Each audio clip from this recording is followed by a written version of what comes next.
sending us these, I guess they're stars or whatever. I can't remember. Yeah. Mark is just reminding us that Neil has just taken his 100th BRCA national win and the over 48th Euros championship, which I'm sure, Mark, that you watch RCTV News every week and are aware that we were absolutely upstanding for Neil and his 100th BRCA win. And we were also at the the EFRA Euro 40 Plus at the Hearts Club literally just a couple of weeks ago, and watched that amazing race. Had the honor of broadcasting it and commentating on it. And yeah, his last ever international appearance. And you can watch that race in its entirety, all 45 minutes of it. And the whole weekend too, if you want. But the 45 minutes of it, the final, with him and Lee going at it, hammer and tongs, as they say. It was a fantastic race. So be sure and check that out on the RC Racing TV channel.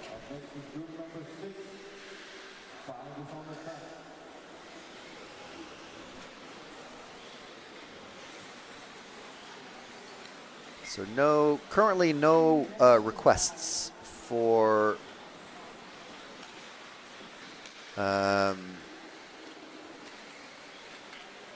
anyone to follow. So it's cameraman's choice, as we say, Kieran.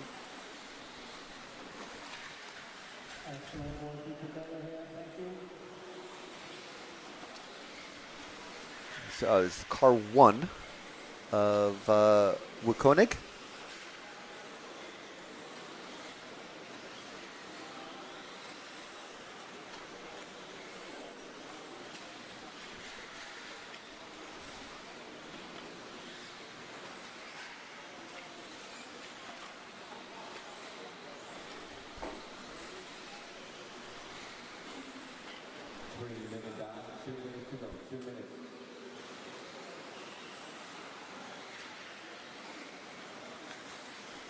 We do have some requests coming in. Adye saying, "You're doing a great job. I've seen that person last week in Eigen." Thank you very much, Adye. Can we follow car 8 of Michael Nagy? I think is how we pronounce that. I'm not sure. Where is car 8 out on track? It's somewhere in the middle of the track. So I think one of these two headed towards the hairpin. If we drop back to the two cars that are together, Kieran, I think it's going to be one of these cars, car 8. It's the blue car. First car. Okay, so now we know halfway through the track is roughly where the bus stop chicane is. It's helpful. You spin past. Oh, look at that. 2 cars on yellow wheels. The debate rages on. Brian Preedy, one of our heroes, has asked for car 5 of Dave Burton, please. So we'll let Nagy finish this lap, and then we'll move to car 5 as rapidly as we can. Where's car 5? Somewhere in the beginning of the lap. We may have already followed him, but we'll follow him again. So car 5 is towards somewhere in the back section. One of these 3 cars, one of these 4 cars maybe. Going, yeah, there we go. One of these 4 cars is car 5 of Dave. Well, it's impossible to see which ones they are when they're flying over at various angles. It's one of those 4 cars.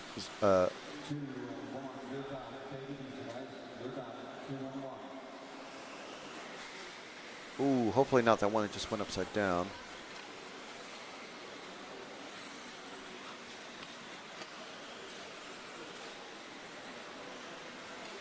Yes, okay, there we are. There's the car 5. Ooh, that is... Well, that's why the pipes are there, so you don't cut the track.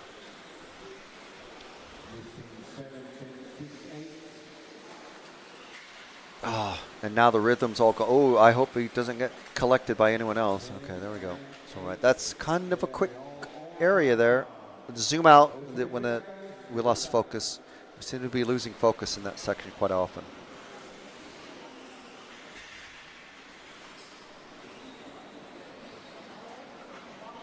And there's the finishing order.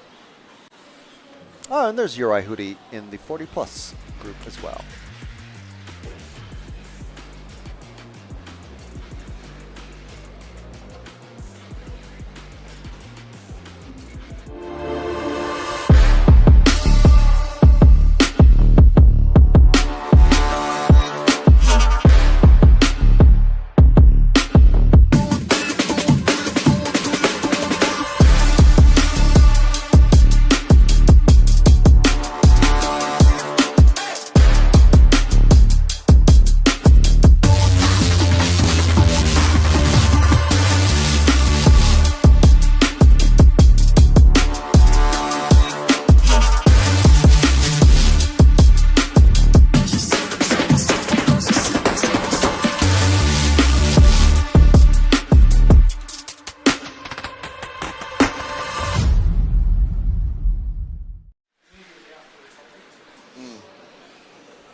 Yeah.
Everybody's up on the way.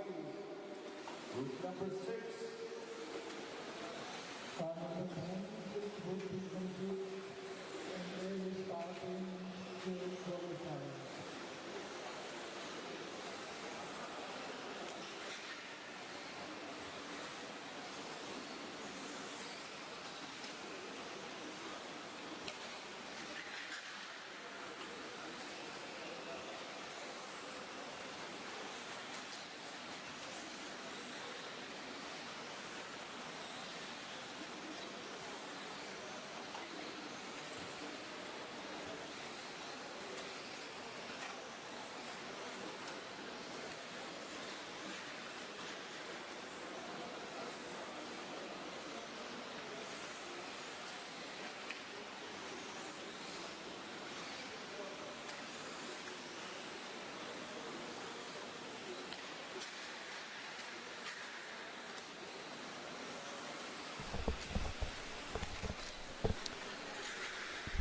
All right, Heat 6 underway.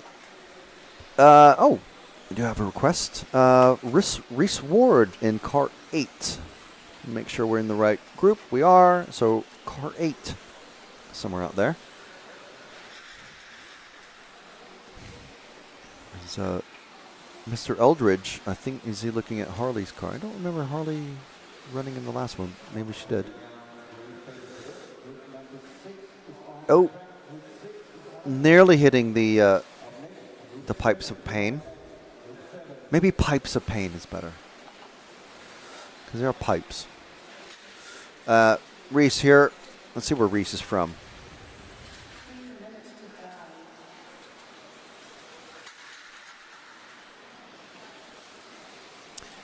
Reese is a junior racer from the UK. It's good to see.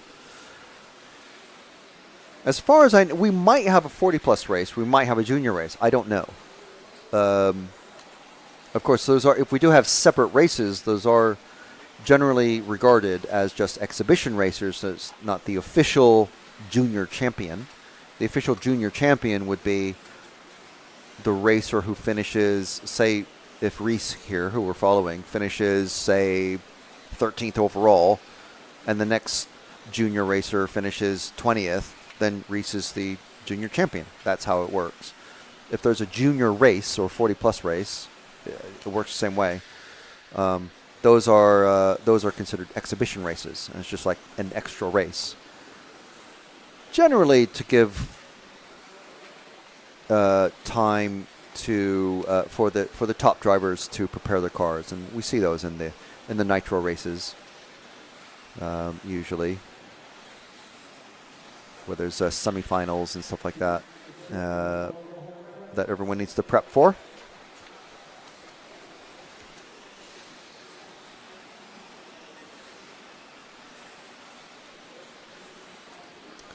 And we have a little bit of time as well, so I'll have a look for car 4 of Jordan, who is a German young gun. I think it's going to be one of these, either the white or the green car, headed down towards the hairpin. And coming around the loop. It's a bit of a misnomer because we say timing loop as well. So I'm trying to think of terms that aren't going to confuse poor Kieran up there on the rostrum. Is this car 4? Of course, I'm looking at the screen and not at the actual car going past. I think this is car 4 of Elias Jordan. A few juniors to look out for. Of course, these are the drivers who are going to be harassing drivers like Zalewski, Hall, Orlovsky, and such in the coming years. These are the sorts of racers, these juniors. Because before Orlovsky and Hall and Karup won their Euros championships, it was the old guys like Lee Martin and Neil Cragg and Neumann and Honegel that were winning.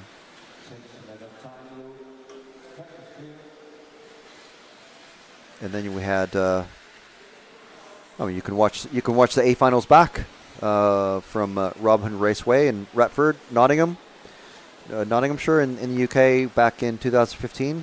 Watch Mikhail Orlovsky win his first European Championships at the age, I think it was 15. Or no, he was 14 in 2015, I think it's. He was born in 2001. After Hupo won his first European title. That's insane to think about. I mean, think about that. That's just wild. Mind blown. So hopefully that was enough for you. Nice RC following Elias there. Burton Sorkenfree saying, good luck to Fabian, one of the most helpful guys around.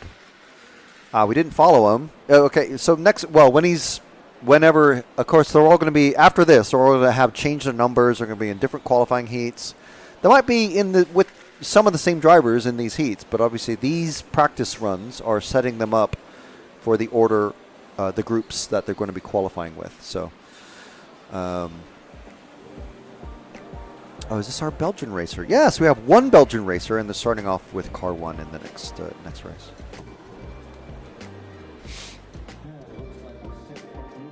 I love RCTV News. I'm Matt McCallum. And I'm Frank McKinney. And here are your headlines. There's RC in the background. We're here. Hi, everybody. There he is. Totally secret, no one knows. You got any thoughts on it? No, don't have a clue what you're talking about. That leads us nicely to the 12th Euros. And this week's hot topic. This is a hot topic. Okay, these are rookie numbers. Right Right where now. we're sitting now is where that crash happened. We did what you expect of us. We tried to stir up some drama. Another good one. Yeah.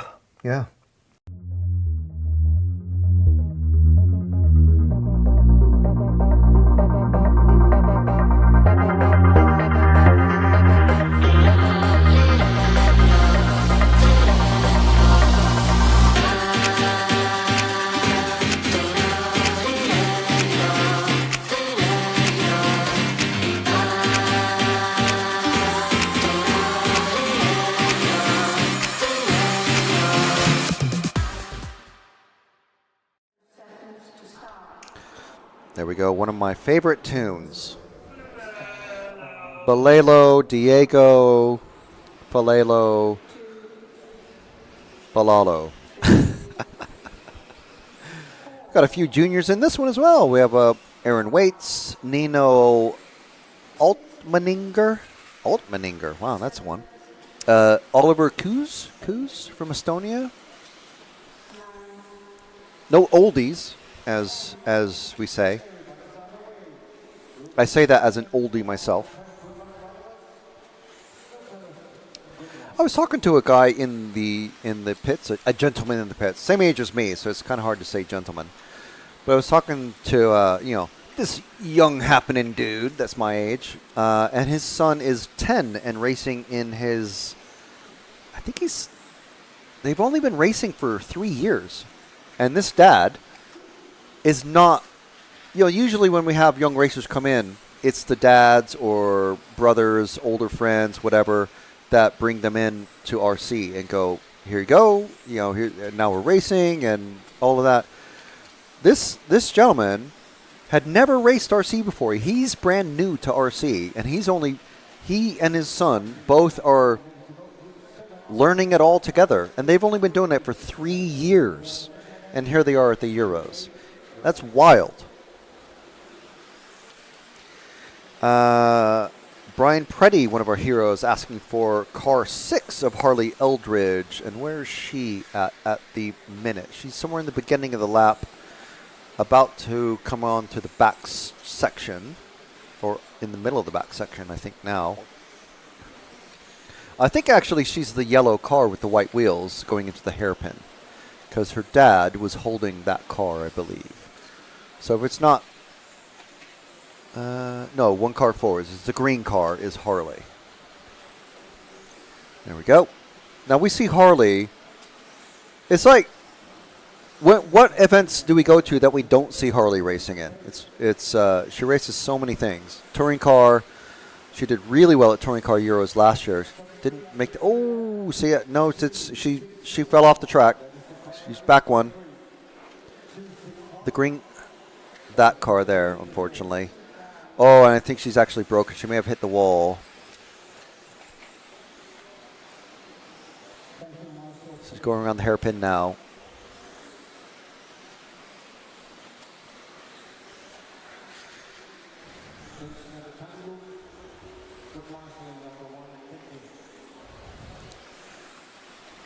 Yeah, that wasn't Harley, was it? I thought it was the yellow car. But then that green car, it looked like a 6 as it was going past. Because we see the stickers are flat, but when they put them on the cars, the bottom third, sometimes the bottom half of the number is on the horizontal plane of the car body shell. So, yeah, the numbers are like 1.5 inches high or whatever, but they can be impossible to read. So we do apologize. This here is Harley Eldridge, though. I think she was the top female racer in the Touring Car Euros last year in Belgium. Oh, there, that's obviously running the X-Ray. I say obviously, like everyone knows who Harley Eldridge is, but a lot of people do, obviously.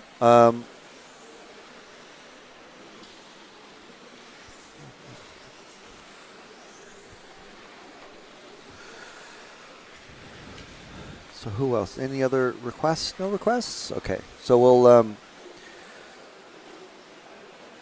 minute and a half remaining roughly. So we'll leave Harley to the rest of her run and follow one of these two that are in front.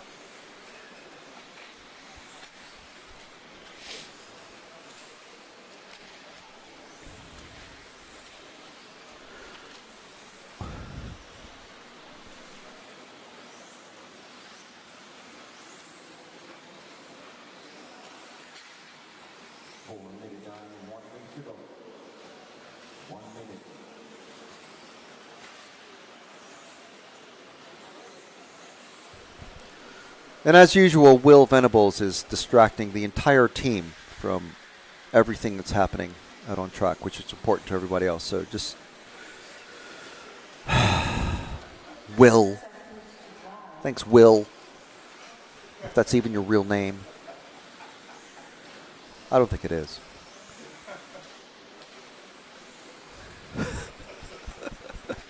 There's nothing more to say. 6Q Lick, looking at the commentators struggle to identify each running car, I think just sticking color stickers to the rims would help a lot to the audience, since the rims are easily visible on screen. That's incredibly true. Are there 10 colors? Oh my goodness. What? That's a valid statement. Are there 10 colors? I know there's a whole Pantone book of colours. Yeah. There's a whole rainbow. But are there 10 colours, really, that you could see from a distance? You know, red, blue. Are there? Well, I don't know if there are. There's 3 primary colors. The secondary colors make it 6, and the tertiary colors make it 9. Actually, no, 12. So, yeah. Well, in that case, it's a great idea. Thanks for contributing that.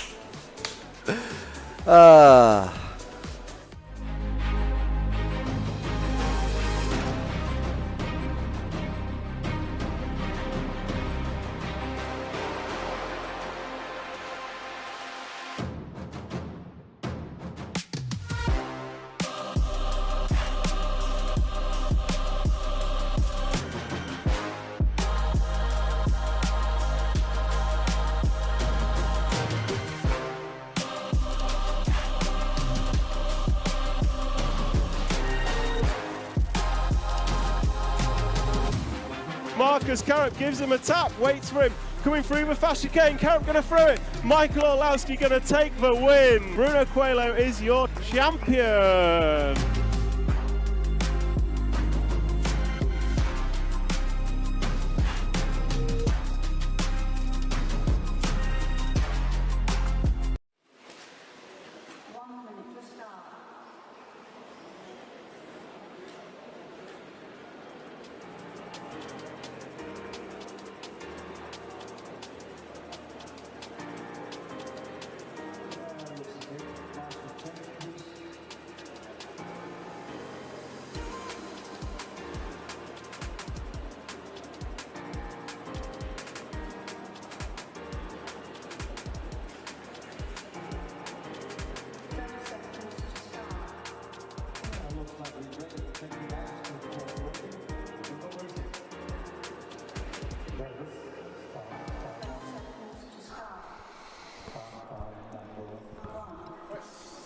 We do have requests for I believe it's these, Natris is not in this one. Someone said he's in Heat 8, but he's not. But we do have a request for, well, that's also Heat 8. A requestion. Well, it does say Heat 8, but Natris, someone said Natris, Heat 8. Is So that's Natris their incorrect. first name? No, Oliver Natris, who we followed previously, but I thought it was a different car. Car 5 of Matt Thompson, so he is in this heat. Car 5, which I imagine is going to be 5th car across the line.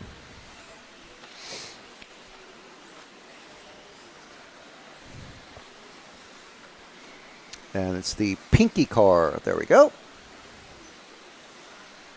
The pink and lots of color. Ooh, okay, now let's just get this straight here. Chloe Gilpin, who requested us to follow Matt Thompson, that is entirely your fault. That crash. Not our fault. That was not a commentator's curse. All right, let's just make that clear now. Let's just set that boundary and make it clear. So, there we are. Yeah. Consider your choices in the future. No, if you're not aware, there's just a running joke with motorsport commentators. Commentators curse whenever you're talking about somebody. They always fall over or crash or something when they're on camera. The worst is when you message someone, who's about to go and race and say, "I'm going to tell RCTV to follow you," and then you post in the live chat saying, "Can you please follow my good friend, blah blah blah, who's racing to raise money for children's charity funds and homeless cats, and can you please follow them? And then we make this big deal about following them, and then we follow them for half a race, and they're just driving all over the place. Like, the wheel comes unglued, and they just keep driving, and they're hitting things, and it's even worse when they're causing problems for other drivers. And so there we go. Yeah, and then they cause some sort of physical altercation on the rostrum, and then they get banned, and it's not on us. That's on whoever requested us to follow them. So Kieran has done the right thing there. After that second crash, now we move on to another car. Monstab Music asking, is this the X-Ray factory test / factory track? Yes.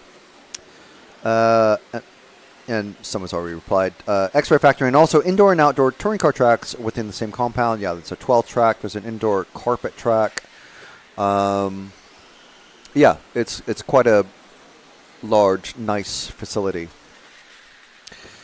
Car 9 McFadyen. Oh, that's not a misspelling. It is McFadyen. Am I even saying that properly? Wow. Oh, Oliver Haverneck is in this one as well.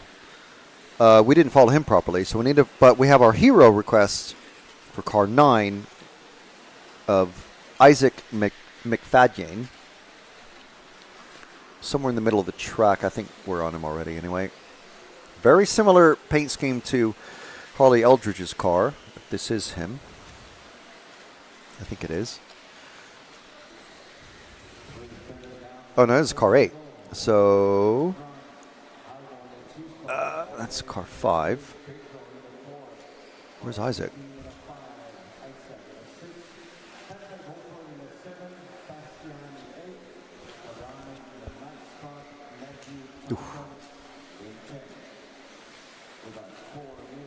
McFadyen, somewhere in the middle of the track. Is he running the wrong number on his car? I haven't seen car 9 come across yet. Oh, there we go. It's the car at the end of the straight now. One car forward, Kieran. One car forward on track. There's some yellow, I think that's it. Yellow bits on it. Yeah, that's McFadyen. It's a request from our heroes. And we do any requests that our heroes request.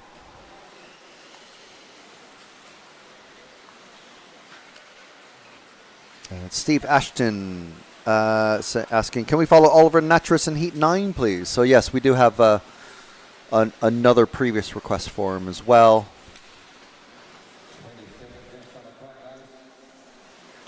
Running, as far as I'm aware, the only Kyosho at the track, but we could be wrong.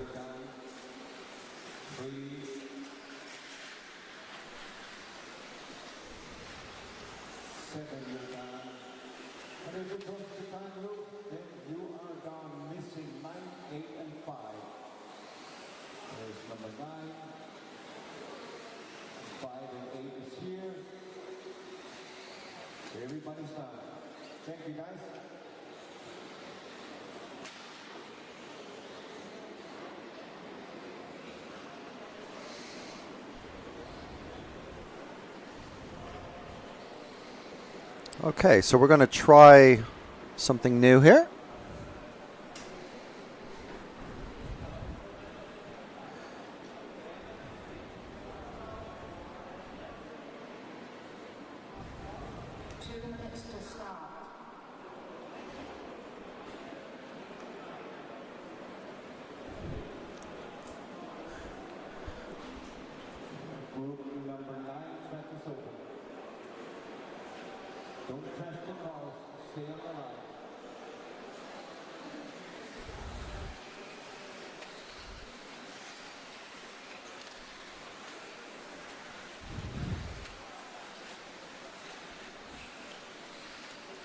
Kieran, if you can find car 10 of Oliver Natris.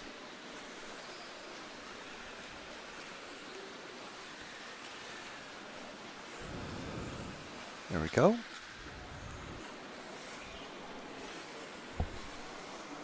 What?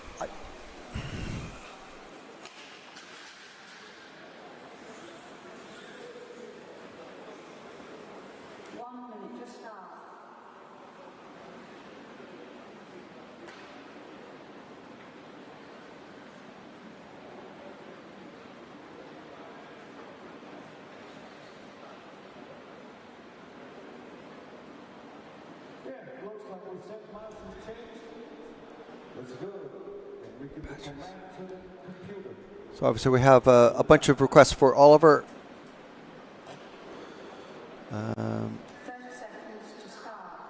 Well, and even more as I come back from his Nana. Look at that. Oh, amazing.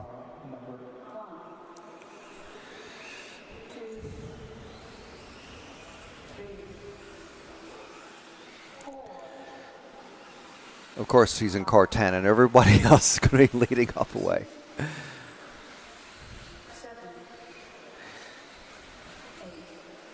And just making sure his car works, because that's what you do when you're waiting for to go. You get bored, and you just steer your tires left and right. So the nice thing here is, unless we have other requests come in, we'll follow Oliver for 2 or 3 laps, I think, maybe, and then we'll drop back to car after car for a lap. Nitro Noob is asking, what are the rules for things like these when it comes to the buggies? What are the limitations and requirements? Well, that's easy to find. Go to EFRA.ws, and if you go to the Rules and Regulation tab at the top, and there's a whole section just for the electric section, which is off-road. Electric off-road is included in that. And all of the information is there. Almost did a nick there. But yeah, there's the wheelbase and the minimum weight, wing height, body design requirements, wheel and tire and all that stuff. It's all there for you. I mean, basically, if you buy a racing buggy, it's going to fit within the parameters. So but if you want to design your own, which people are doing nowadays on 3D printers and CAD and all that stuff, all the information is on EFRA.ws.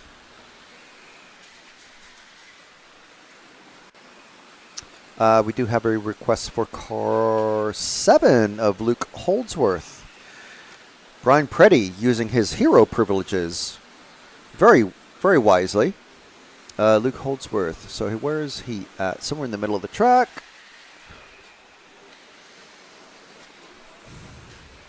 I think we've moved to him already. Yeah.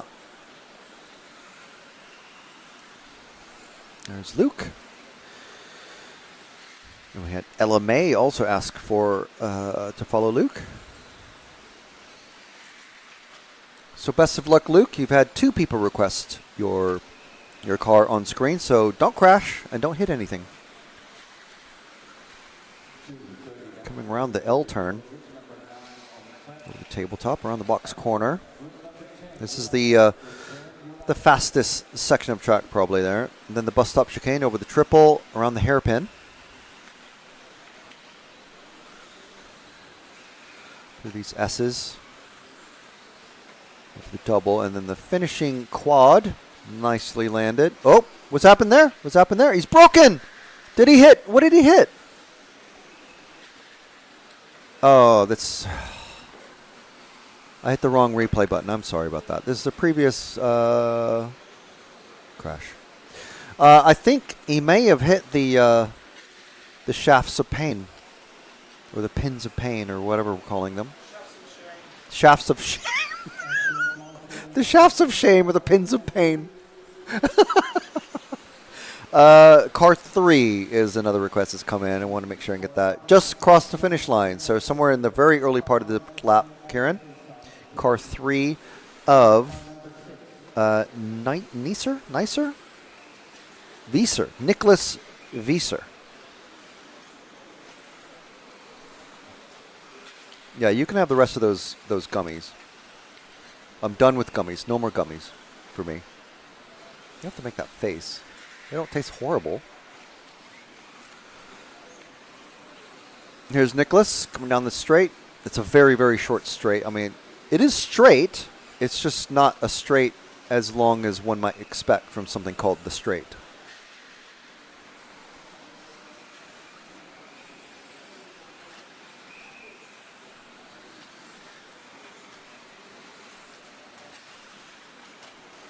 So this request to follow Nicholas is from Gino54 Video.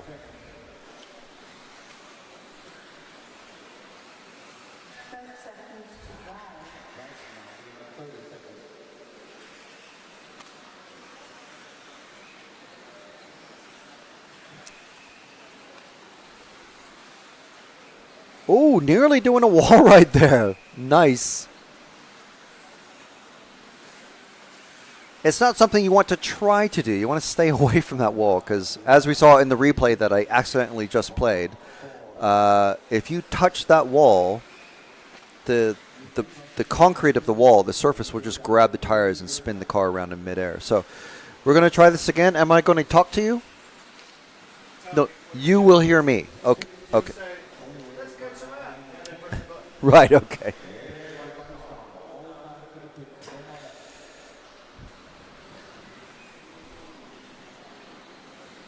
Okay, so let's go to Matt. Super quick word. How's the feeling? Pretty good. Just trying to get some comfortability out here. I mean, we have a guy here with an old version. It looks pretty good out there. What's your verdict? Oh, my English is not. Oh. No. It's better. How's the car? Yeah, actually, well, but the ball diff is not for me. I think the gear diff is for me. Good man. No, it's tough out here. I mean, difficult track, but you know we're getting there. A lot of setup is getting changed and a lot of new things tried, but we'll get there at the end. Some fast guys out there, but we'll come back strong. Wow, I think we've got a new pit reporter. Thanks, Marcus. That was pretty good. So yeah, just milling about here in the pits. You can see all the top guys getting their tyres on, getting prepared for the top heats.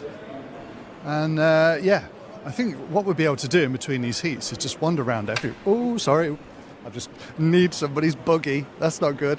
Anyway, yeah, we'll go back to Frank and then we'll have a bit more of a wander in between the next one. Right. So I think that's pretty handy. Better than me running out there, I guess. But yeah, so Marcus Carup doing some what? How many interviews did he squeeze in there in about 20 seconds? Yeah, Marcus Carup, our new pit reporter, Marcus Carup, pro RC driver and pit reporter.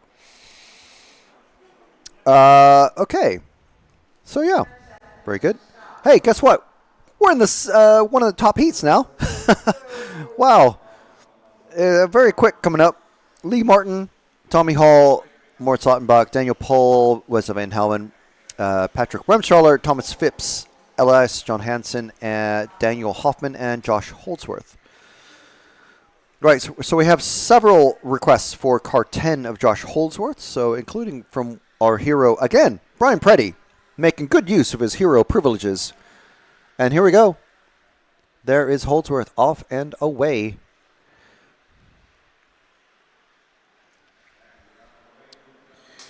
Nitro Noob saying, this is my first time watching RC Racing live. It's 2:50 a.m. for me. Oh my goodness. That is late or early or just on time, depending on, depending on where you are in the world or what you're doing. Let us know where you're watching from, and thank you everyone for joining us. You're watching the EFRA European Championships for 1/10 two-wheel drive off-road 2025 from Trenčín in in Slovakia at the Hudy Arena. The X-Ray factory is just on the other side of that wall, on the far side of the track there. So you're watching RC Racing TV and EFRA, the European Federation of Radio-Operated Automobiles. We are the official media partner for EFRA. So this event and the live coverage is brought to you by Hobbywing as our title sponsor. And also many, many thanks to Concepts, S-Works, Euro RC, X-Ray, Elserom, Mebo Sport with our 10% discount for this weekend. R1 Works, Team Sabox, Schumacher, Absema, and T-Works.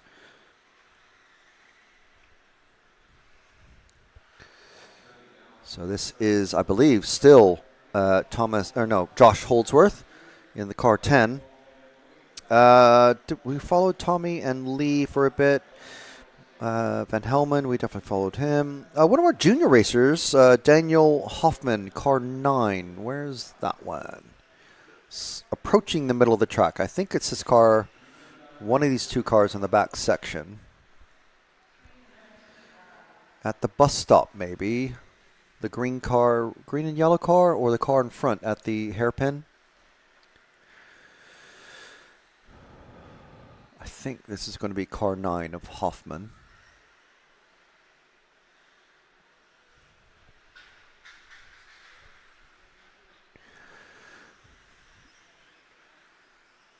Yeah, pretty sure this is him. I see a round top to a number that is possibly a 9. Not a lot of space on the sides of these cars for numbers, but that is a 9. Yeah. Coming over the finishing quad, avoiding the shafts of pain and the poles of shame. We're going with 5 different variations of. We do have to welcome a new hero. I think it's a returning hero, actually. Paul Ainskow. Thank you very much, Paul, for joining us. I seem to remember the name is familiar, but I might be wrong. I don't know. Yeah, so thank you very much, Paul. Watching from Florida, says Steve Zikulski. Please follow Josh Holdsworth. We just were. Nitro Noob saying, your guys' track out there is very nice. I wish we had more where I'm at in Portland, Oregon. Yeah, it's a bit rainy there as well. So in the UK, well, look, that's an interesting one. Getting stuck in between the pole of pain at going into the bus stop. It's not a cone. Put the cone on you.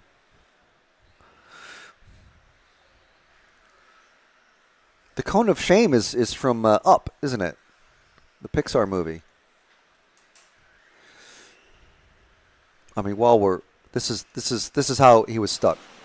Badonk, badonk. Look at that! Like landed perfectly. Just what luck! That's awful. And we got it on camera, so yeah, you're welcome. Let's see, car 2 somewhere out there. I think approaching the finish line. The next car over the finish line, Kieran, over the quad. Ooh, Tommy Hall spinning it around. That's going to be a slow lap. Still third. But that cost him at least maybe up to a second or so.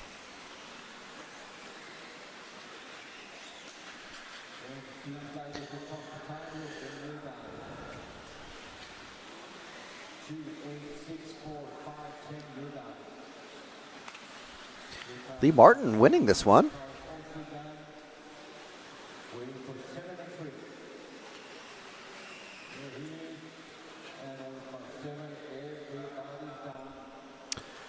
Okay, so let's see who Matt can find to talk to out there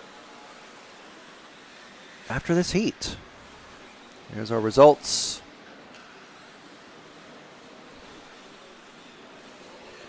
We'll let these drivers come off maybe behind you, Matt. Behind you is the drivers coming off the stand. And we'll cut the mat now. Going. Very good. Yeah? Yes. What's it like out there? What? What's it like out there? Well, the track is really fun. The grip is, I felt higher than in the first round in the morning, and yeah, it was really good. Fantastic. Good job. Enjoy marshalling. Got Team Schumacher here. People running out onto the track. I was going to have a really quick look. Shall I have a quick look at the pole, the prong? We're going to have a, before the cars open up. Oh, the cars are coming out now. You can see, kind of wobbles. It doesn't, you can't like pull it out. It wobbles? Oh. Microphone. Yeah, as you can see, it wobbles, but you can't really pull it out. You have to hit that really, really hard. Really hard to get that out. But we have seen it out. Oh, look, there's Lee. Lee's just looking at his lap times now. I went all right. Yeah, it was okay. That's the best I've felt going round. So we're moving in the right direction. There we go. That's the direction you want to move in. And these drivers are moving in the direction of being marshals. So we'll let them get out and we'll head back to Frank.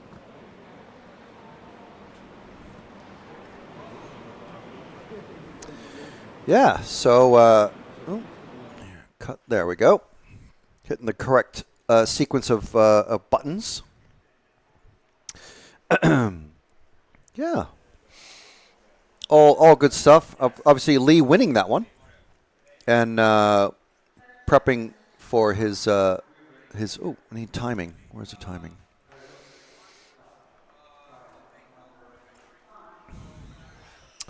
Yep, car 1 is one of our requests come through. So, yes, we'll follow car 1 of Mr. Davide Ongaro. So this is the second fastest group of seeded drivers in practice. This is still practice. It's controlled practice and still practice. So, again, this round of practice and the one previous will be sorting the drivers in their various qualifying groups. So obviously, Davide on the cusp, trying to get into the top 10. We'll find the car 4. If you go back, hopefully 3 cars. Hopefully will be car 4 of Johnny Skidmore. There he is. I think third placed British racer after the first round of control practice. Also running an X-ray, just like Lee. Obviously, a massive wealth of information from the top team drivers of Zalewski, Bayer, and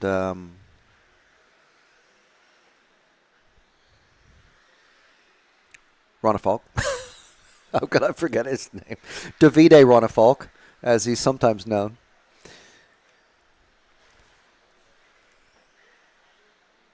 So Johnny, we talked to him a couple times previously. Things getting better and better, and as Lee said, you know, when you have limited runs of practice, and you know you're not privy to the hands-on experience of driving the track. You know, in the previous weeks, just so you know, yes, this is on the X-Ray factory grounds, and you know, drivers have tested the cars here and stuff like that. This is the test ground for the 10th and the 8th e-buggy, but in the previous many weeks before this, they're not allowed to race on the track or drive on the track. So no one is allowed to drive on the track. And for four-wheel drive, if you look very carefully at some areas of the track, like right there, there are some places where you can get hints of what how the track will, I think, is going to change very significantly for four-wheel drive. So it's going to be very, very different. There's another section there. So is Johnny Skidmore. Any other requests of car 2 of Misha Vidmeyer? Yes, well, I don't think we definitely followed him. Where is Misha out on track? Misha. It's Misha. We were told Misha. Anyway, Misha or Herr Widmeyer, somewhere out there, the car 2.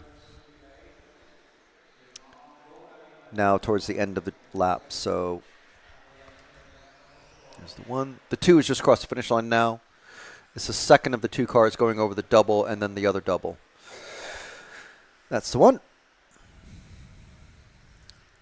Car 2 in position 2.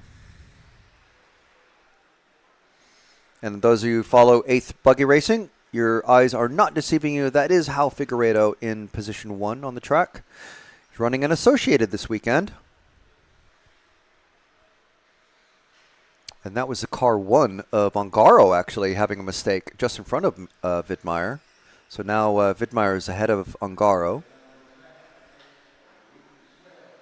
Widmeyer from Germany running the S-Works.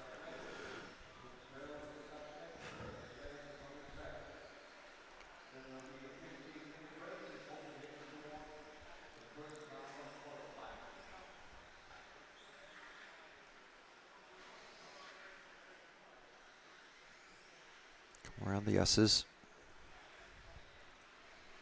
A request for car 6 of Ben Smith, and he is towards the end of the track. I can't remember what his car looks like.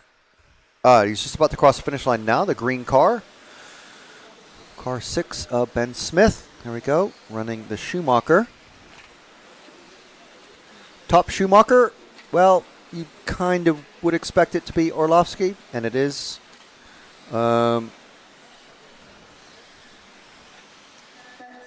Just make sure I'm correct in that. No, it's actually Daniel Kobovic. I do apologize, but Kobovic and Orlovsky in the next group. 15 seconds remaining. We're going to send Matt out again.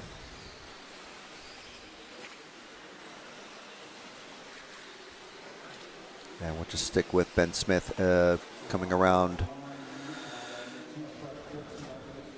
Going to finish this lap.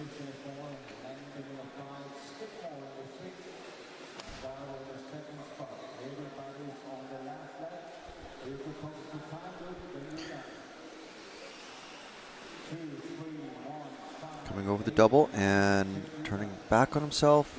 And then very tight hairpin there past the tongs of tastiness.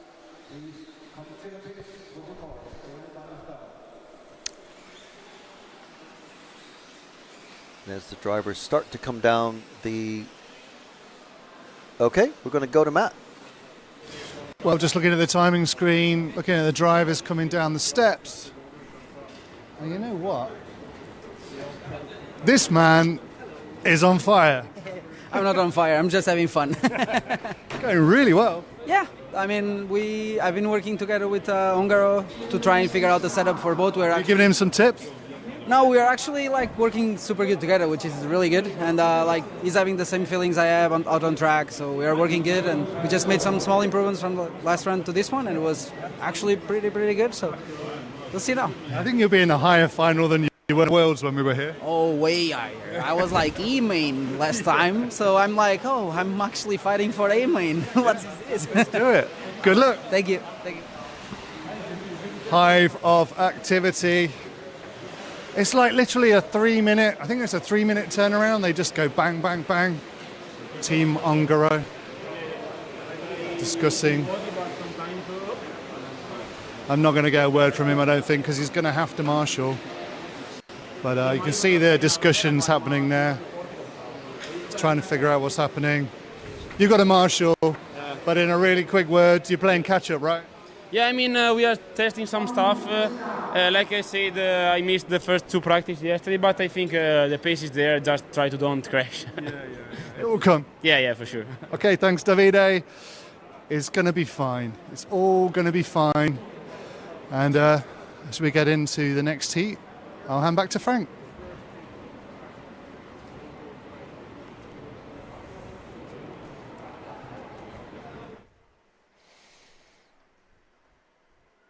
Okay, so there we are. Words from a couple of the associated racers here. And yeah, all interesting. It's such tight confines of practice amount that you get, and immediately under pressure. So this is the number 1 car, Martin Bayer.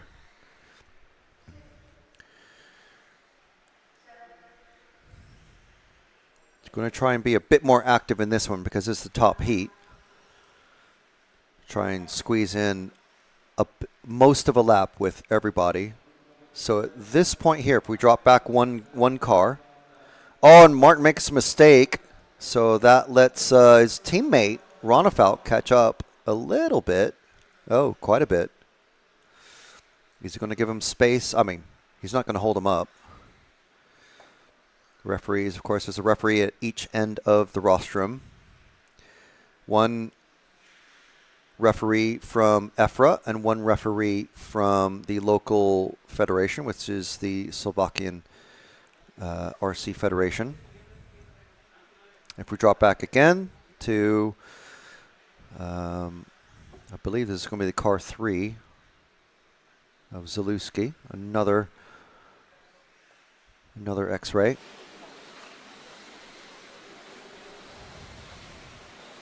Come around the L-shaped corner over the tabletop. Zalewski from Poland still running the yellow wheels. Brave. If we drop back another car, there we go. And this is Neumann in the 4. Teammate to Misha Widmeyer, who we were following in the previous run.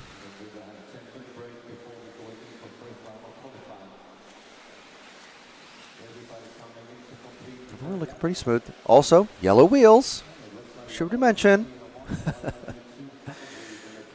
And we'll prepare to drop back the next car behind. And is this the car 6? Oh, that's not Orlovsky, is it?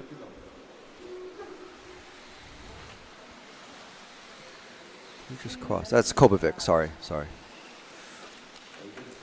We're so conditioned to have Orlovsky be the top Schumacher. I just got completely thrown, going, why is Orlovsky running yellow wheels? He's not. Okay, if we drop back to Orlovsky, who should be the next car behind. There we are. Running white wheels, of course. Just like his MI9. So it's a 3 X-rays, an S-Works, and 2 Schumachers.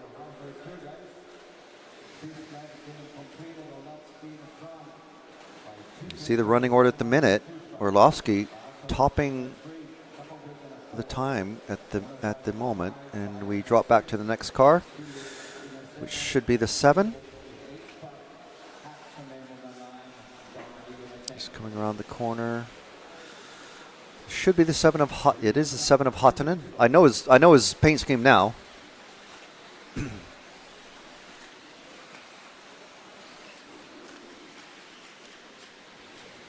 Going past the tongues of trouble.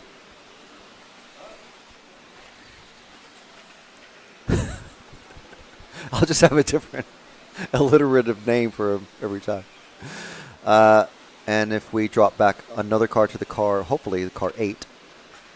Drop back one car? Back one car, Karen? Back one car, Karen? Got 2 cars together, so who are these? One of them is going to be Kilic and the other Karup. 2 blue cars. That's not going to be confusing at all. Karup. Oh, was that? Which one was that? I think that was. He's waited. That's 9 of Karup. So the car who's the other blue car with white wheels and a clear wing. Fabulous. It's like touring car with 5 cars in white. So this is Kilic in the Mugen.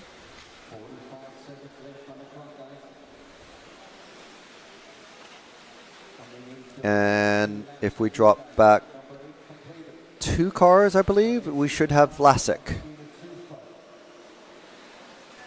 Oh, and the orange has passed Karup. Carup, bad run for him. This is seeding practice, remember.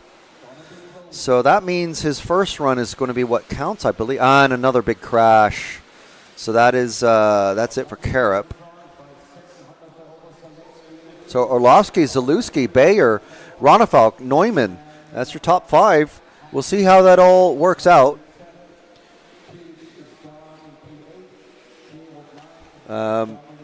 After the run is officially over. And we're going to go to Matt.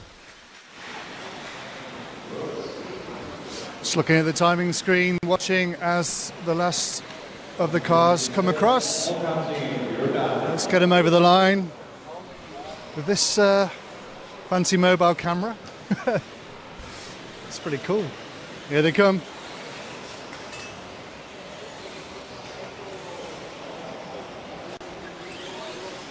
And yeah, you know, no surprises in the first couple of practices and heats where we expected the X-Ray guys to be out front, but there's a sense, I think, that the others are catching up bit by bit by bit. Martin,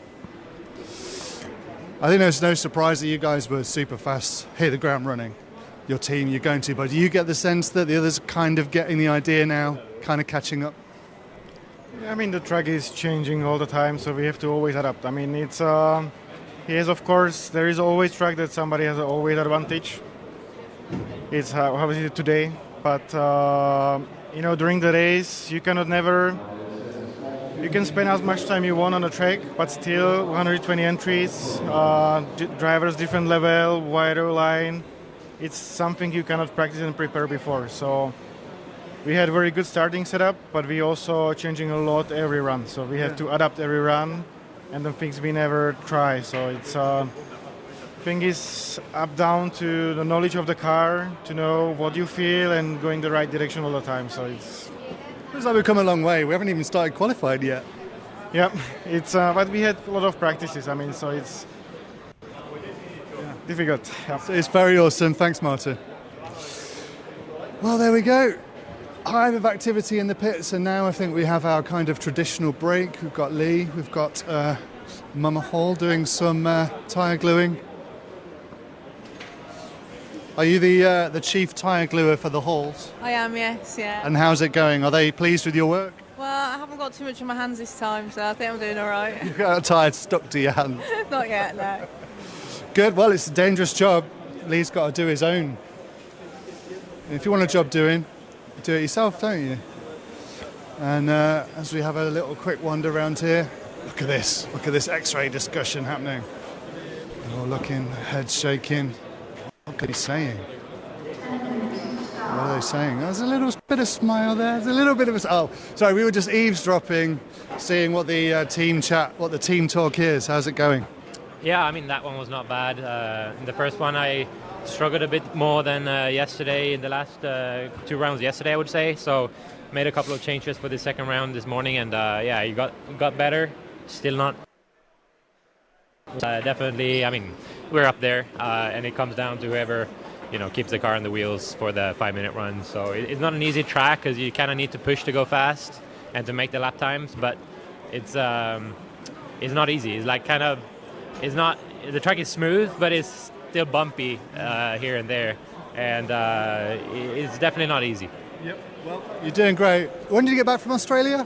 I had a week in between, so... Oh, okay, so you're not jet-lagged, you can't blame that. Plenty of time in between.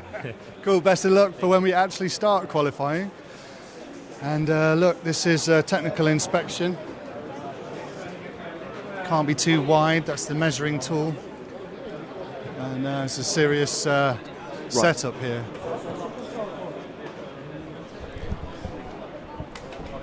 Punching the drivers... lanyard, Team Schumacher. Oh, having a little bit of a team talk on that side. We're going to leave them because they've got a bit more work to do, I think. And yeah, next up, it is going to be qualifying.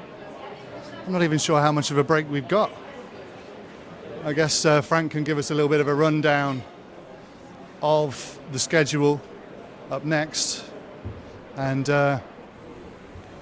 we'll see. Maybe we'll hear from our sponsors. We've got 9 minutes to go. 9 minutes. So should we have a wander round or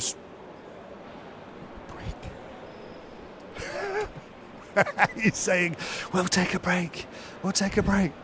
Okay, well, I'll go back to Frank. You can read out any of the latest comments, and then we'll hear from our fantastic sponsors. Fabulous stuff. Fabulous stuff. Yes, so we do have a little bit of a break. 12:27 is when we're meant to start the qualifying one for Group 1. And that is in 8 minutes. It was 9 minutes, now it's 8. So time marches ever on, as always. Comments in the chat. Thank you very much for joining us. We did follow everybody, I believe, in that last group. So apologies for not mentioning it, but there we go. Right. This is various questions about KV stuff, technical things. Strider's Hell's Rider asking, how can you guys tell what car they have, like brand and model? Well, I mean, we know the pro guys who are in the top 2-3 groups. We know what most of them are driving, so it's just general knowledge. White wheels, yellow wheels, obviously still running. When did Mugen go into 1/10? Not been running off-road for a few years. Only in the last year or two. Obviously, it takes maybe a year or so to develop a car, and it takes a little while. And yeah, it's been out for I think at least a year or so. Oh yeah, of course, Shazowanla. Saying about 1.5 to 2 years, was revealed at the Worlds in 2023. Teabag McPick, one of our heroes, saying, hey boys and girls, time for a quick brew. Yes, indeed. So we will hear from our sponsors for a couple minutes and just allow us to have a little bit of a break of the voice and get our legs under us. So we'll be back in a few minutes with qualifying round 1.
Going to Orlowski!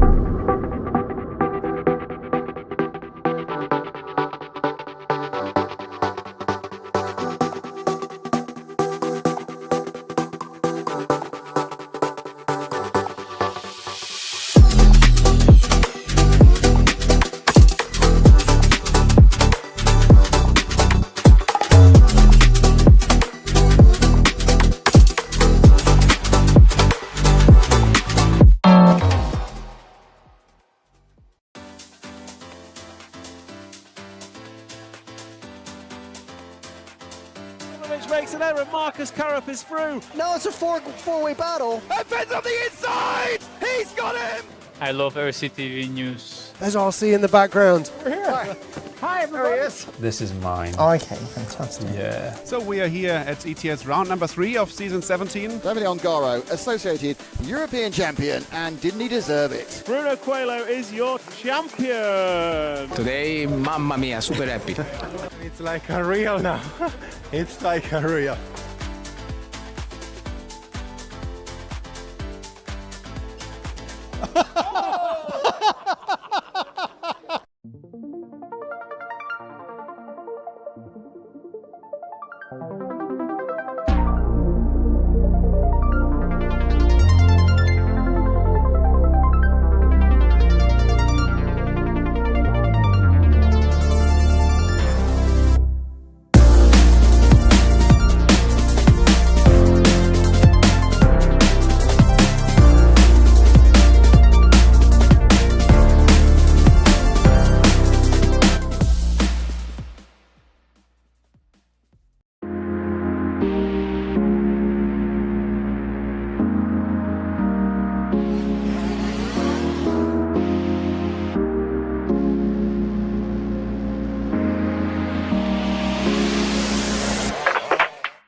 And now we got the mid-wing on. Now it's a four-way battle. Poleman is being run back to the pit, so Poleman is going to miss the start. Oh no! Hatler's going with Ben. Ben and Hatler right together now. On the last one, and Ben's on the inside. He's got him.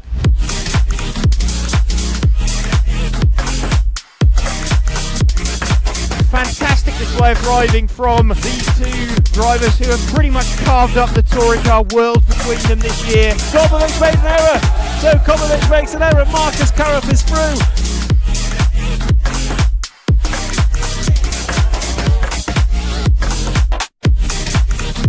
To take the most amazing European Championship, that is absolutely unbelievable.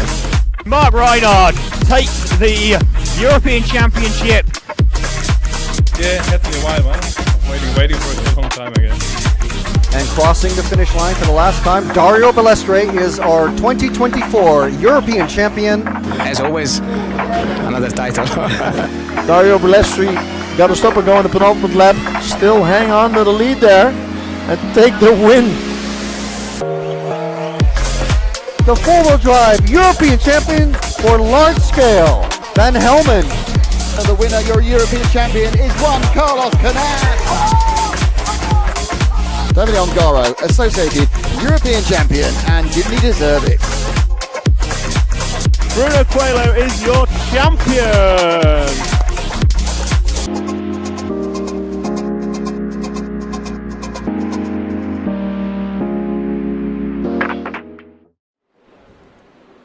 And we're back. Qualifying run 1 is off and away.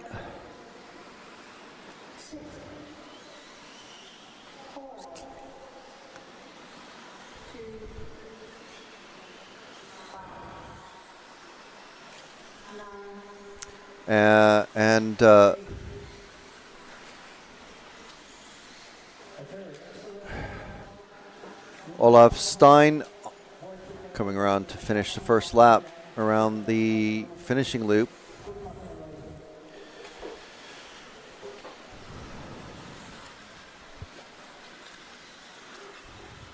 Couple cars together. A little mistake there from the third place. I think that was Tobias going quick there. Tobias, Martin Bayer's son, actually. Martin's out there on the track marshalling for him.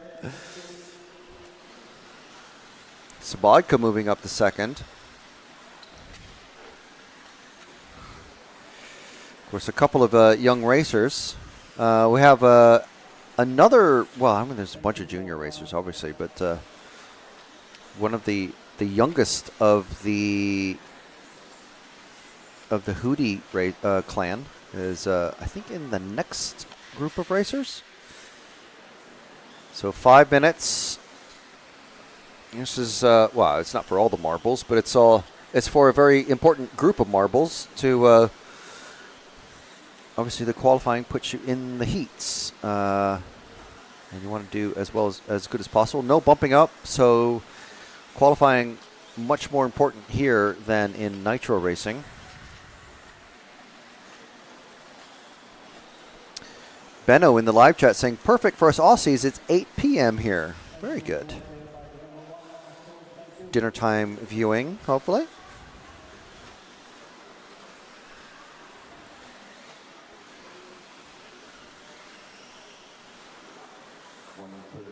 Oh, and our lead, well, one of the drivers battling to is in very good position to top this group is Marco Steinbuchel, who has someone in the live chat cheering for him. You're the best, Marco Steinbuchel. Give it one more push now. We're all behind you. So that is the car 6 of Marco somewhere out there on track. And Marco is towards the end of the lap. So he's about to cross the finish line somewhere. One of these groups, one of these cars. It's the 8, it's the 2. I think it's this blue car brought across the finish line. No, he's just gone over. Apologies for that, Michael, but don't worry. One more push now.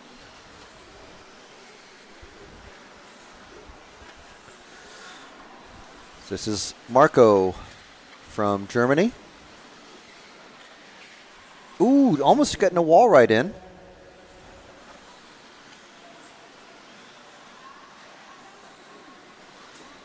Coming around the hairpin.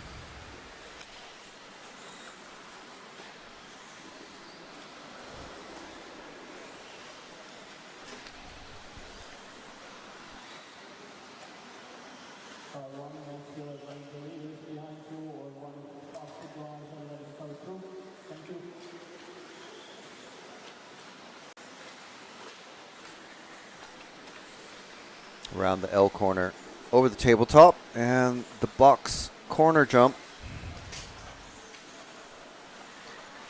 Past the bus stop chicane. Little whip there, it's nice, get some style in. David Rolfe asking, any news on the, quote, front tire gate rumors? I'm not sure it's as big a thing as some people seem to be trying to make it. In two-wheel drive, you're allowed to run four-wheel drive tires. I'm not sure about wheels. I assume you can fit four-wheel drive wheels on. On the front, yeah. Because, yeah, obviously they're a bit wider. And although the tires have been available on the market and you can bring the tires and glue them, because it's not free, it's not open front tires, is it? But there are no front four-wheel drive tires to buy at the moment for two-wheel drive because the team here at the track are holding them back to sell for the four-wheel drive. But supposedly there's secret drone drops behind barbed wire fences being dropping front tires off to people. So supposedly, who knows? But you're always going to have these sorts of rumors. This sort of thing. As I told the person who told us this in the pits, this sort of story has been happening for decades with Masami and Yokomo tires and Proline touring car tires and Yokomo on-road and off-road tires, so it's, who knows? It's very easy to say these sorts of things.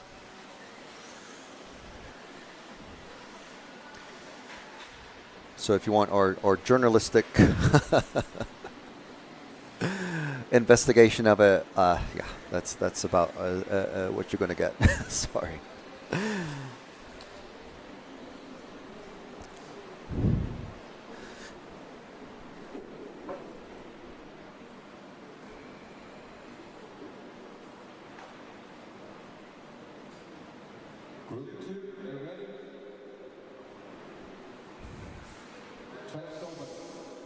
So we're going to be trying to get someone in the commentary studio with us. I will keep an eye on the live chat just so that Kieran is able to hear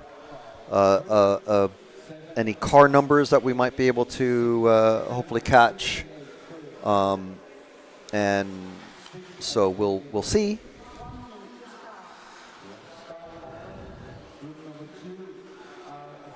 Meanwhile, group number 2 is out there on their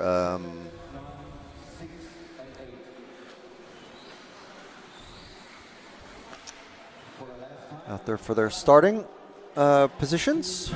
Qualifying round 1, heat number 2.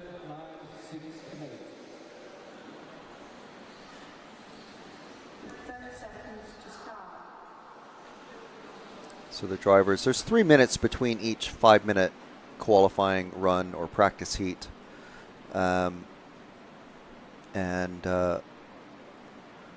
Drivers sent out.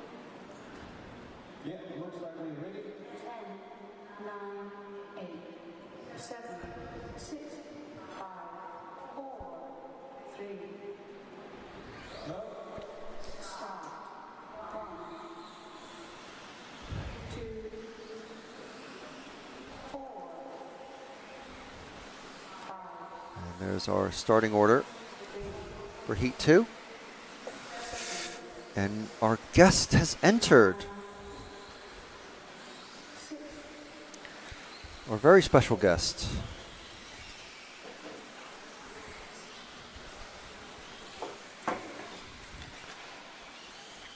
Make sure we fit in the frame there. Oh, you're so much taller. Yeah. Daniel Kobovic, here we are. So how are you? Good. Good to meet you. I didn't get to talk to you on the during the opening ceremony, but then that's all right. You're here now. Yeah. So I saw that. Are you all of Team Norway, or are there other no, racers? We're actually with you? like 5-6 guys. Okay. Doing quite well as well. Yeah. And then me in the top. Yeah. So yesterday was good. Car has been improving every run. We did some changes together with Michael, trying all of stuff, and we're getting there. Oh, very good. And I assume you were here for the warm-up as well. Yeah. Okay. I was here for the warm-up and stayed some days after. So yeah, that was really good. And did you? Because you also signed for FX Engines, didn't you? Yeah. For the Euros. We made such a big thing about it, and there's all these like little, what's going on, what's happening? But you also saw there was an announcement just for you, is just the same as Michael same as as well. Michael, so. for the Euros. So in case you weren't aware, breaking news. So how's the track changed from the warm up to now to this week? In my opinion, it feels quite similar. It's just a bit different with the shorter straight and the different layout, like the World some years ago. And the track is really fun. The grip is strange because of the glue on the top of the surface. But it is what it is. Yeah, I mean it's the same for everybody. Yeah. So how are you guys getting on with the tires? I understand that I believe there's a hard compound and a soft compound. Mm-hmm. And I think we're using the soft compound here, and it looks like even after just one run, it looks like there's just sandpaper has just been like rubbed across all the tire. Yeah. After one run, they're almost gone already. Really? So, okay. For you guys. For you guys. Okay. For me and the rest. Yeah. So I mean, maximum is 2 runs. Yeah. For like up to C guys maybe. And then for us, we have new every run. I know some guys has been using second run tires to save some money, even in of the top guys. Yeah. And they have dropped a bit of pace, like during the last minute of the second run. Then. Okay. So I think the tire is the best in the middle of the first run, and then they're a bit warmer. So the first lap is normally a bit slower. Okay. So at least for me. Yeah. Okay. I was wondering aloud in the pits because we were talking to some Schumacher racers actually. About the tire thing. I kind of heard the same thing from them, and I was just wondering aloud if you drivers might start like trying to scrub the tire, but you were just to get that initial, I don't know, extra bite that you would get in the middle of the run, get it from the first. But you were saying that the tires actually do warm up Yeah. And so that's the more important thing probably than scrubbing the surface of the tire. Yeah, maybe scrubbing could be good as well. But yeah, the warm, like either it's the car getting warm or the tire getting. Oh, my camera gauge or my ride height. Always have to bring them every time to check the height. Yeah, but yeah, there is so much you can do with the tire, cutting the insert, punching the insert. You are not allowed to glue to the rim, so that's good at least. But yeah, there is so many options, and with the front tires as well. Okay. Like running 4-wheel fronts or not. Yeah, we've had people ask in the live chat about that. If there's, I mean, again, I heard in the pits from upstairs there that yeah, there's some issues with the four-wheel drive. Basically, the four-wheel drive tires not being available to purchase here. That's true. Right. But it's if you brought them, to get rid of them or to get hold of them. Yeah, but if you brought them from buying them previously and you brought them with you, then you can use them. Yes. Right. That's true. So yeah, it's. I mean, they can't have thousands and thousands of tires available, I guess, at the drop of a hat. So it's difficult. But now, I mean, I guess the elephant in the room is you're ahead of Orlovsky. After the practice yesterday, yes. Yeah. Today on the 5-minute run, he has been a bit quicker than me. Been struggled, like trying some huge things today, like on the car, but I seem to go more back to yesterday than on the setup. But yeah, yesterday was good, and yeah, it's always fun in the pits then. Fun or frosty? Yeah. I mean, you got. He's driving you back and forth to the hotel, I guess, right? Yeah, we are having such a great time together. So, yeah. So let me see. Where's the? This is the current order here. So no, I apologize. Yeah, you're just. Yeah, no, I've had a huge mistake in this one. Yeah. Yeah. I was slightly ahead of him maybe on the run. Or yes. We were very similar back and forth, and then I had a mistake after a straight, clipped the pipe, and yeah. Yeah. It's over then. And it's over the 5 minutes as well, so it really affects things. Yeah. But a little bit of a movement in the top 10. Obviously, we've seen Burak come down, but who was it? Figueiredo came up, and who else is? I'm trying to see what other changes. Yeah. And Bartek and Bayer swapped. Yeah, they're really quick in this one. Yeah. Lee is also coming from the back. Yes. He's in the C group. So. The 40-plus guy. Yeah. Fastest 40-plus. Fastest, not quite fastest associated, is he? No, it's Yoon is. Yeah. So. I mean, it's going to be tight. Do you think it'll be good racing? Yeah, I think so. It was good racing here, like on the World some years ago. It's a bit more grip now, but you can see during the 5-minute run, like on carpet or on Astro, a small mistake and you're immediately in the back of the other one. But here you need to fight for 5 minutes to get past the guy in front of you, right? Yeah. Now, last year's carpet, not last year's Euros was carpet. The year before that was AstroTurf, I think. Yep. And the year before that was it dirt? It must have been dirt. I can't remember. I think it was COVID, but before that it was Pinerolo, yeah. Yeah. In Italy, yeah. So the Euros tracks seem to change surface, basically, is what I'm getting at. Yeah. Which one do you prefer? I think all of them are fun in different ways, but I would rank it like clay, then carpet, and then Astro for me. Of course, the depends on the Astro track, but in Utrecht, like 2 years ago, it was super bumpy and the jumps were a bit difficult with the 10 scale. So yeah, I really enjoy the clay and more low grip than this. Yeah. So I mean, this obviously a lot of racers planning to go to the Worlds. I assume you're headed there to Australia later in the year. First of all, what did you try the Vegemite at the Worlds warm up? No, I didn't. But you got to play around maybe with did you meet any koalas or lizards or anything like that? Koalas, and we went to the park that had different funny animals. So yeah. That was fun. The last day, and then the rest was hard testing with Michael, and as always. So I'm curious what the testing process is that you guys have. Is it like a set rigid thing? Like, okay, I will try this front end, you will try that front end, and we'll try, or is it just like try whatever setup you have and just free for all, and then we'll just compare notes in between each run, or how does it? What's the process that Team Schumacher uses? Michael has some really good notes, and we always have a starting point, right? And then after a run, we all have different ideas, maybe. Mhm. And then we like try to eliminate and then try some different stuff, so we're not all the time driving the same car. Yeah. But yeah, from there it's just the notes, and then sometimes we need to go like 5 steps back to check if that's right. actually better, right? Because the track could have changed, and Yeah. like we were in Australia now, the grip was so much different from the start to the end of the day, like 3 seconds a lap or 2 seconds a lap. Yeah. In the morning it was moisty, and you were struggling to make the jumps, but then in the end of the day you're flying, and it was almost like driving here, maybe more grip than here. Really? Right? Yeah. Wow. Is it?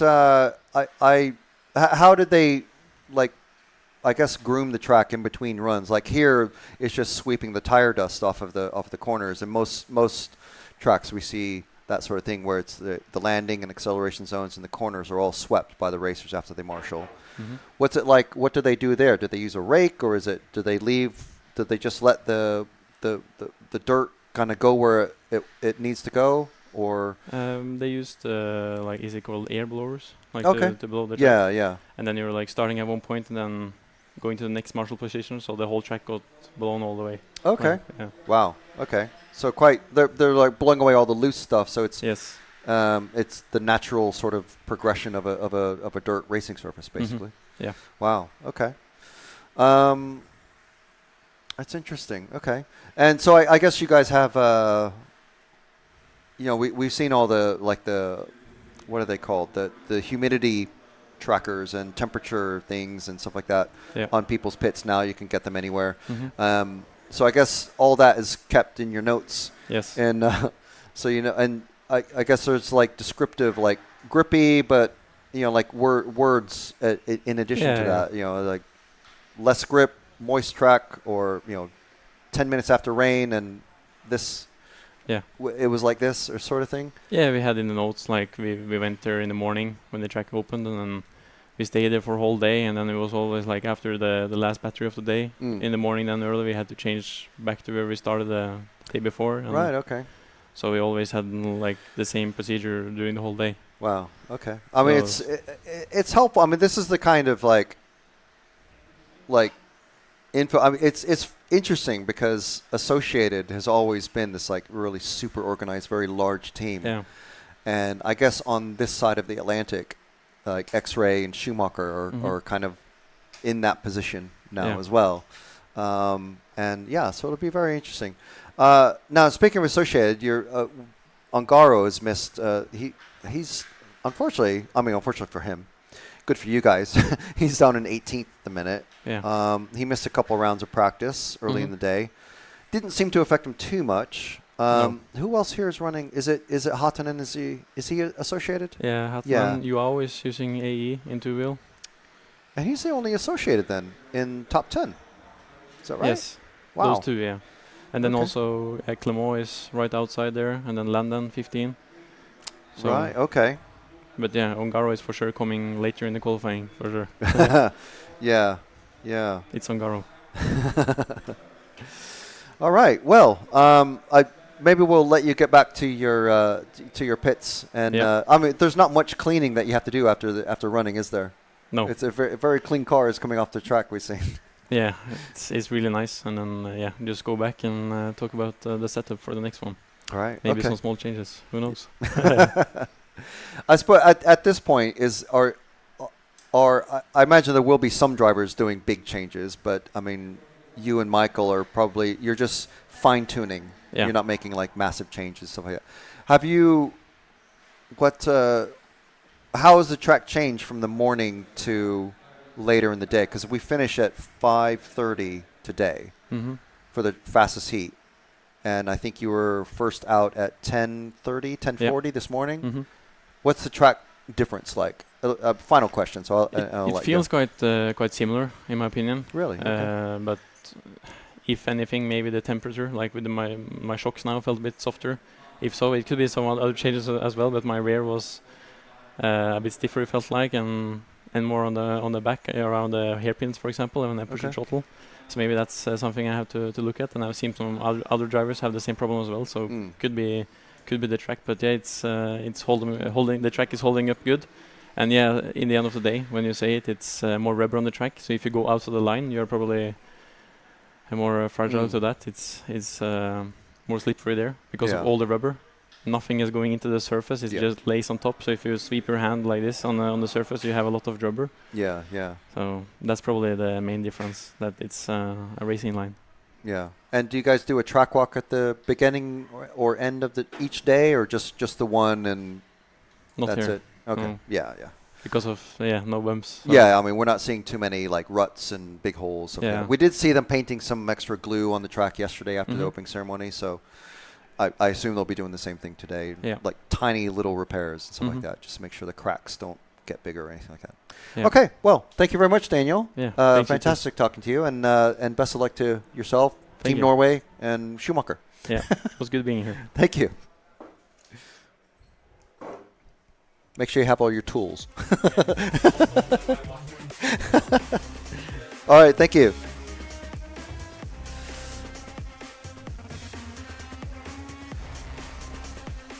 We didn't even look at his car. He brought his car into the room. I didn't even realize it. Could have picked it apart, but no, there's some secret parts in there. We can't show them on camera. Guess what, Matt? We have a new hero. Yes, awesome. Thank you very much, Benno, for joining the Heroes. Don't forget, you get a 10% discount on RC Racing TV. You can expect, you have to go on rcracingtv.com to order your stickers. Make sure you do that. Any new Heroes, make sure you do that because we have to get your username. We have to confirm your username, and you have to put in your shipping address, stuff like that. So good stuff. Heat 4 on the track coming out. Jessica JRC is saying, hi guys. Hello. Ale Tim. Is there? Yeah, I think it's Lasser, isn't it? Tim Lasser? Yeah. You call him Tim. I call him Timothy because there's 2 E's at the end. He's a French champion. Okay. Very good. Thank you for that information. You're a hero in more ways than one, Jessica J. Thank you very much. So, car 4 is our request for, I think, Paul, I think we did miss Paul Wood. I do apologize. I believe we will have followed him, but I don't know. I apologize for that, David. We were talking with young Daniel Kobovic in that, just recently. If you missed him, just rewind back a little bit and watch his thing. I think filled in about 1 heat and a break, I think. I'm not sure. Maybe a little bit more, maybe 2 heats. Jessica J is watching us on your lunch break. Thank you very much for joining. Hopefully on the big screen at work, just to show everybody at work how much of an RC nerd you are. You're watching live RC racing from Slovakia. What's happened here? What did we miss? Oh, that's not a good landing. And once it goes over, that is it. You're done. It's not like touring car where you can just kind of like roll back over.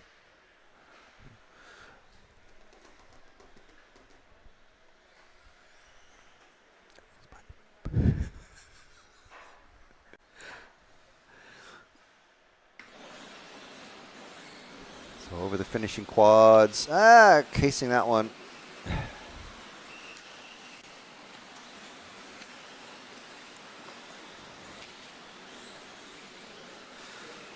We're trying to think of something of doom, but no. Anyway, the shafts of shame is a name for those poles that are sticking up. They do break away, but it does take some force to make them break off the base. But we have seen it happen. I'm sure we're going to have plenty of replays and highlights of those as they come about.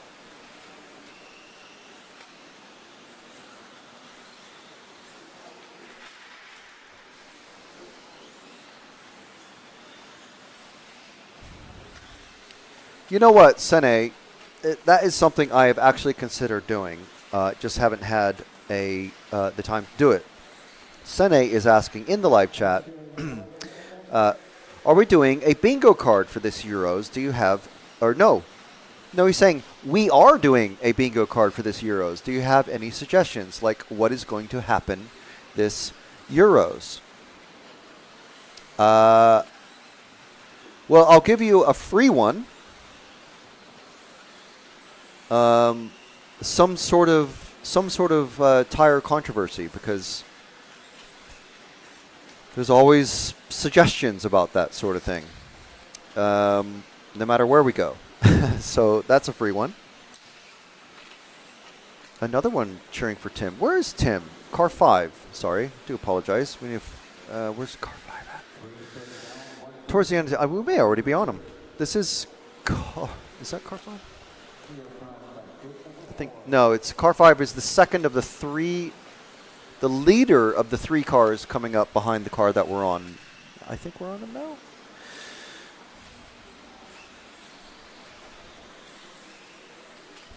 One car back, Kieran. I think that's Timothy. Going quick, because he made his way through those two cars. And he's rapidly catching up to the car we were just following.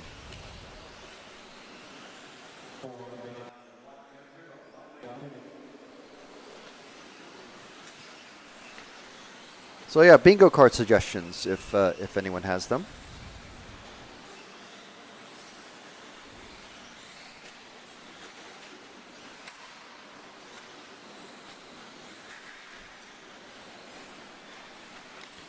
And any additional alliterative names for the poles of pain or the shafts of shame.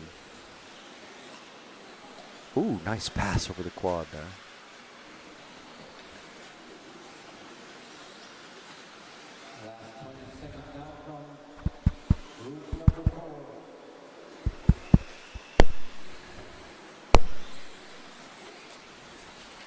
Through the bus stop. Ooh, taking that a little bit too tight. And the zoom of doom. Not invented by me, but just named by me.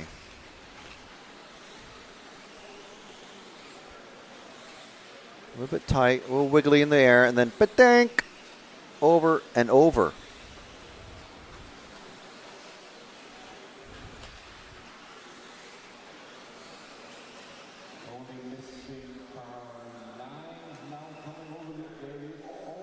So everyone is finished, and now they're going to finish up.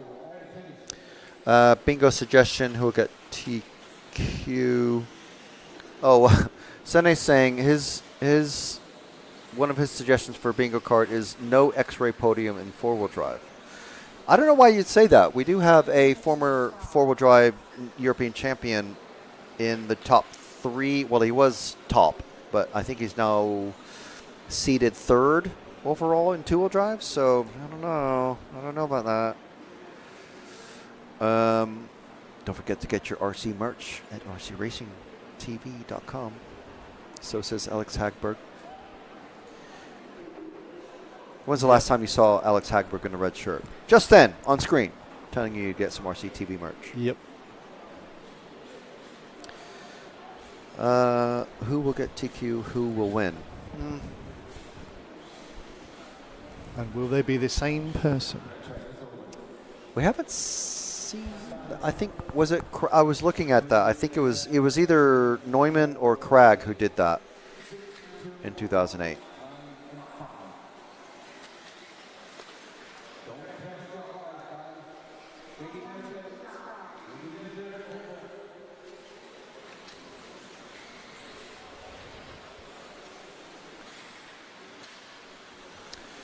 Okay, so we are in qualifier 1. We are going to qualifier 3, just so everyone knows. Obviously, rounds 1. So we're almost halfway through. We're in group 5 at the minute. Group 12 is the final group. Groups 11 and 12 are the 2 fastest heats. of qualifiers. Okay, so write these times down or just remember them in your memory. 1:37 is when the final two groups are on track. That's when they start. So there's 5 minutes, then a 3-minute break, then another 5-minute run. And then there's like an 8-minute break between groups, it looks like. And for qualifier round 2 is 3:28. No, sorry. 3:04.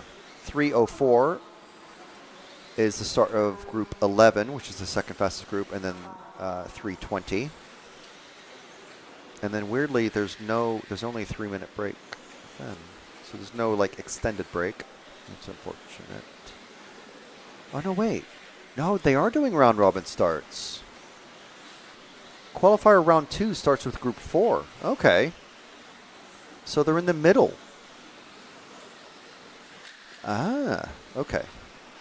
I'm going to write these down.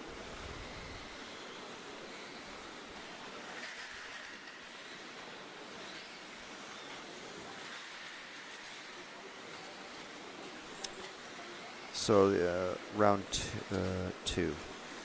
3:04 and 3:12.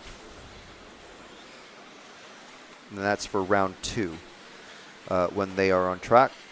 And in qualifying round 3, Group 11 is out at 16:29 and 16:37 for Group 12.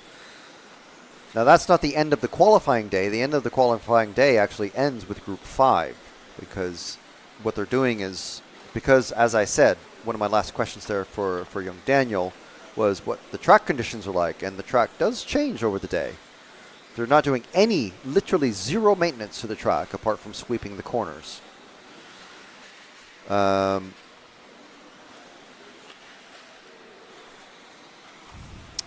So, yeah. So just write these down like I just did. In round 2, Group 11 is on track at 3:04. Group 12 is on track at 3:20. In round 3, Group 11 is on track at, well, basically an hour and a half later at 4:29 and then 4:37 for Group 12. And that's not the end of the day. There's plenty of racing that happens after that. There's 5 more rounds of qualifying after that last Group 12 run for the day. And then tomorrow, I believe it's 3 more groups of racing. Let me just check that, because since I mentioned it, I need to find it. So the 30th.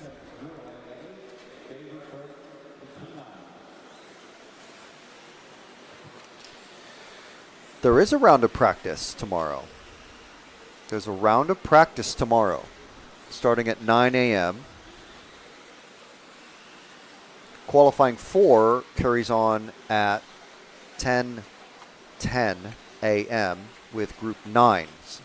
And then we're very quickly into Group 11 and 12 at 10:26 tomorrow morning and 10:34.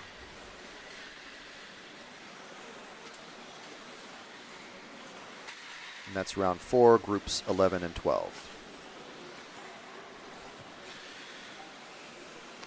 You can get all this information on myrcm.ch, but in case you're listening to us secretly at work or just listening and you're knee deep in the engine bay of your car or wrenching away on your RC, this is just reading it off. You don't have to. You can look it up later, or you can just listen and try to remember if you want. And then round 5 runs backwards. So Group 12 is the first one out at 12:06 tomorrow, and then 12:14 for Group 11. And while I'm at it, just check if there's a Group 6. There is no Group 6. We start with the finals. Final A practice. And then we start with Final L. And then an hour after the practice is the first A final at 3:20.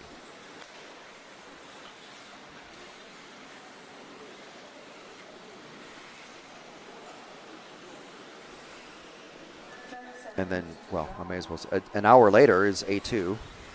And I imagine an hour later after that is A3.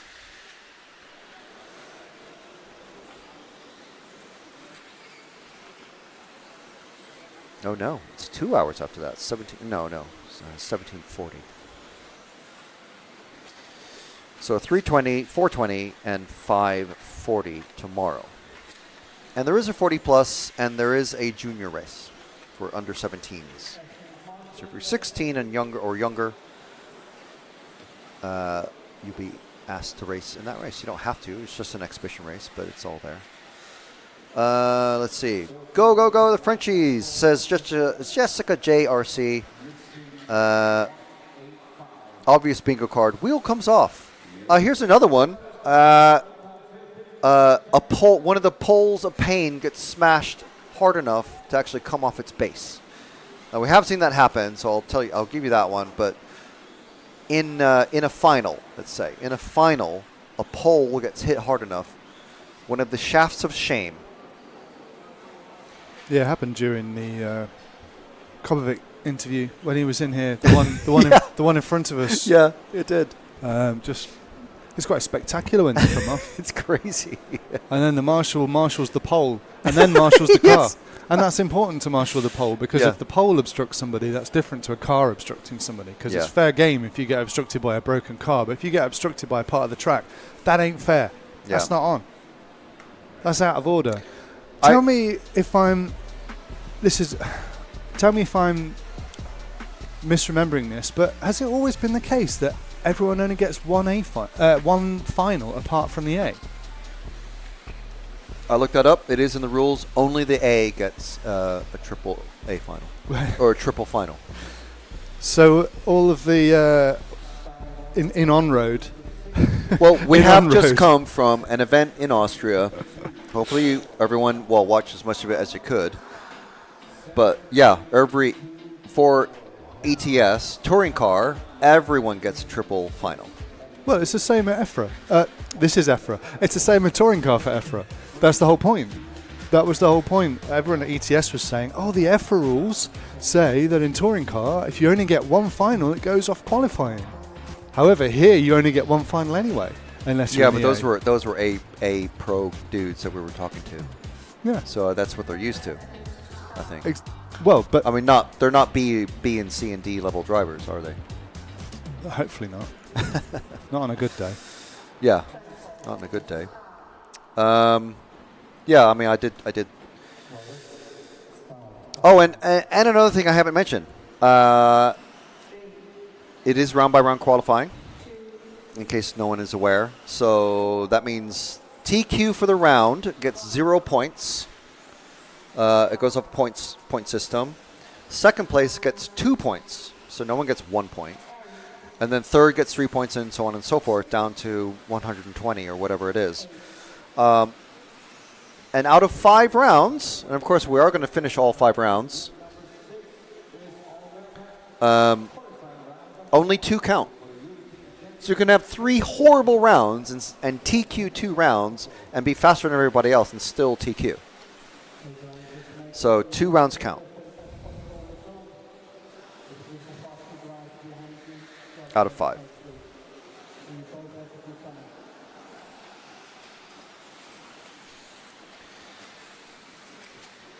But in the EFRA electric touring car Euros, everyone gets 3 A finals. If they only run 1 A final below the A, do they go off qualifying or do they go off the finals? I'll check the rule book and get back to you. I honestly can't remember what happened in Belgium last year, whether everyone got triple. Patrick is asking, when's the lunch break? Well, you missed the 9-minute lunch break. Matt was walking around in the pits, and I was frantically waving hands at him. Yeah, and that was it. 9 minutes. That's pretty good for a lunch break. That was our lunch break. It's more than ETS get. Yeah. Kieran had to lie down. Kieran, can we find the car number 9 out there somewhere of Yasser Mughal? I'm not sure where they're at or where they're from, but I don't think it's Turkey. I don't think it's Romania. I don't know. Jan Eichhorn is asking, can we talk about Tiregate? Well, we already did. It's not going to go away. I know. We're not going to stop. Should we just have a video piece constantly playing in picture? No, it's interesting. It is an interesting. It's a thing. talking point, yes, but it's just going to be every 30 minutes. Is going to be someone's going to ask about it. Because if certain people are allowed to buy something and other people aren't allowed to buy something, that's a bit iffy. The people who aren't well, you put it like that, which is a bit. Is that the case? We don't know. The people who, quote unquote, aren't allowed to buy anything are the people who are here at the track. You're not allowed to buy the 4-wheel drive front tires because the team at the track is holding them for but 4-wheel drive practice day. But the suggestion is that some people are allowed to buy them now. That's the suggestion. Or being given them, even. Which is always going to be. I mean, where do you stop the rumors? Are they machining new chassis for Ronnefalk right now in the factory? Are they literally molding like new softer arms for him to use? Where do you stop the rumors? You know? You don't. That's the whole point. I mean, literally the factory is like 20 yards away from us. They could just be machining all kinds of stuff. You know? Well, it's tires whatever with it is spokes within, and holes. Wheels within the rules. Holes. It's obviously within the rules, whatever they're doing. Yeah. So, if you showed up, if you bought 4-wheel drive front tires and brought them in, you're fine. You bring whatever front tires you want. Yeah. You just can't buy them on site, depending on who you are. Yeah. I think it is. I mean, we have the magic of the knowledge of the world in front of us. I'll just look up the stage 1 or 2 report for this event, because it will specify. I'm surprised that I'm not surprised that you're allowed to run the 4-wheel drive front tires. I am surprised that you're allowed to bring them in and run them. It's open tires in the front. Yeah, but everyone's running the same tires. No, in the front it's open. In the rear, it's not open. Specified. Yeah. So people are walking in with any front tire they want because it's open tires. Only the driven tires, the ones that are receiving the power from the motor, are controlled. So you can bring any tire you want to the front. It's open.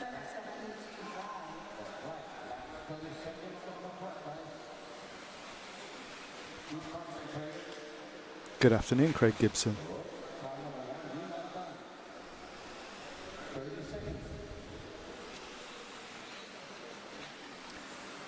So any tire and any insert for the front only, for 2-wheel drive. For 4-wheel drive, you have to have them. You have to use the 4-wheel drive. It's fully controlled. On the stage 2 report, it says subscribed for the race. That means that just means. But that's the same every year. You have to use them. Yeah. I was just looking to see what.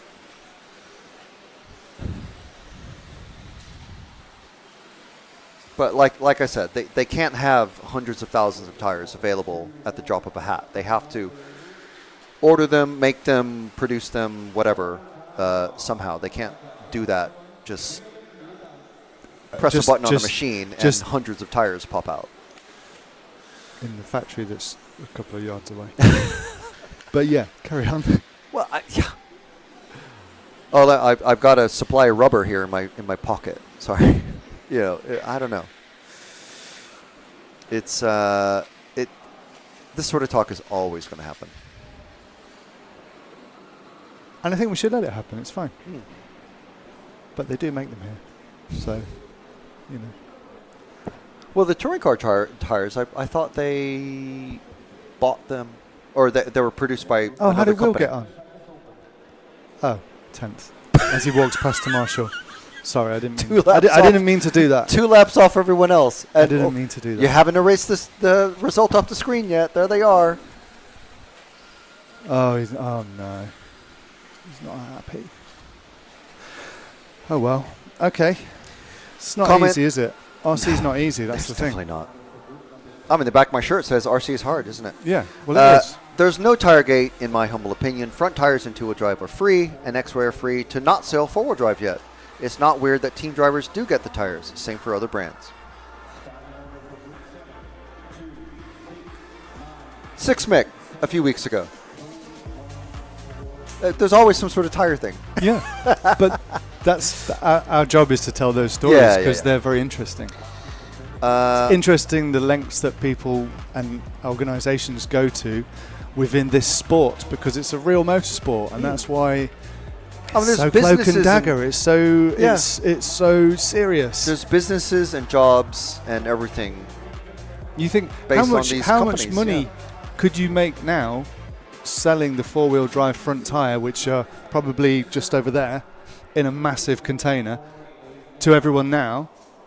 But it's more valuable to not do that. If you had a because it's really full of them, yeah. Supply and demand, isn't it? Yeah. Oh, I bought these for £10 a set. I'll sell them to you for £20 a set. And in a couple of days, they won't be worth £20 a set. They'll be worth 10. So, Mark Christopher, yes, the tire has to be commercially available, and it is commercially available. Just not from the people that make it. At the moment. I'm sure you can go on Mebosport.com or EuroRC and find the tires online. Where did they get them from? From here, months ago. But, you know, you can't flip a finger. Flip a finger? Snap a finger. Car 6 of Harley, please, says Brian Preddy. One of our heroes. So Harley out there. Now that we remember, there we go. Yes, the white with the yellow wheels. I think the more interesting debate is the wheel color choice and painted or unpainted wings.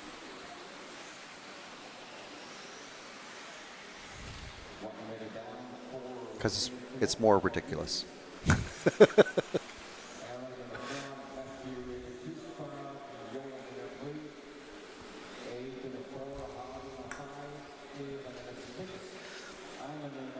How about this for a discussion point? Should drivers surrender their mobile devices at the bottom of the rostrum and only receive them after they turn marshal? Because everyone stops and goes, oh, what was my time? Oh, that's that one lap. Oh, yeah, that's that one lap I did that mistake. And you sit there and there's always a delay. Every now and then there's a marshal who's looking down at their phone. I mean, in the old days, it used to just be like, you know, before everything was on phones, you'd be talking to a friend, but now it's, and be distracted. But now it's, you're looking down at your phone and you're distracted, not doing your task. Performing your marshally duties.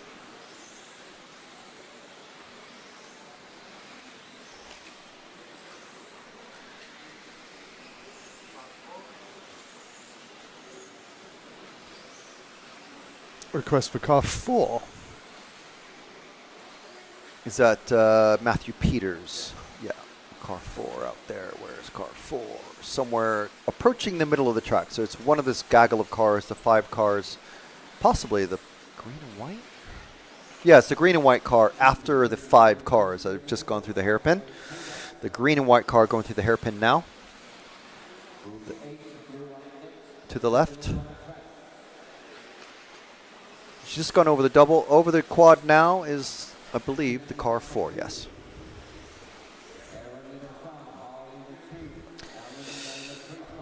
What's the top heat, asks Jordy. Well, top 2 heats. Luckily, I've written down the time, so I don't have to look through the very long schedule. Top heat for round two. Two top heats are out at 3:04, 4:29, and that's for today. So just keep that in mind. 3:04 and 4:29 are when the two top heats are out.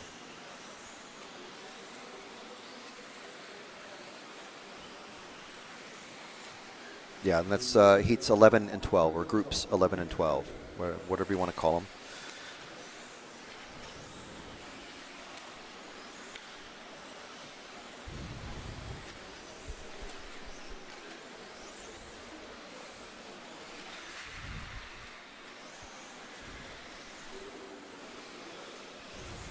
I thought I saw a shaft of shame, but get pummeled.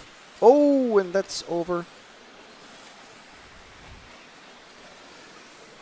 It's not our fault. It's not a commentator's curse. That's a follow request curse.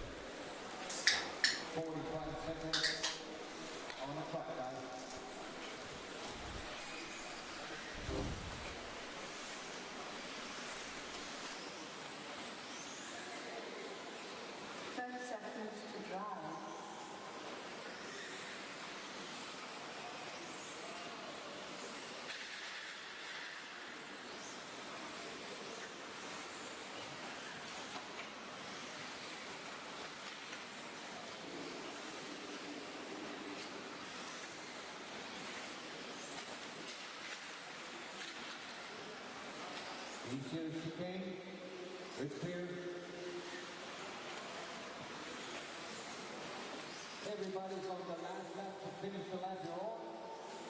Get the car over the time loop, and then you can consider yourself done. So time is finished on this. This is heat 7. Just wrapping up proceedings.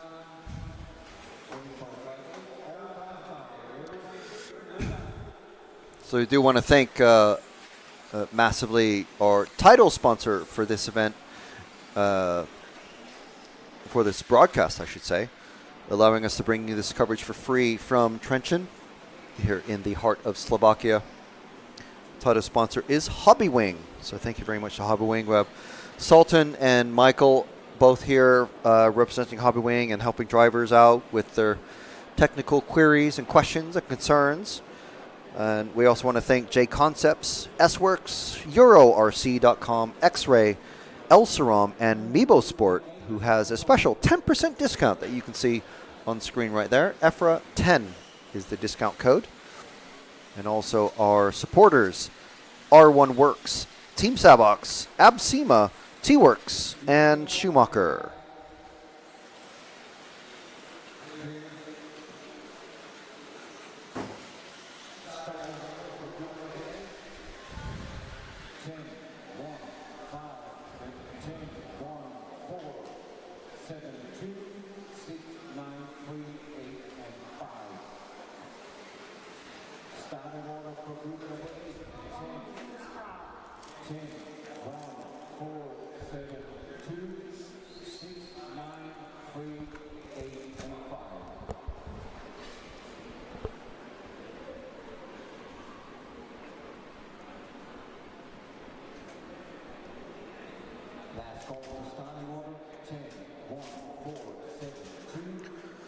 So Jessica JRC cheering on Valentin Puziat.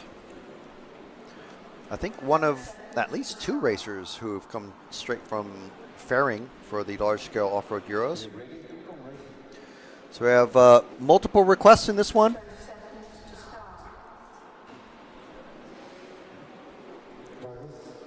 And we're just swapping over some batteries.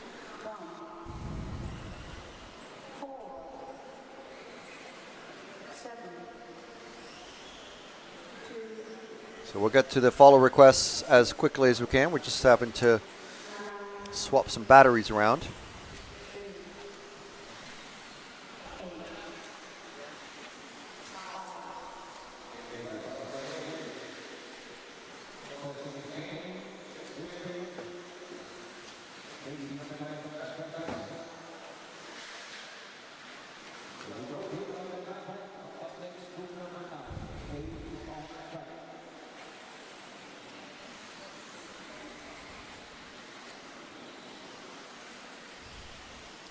So I think we are on the car number 1 right now.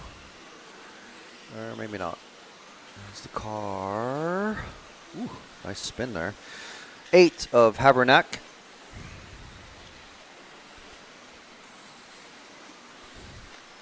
But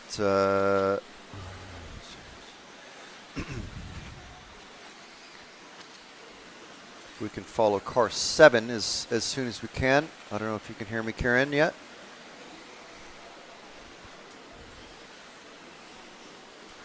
Car 7 is coming towards the end of the lap. I'm not sure what colors he uses. He's just across the finish line now. There he is.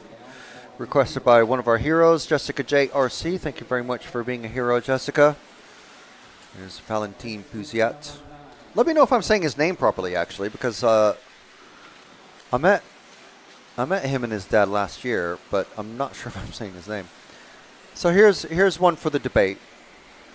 A debate better than Tiregate. Yellow wheels, clear wing, versus white wheels and or painted wing.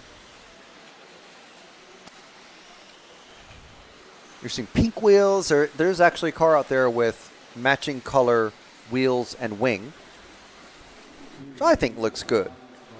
I'm sure I've seen the car as well before. Ooh, that's not a great landing.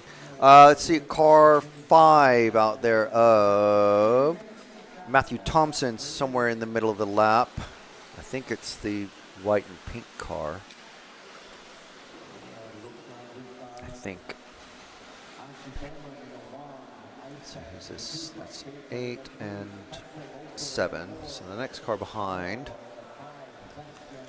Yes, so the pinky car just across, one car back. One car back. There we go. That is Matthew Thompson. Currently running 9th. Some fans in the UK asking to watch.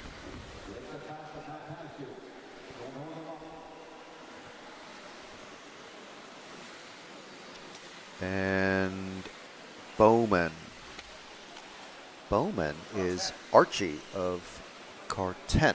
So, but we'll get there. We've had we have a surprising number of requests in this particular heat. So we're trying to get to all of them. Obviously, we do follow our hero requests first. Priority requests, stickers, merch discount, cool logo, and bolded name in live chat and comments. What's not to love about being a hero? So car 10 now is actually leading and coming towards the end of the track. I think it's the bright green car then with the black wing.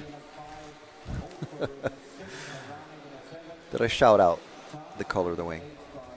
Oh, no. No, no, no, no. Ruben, that is all on you. That was not a commentator curse. That was a Ruben curse. Around the bus stop. I mean, still leading, but may lose that second and a half. Oh, and another mistake. That's another, what, quarter second, half a second?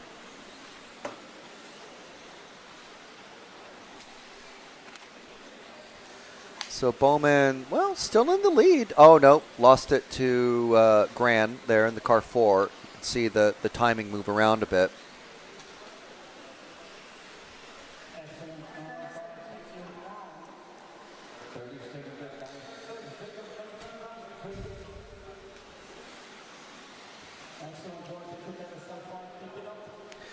Pavel saying transparent wheels and wing. Well, I can go with. It's just that the look of the car doesn't look right with if the wing looks invisible. I can understand the the weight thing because whatever. It just doesn't look as good. It's like seeing a touring car race with 5 white cars and 4 5 yellow cars. It's just a dusting of paint.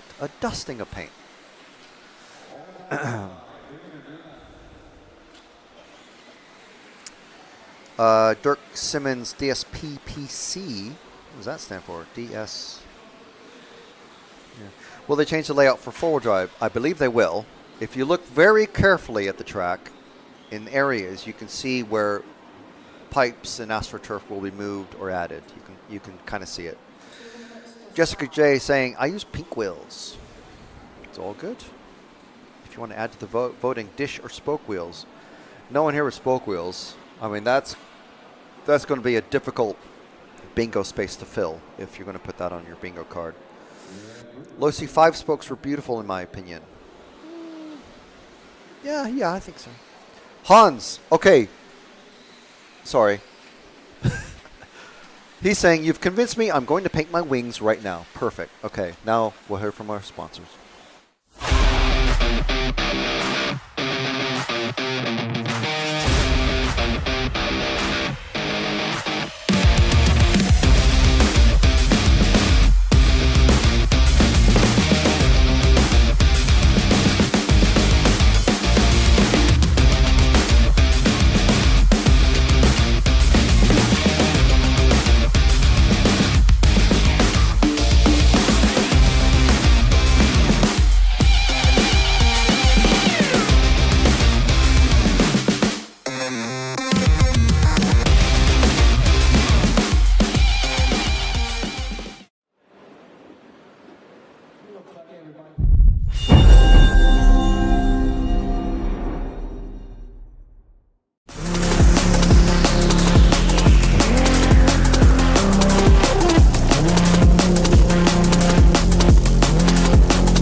All right, cars out on track.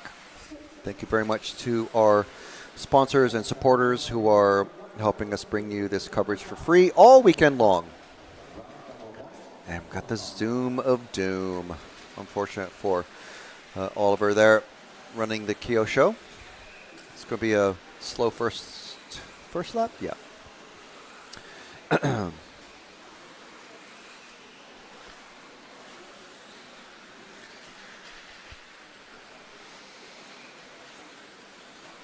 David saying, RE, the wheel debate. I buy white ones and dye them in a pan in the kitchen. Orange, pink, green, whatever. My missus has had enough of it.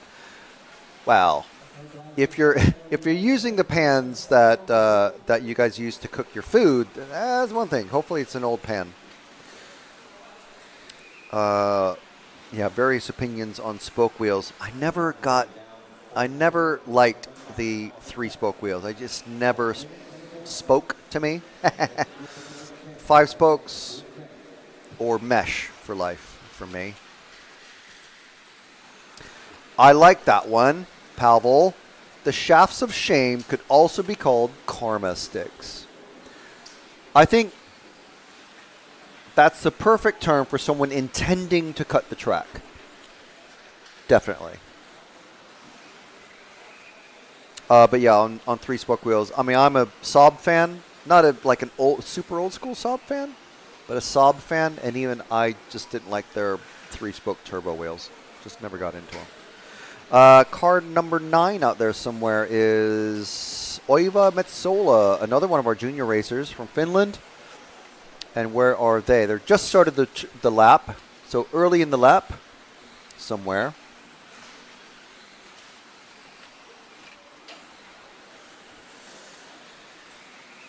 I think this is the car 9 going through the bus stop chicane.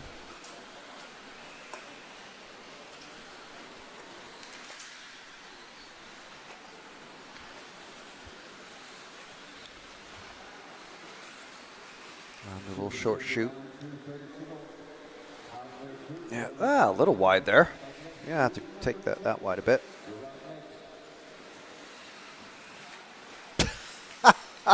I'm not going to read that out, Boz, but I'll give you the laugh. That is a good one. When is Martin Bayer on? Martin Bayer is on at 3:20. That's Central European time. All the times that we give you this week are going to be in Central European time. So please adjust the time accordingly, obviously. Alexander Gjembel. Alexander Gjembel is just at the end of the lap. Car number 1. I think it's the white and green car that's just come underneath us. Kieran? I think it's the white, the green, that one, yeah. White and green. Sorry, I'm talking about painting wings and wheel colors, and I can't even say orange. There's Alexander. I would have a problem with this because, oh, yeah, I'm the orange car. Oh, wait, no, now I'm the green car. Now I'm the orange car. Now I'm the green car. It's just too much for my small brain.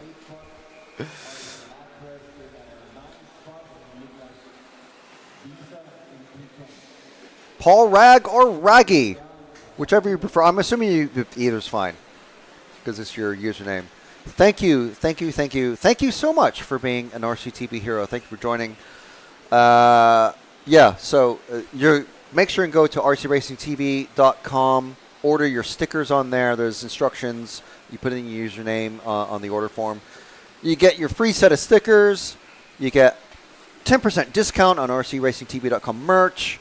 You get a cool logo next to your name. You get a highlighted name in all your live chat comments and video replies and all that. You get priority follow requests. The love and respect of all of your enemies and peers. The jealousy of all of your racing rivals. And our eternal love and devotion. Is there anything else? Did I miss anything? I think that's everything. So, yes, thank you very much for joining us. So this is Alexander has just finished his run.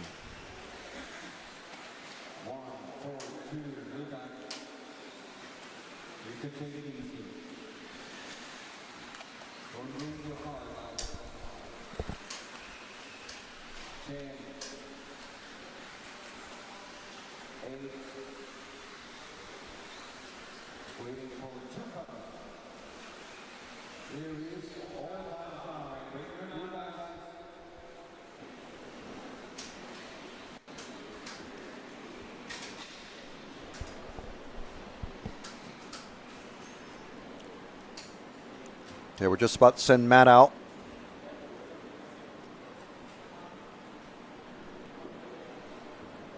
And let's see who he's able to catch in the pits.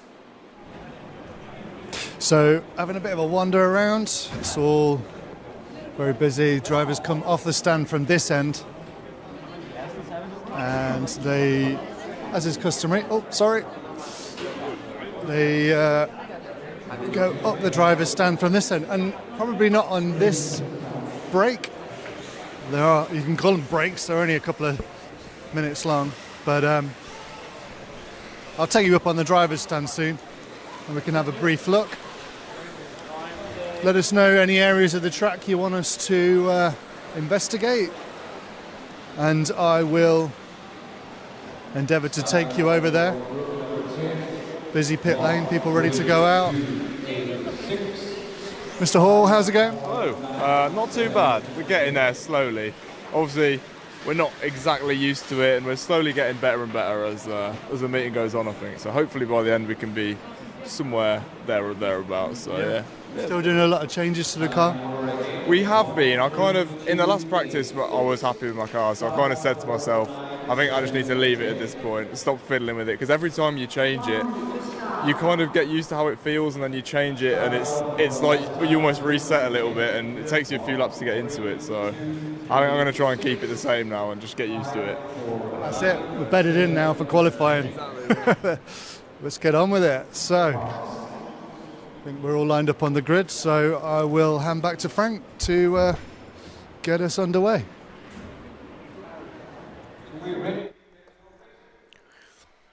Okay, so here's some of the drivers on the grid. You can see Tommy Hall there in the middle and Lee Martin to the left side. And we're following, I think this is Lee out first. We've got another new hero, Life in Cycling. Thank you very much. We'll celebrate you properly. Thank you very much for joining us. Right now, we're going to follow Lee Martin for a couple of laps by request. Lee running the X-ray around the hairpin. Lee's been doing this for such a long time. I mean, if you're going to follow anyone's, copy anyone's style, you'd be no one would blame you. No one would make you feel bad for following the white wheels and clear wing of Lee Martin. Of course, he said he copied his early paint schemes from Ryan Mayfield. So,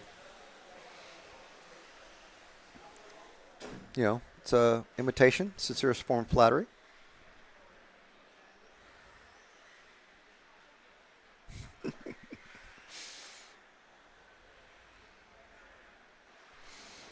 Okay, so if we drop back one car to Tommy Hall, younger brother of, is that Tommy? I think that's the one, yeah. Younger brother of Jamie, who Matt was talking to in the pits there. Stood next to Gary Barlow.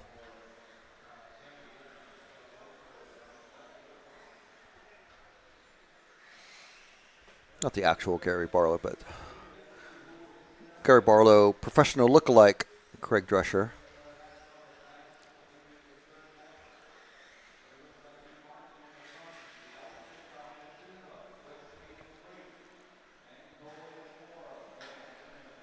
So we do have a couple more requests. We'll try to get to who was first.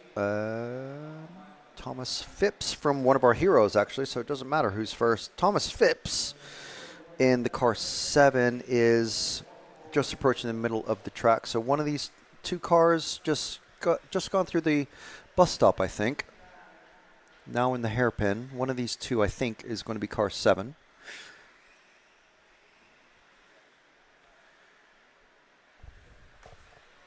Yeah, it's the leading car who just got passed, actually. There's Thomas Phipps. Didn't actually catch who that was that just passed him. I think that is Hoffman who just passed him in the car 9.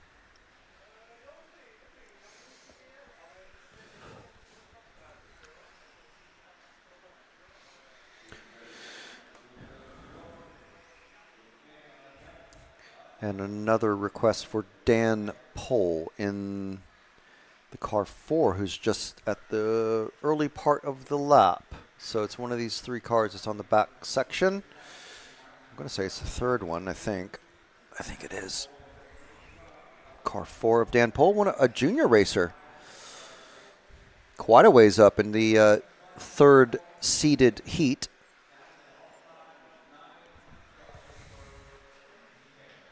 Yep, that is Dan Pohl, just come underneath us there.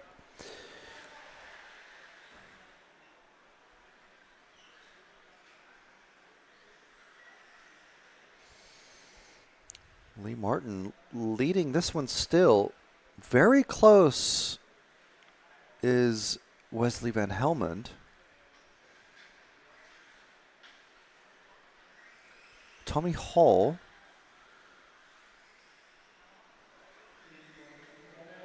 Not doing too hot. Ooh, and just over. But luckily, ending on his wheels, but still going to lose a second or so there. What's happened to Lee? Lee must have had a big mistake somewhere. Tommy Hall moving up a little bit.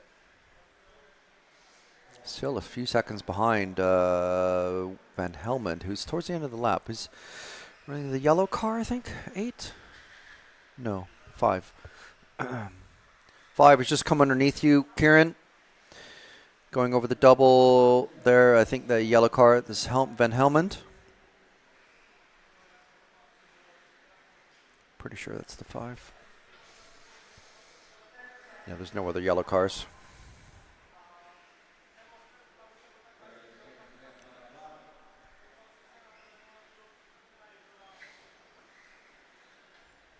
through the short chute, leading the heat at the moment, but just pipped by Johansson, Lautenbach, and Hall and Martin, and then back to the top.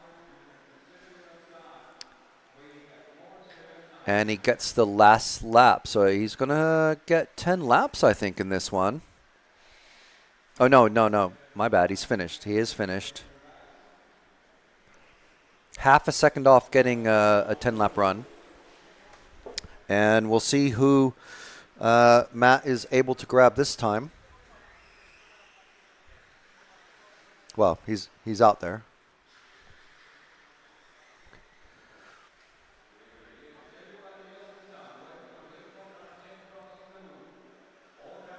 Okay, so we're going to pop over to Matt. And here they are, making their way in. Drivers coming down from the driver's stand. Maurice Lautenbach, Tommy Hall, Lee Martin. Not sure what happened to Lee there. What happened, Lee? Driver's shit. There we go. Apologies, kids, if you're listening. Wesley, that was good. That was quite good. That was really good. A little bit on the safe pace, but no mistakes. It was good. You found a nice setup and everything good? Like exactly the same at first practice, but it's only like driving without mistakes is so difficult here. But we found the pace and it's quite good. So now take some rest and go for it the next one. Good stuff. Well done. Wesley Van Helmen there, fresh from the large-scale off-road Euros, and now putting down some very fast times on this incredibly tricky track. Oh, who's this? Hey, Will. Hello. How's it going? I mean, the event itself is good, but the driver, a bit questionable.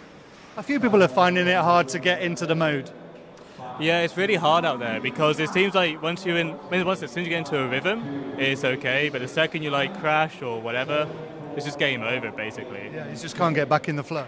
Just can't, as I've done pretty much quite a lot. So there we go. Best of luck for your first round of qualifying. Yeah, thanks a lot. And I think they're lining up on the grid now. I can hear in my kind of peripheral hearing the lady. You know, the lady that we have to listen to, according to Bjorn, the important lady. And there you go. You heard the lady. 30 seconds to start. And there they are. So I'll hand back to Frank to talk us through. Yeah, there they go.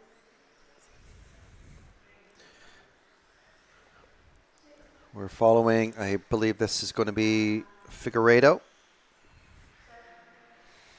Oh, little mistake there on the corner box.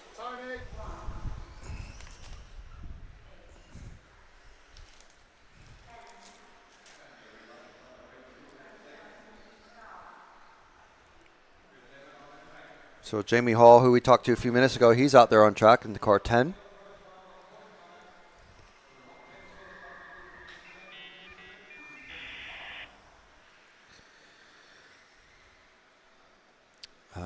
We do have Dan. Okay, we've already hauled that one.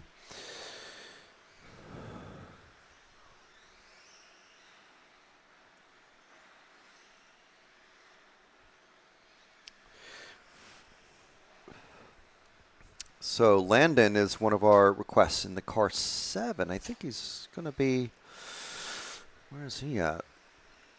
Towards the end of the track on his second lap.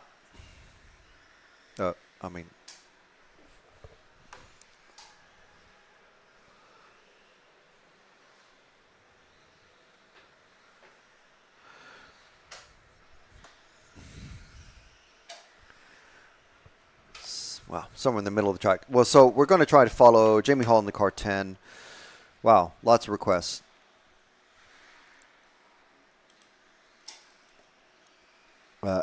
Landon and car 2 and car 4 is what? We haven't followed. Who are we on here? It's easier to tell. 0 of Jamie Hall, so that's good. Perfect. Follow Jamie for a little bit.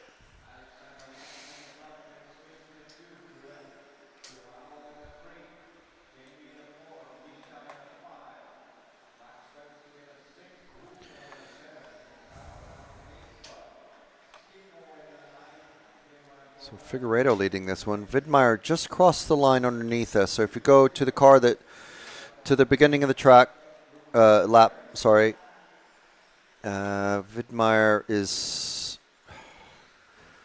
I think that's Widmeyer. Car 2. It looks semi like a 2.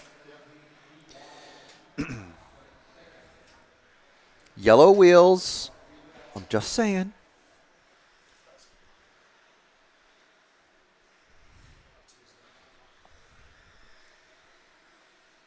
Who?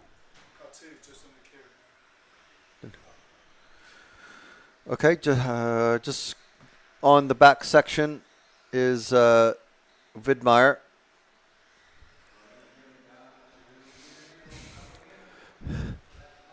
At the hairpin, Kieran, is one of the cars that we're trying to follow. Sorry, over the start-finish line now.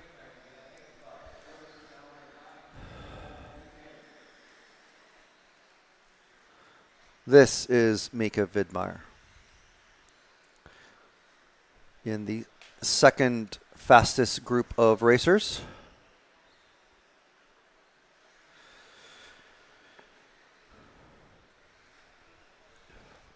Follow him for a lap, and then we'll try to follow Skidmore. And where is he at? He's coming towards us on the end of the lap. Just about to cross the finish line now is Skidmore. He's going away from Kieran in over the double. That's Skidmore there.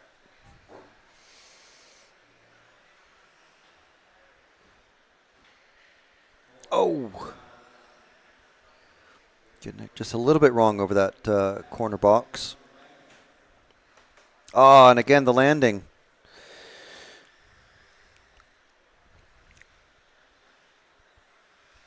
Figueiredo, Widmeyer, Ben Smith was in third, popped down by Landon now.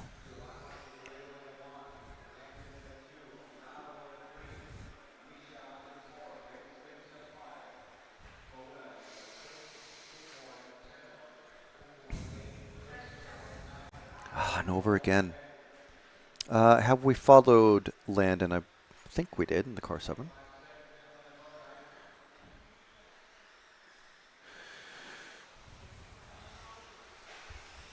Landon's just come underneath us, going over the double section in the red car with the yellow wheels. Leading car of these two. Pair of cars with yellow wheels. I think a yellow and red car with yellow wheels works great. Especially, I think as you get older, you need the bright colors. I have no idea how old Alexander is, but assuming he's younger than me.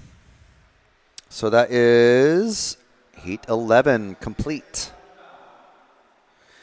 Everyone is finished and pulling off now. Very good. Ongaro only doing 9 laps in that one. Figueiredo, Widmeyer, Landon, Smith, Boda getting 10. Oh, no. Ongaro was on his 10th lap. So, okay. Very good. 5:29 in that one. And we're going to cut over to Matt. Drivers coming down from the driver's stand. Some communications happening. Joao Figueiredo yet again, very fast. But I think we haven't heard from Mika yet. Mika, pretty good out there. Are you happy? So. I mean, the speed I think was okay, but I had like one mistake and one super bad lap. So I'm a bit upset that I lost the time. But in general, it was like okay start to Q1. Yeah. The open tyre, the front tyre is obviously open. How important is it, the choice of the front tyre? In my opinion, it's like really important, and it can make like a huge difference. Maybe for the future it would be good to think about to get like also a control tire on that to get it like more equal and more fair. Have you found the right tire for you? I think the best I can get. Good stuff. Good stuff. Best of luck for the next one. Thank you.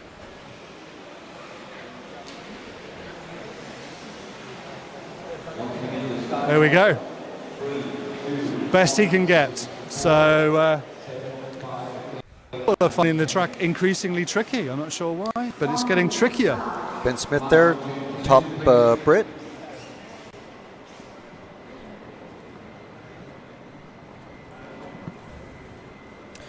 All right, so we are off to top heat.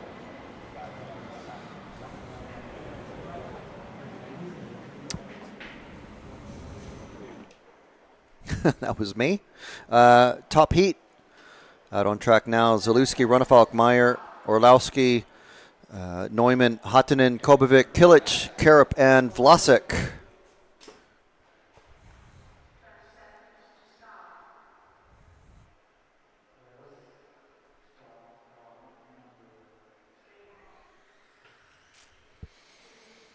So we'll follow each of these cars for just about a lap, about 90% of a lap, and trying to get them all in. So everyone, you don't have to do any follow requests in this one. Zalewski off and away, yellow wheels, clear wing.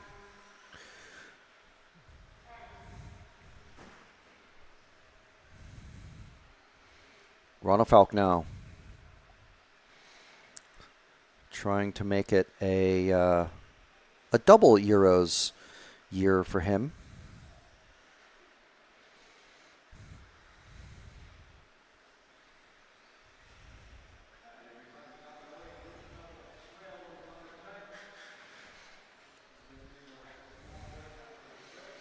Kobovic has just crashed just in front of us, so he's going to have a slow procession. If we drop back one more car, this will should be Bayer.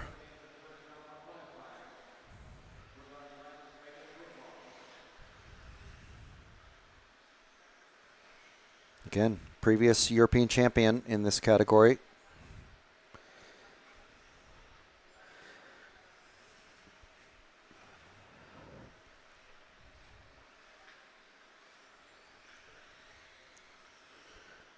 Around the bus stop. Over the triple, and we drop back to this car here is, I think this is Orlovsky, who started behind Kobovic, but obviously with some sort of mistake, well, with the mistake that we saw off camera, he would have gotten past and let his, Kobovic would have opened the door pretty easily for Orlovsky, I'm sure. If we drop back another car, just wait there. And this is going to be Neumann, I believe, who used to run a black wing.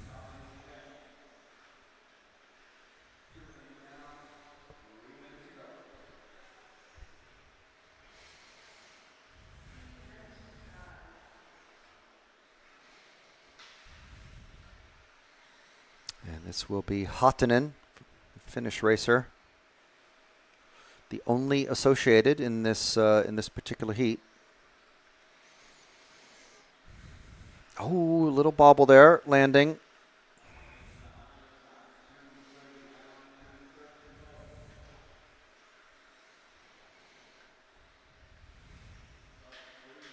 Oh, and over that's going to be that's a bad one.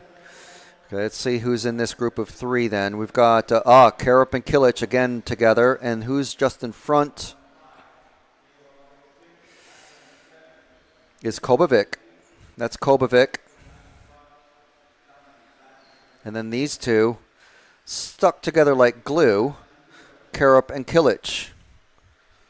And it's just unfortunate. You don't want to be this close together in a 5-minute run. Ideally, you'd have enough space to give each other room. I think that is Kilic in the second of the blue cars.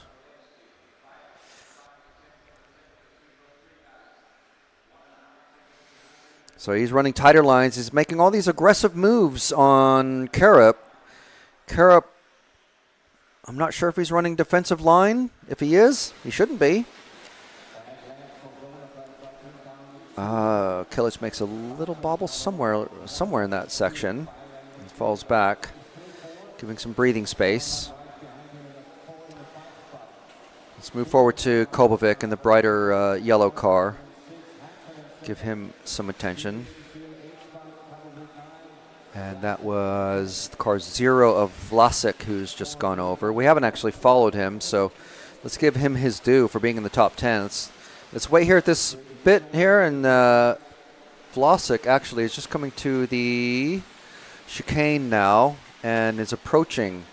There we go, the bright pinky car at the hairpin now. That is Vlasic, Dominik Vlasic from the Czech Republic. We've barely given him any attention. I do apologize to Dominic for that. But anyone who can run with the big dogs like this needs to have a slap on the back. Actually, this is Zalewski, I think. Oh, going over. That is Zalewski in the car. No. Yeah, it is Zalewski. Vlasic is the next car back, just in front of Ronefalk. So he's unfortunately, I think he's just finished. But we'll follow him. We'll give him his late attention.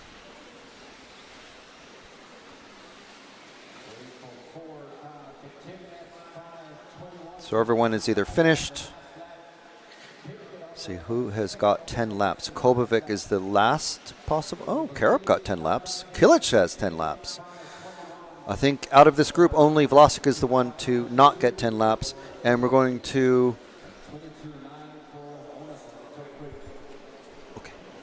Okay. And yeah, they're still running. So there is our finishing order. Bayer, Zalewski, Ronefalk, Neumann, Orlovsky, Karup, Hatanen, Kobovic, Kilic, and Vlasic.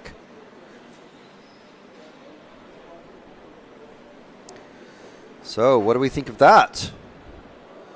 Very interesting. Not a massive shakeup.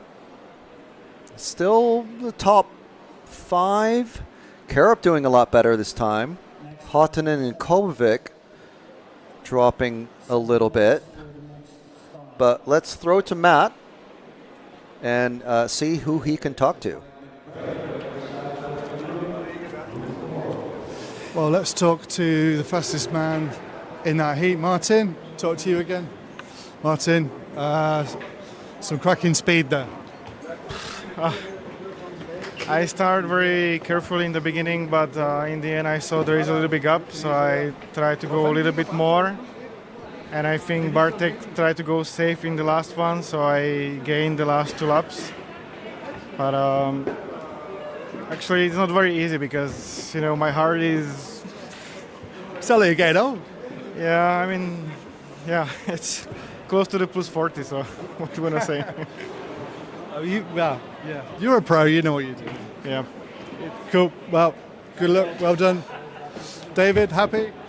I'm pleased with a good score in Q1. That's not that's usually my strong stuff. The last couple of races, also in Portugal, I didn't start well. So getting a third is very good. I had a crash there on the back with 3 laps to go or so, and I lost the TQ there because Martin rolled it on the last corner. So would have been close for sure. But I'm not super happy about how my last minute and a half. I felt like I lost some grip. So just gonna have to see what to do for the next one to get some more grip towards the end of the run.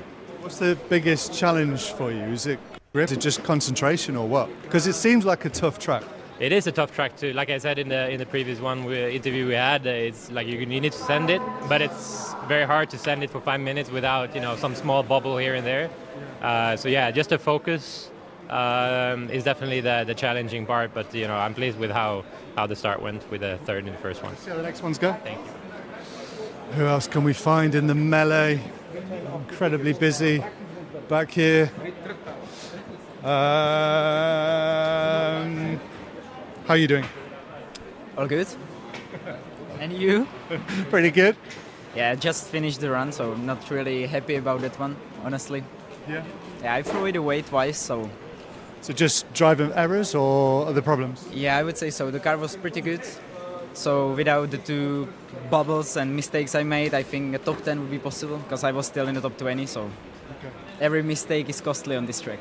Yes, absolutely. Best of luck for the next one. Thank you. Who else can we get? Everyone's running away for this like 5-minute afternoon tea. Oh, what's this? Is this photo time? Yes, this is it. Let's have a look. It's photo time here. Waiting for more drivers to come.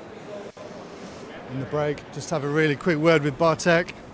Bartek, how you doing? I'm doing great. I think you would be. That was a great run.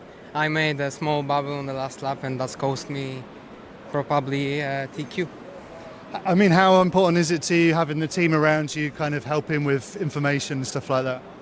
It is very important because we can help. We can play. We can making setup together, and that's help for sure. Excellent. Okay. Best of luck for the next one. It's important photo time happening. Ronne Falk, Bartek and Bayer finding a key part on the track. So we can't interrupt with that. It's 3 minutes until Q2 starts. This man's on the phone. Hello. Hello. Tell us how you're feeling. I'm feeling good. Just had a decent run. Yeah. And I mean, my ball diff after like 1 minute of racing just broke, so I had no more traction. It was a good run till there, but yeah, still finished like 12 or 13. I'm okay. Figured out your setup now? Yeah, my car's really good, and my electronics also, having fun. The track is awesome, and yeah, it's good. Front tyres, do they make much of a difference what you choose? I have the normal two-wheel drive fronts from Hudy on, and I mean, some of them running the four-wheel drive fronts, and I mean, they're all fast, so maybe it makes a difference, but we can't get them, so yeah. Does it help being an 8-scale professional, like on a track that is arguably kind of an 8-scale track? I mean, for me, that's a real off-road track, not like last year. Last year was like touring car with 2 jumps, and this is a proper off-road track. So you're happy with the track? Yeah, for sure. Excellent. Well, there's somebody with the 2-wheel drive fronts on who's happy. So maybe the front wheel's not that important, although Mika Vidmaier is saying that potentially it should be a control tyre on the front. We will see how things develop. We will see. So we move forward to the next round of qualifying. Maybe Frank can tell us who's on top. Yeah, I can. It is qualifying. I just had the screen up. Now I don't. So Bayer, obviously, TQ, first round. Bartek Zalewski and Ronne Falk rounding out the top 2 and 3. Then we have the German Jorn Neumann with the S-Works. The Schumacher of Orlovsky. The associated of Marcus Karup. The associated of Hal Figueiredo, second associated driver.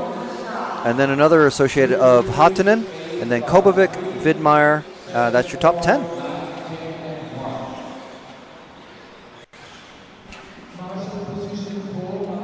So, yeah, let me cut back to the main camera, and we are about to start qualifying round number 2.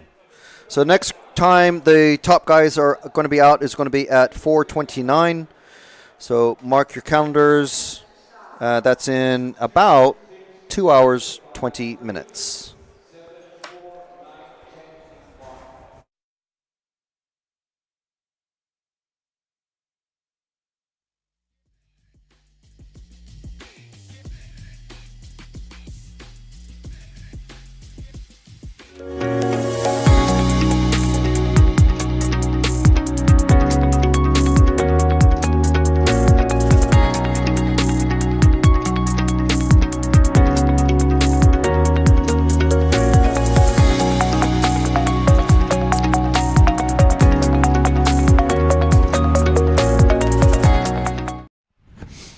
Yeah, so we are off and running with Q2. Oh yeah, we got the round robin start, so it's not Heat 1 anymore, it's Heat 4. And next to me I've got Mr. RC Disco. All right, Frank. Greg Hill. Oh, how's it going, mate? Yeah, all right. It's not rainy, and we're indoors. So that's a good start. Yeah, we've had rain so much, all the events we've been to recently. It's ridiculous. Yeah, I was watching that, but yeah, it's I've literally just walked through the door. Just managed to watch the top heat, Yeah. which was pretty impressive. Obviously, the boys did well. I think that's a 1, 2, 3 for X-Ray. Mm. So my magic has rubbed off. I might as well go home now. There you go. Just leave it at round 1, and that's it. You're done. Well, I was messaging Bartek yesterday, and when he came to the MKGP, he asked me to bring some wheels, and the only wheels I'd got were yellow ones. I actually thought it fitted his body shell design. Yeah. So ever since, because he TQ'd and won that two-wheel drive event, I messaged him and say yellow wheels are faster, which is obviously debated hotly in the I've kicked it off in the live chat. Yellow wheels, pink wheels. I mean, look, there's a guy here with a green painted wing and green wheels. Actually, that looks pretty Kanai cool. style, you know. Yeah. Oh yeah, good spot. Yeah. In a couple of races, there's someone with orange wheels, like an orange and black body, orange wheels and orange wing, all the same color. It's quite cool. Yeah, I mean, X-Ray Hudy, they've actually just released a group of coloured wheels, so we'll probably see more of it. They certainly do green, orange, yellow, white. I feel like I'm missing one of the colours out there, but yeah. Pink maybe? Well, suggest it.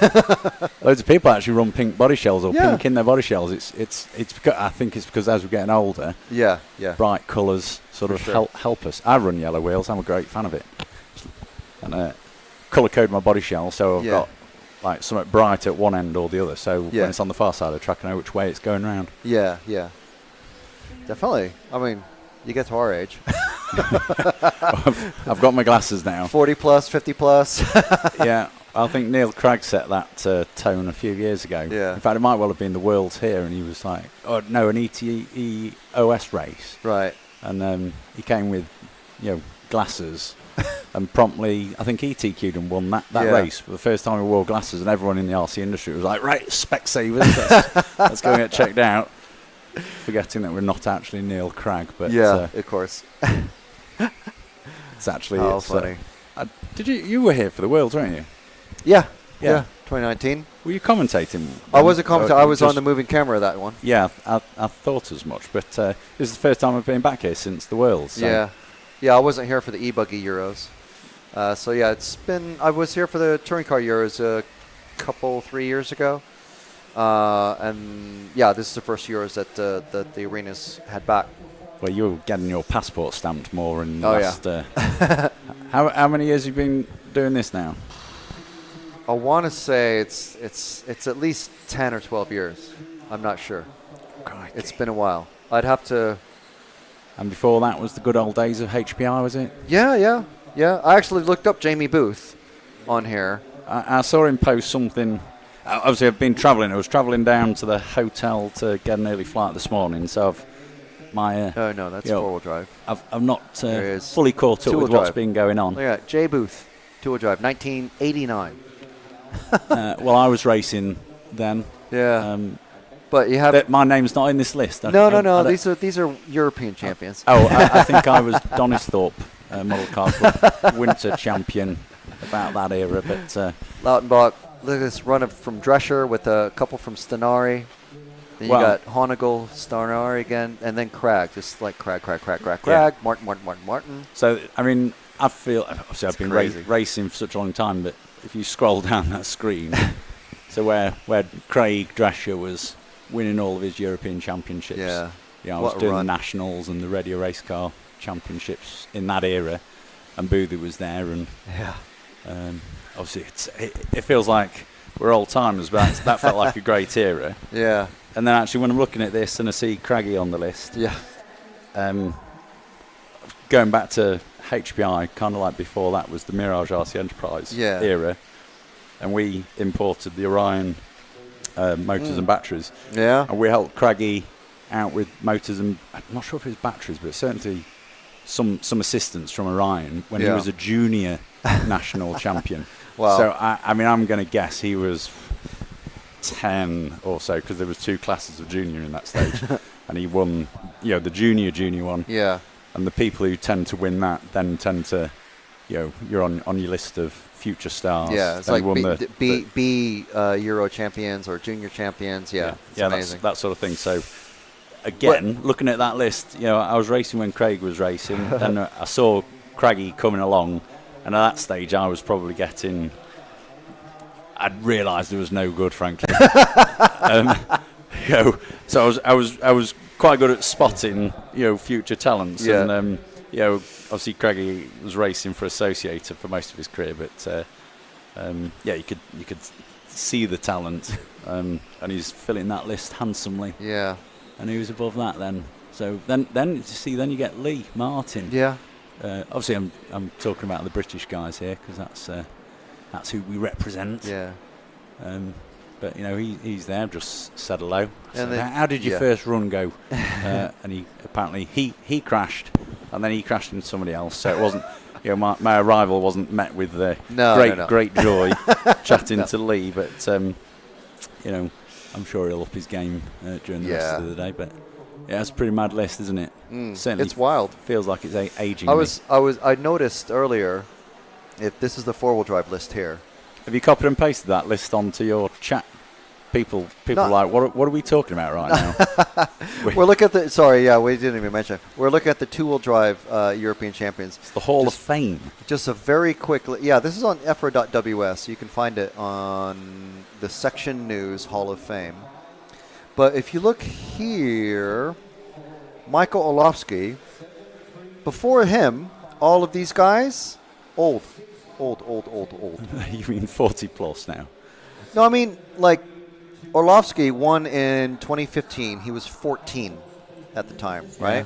Was he racing for Durango at the time? He was born a year after Hupo, who was racing here, won in 2000 the Euros, the 2-wheel-drive Euros.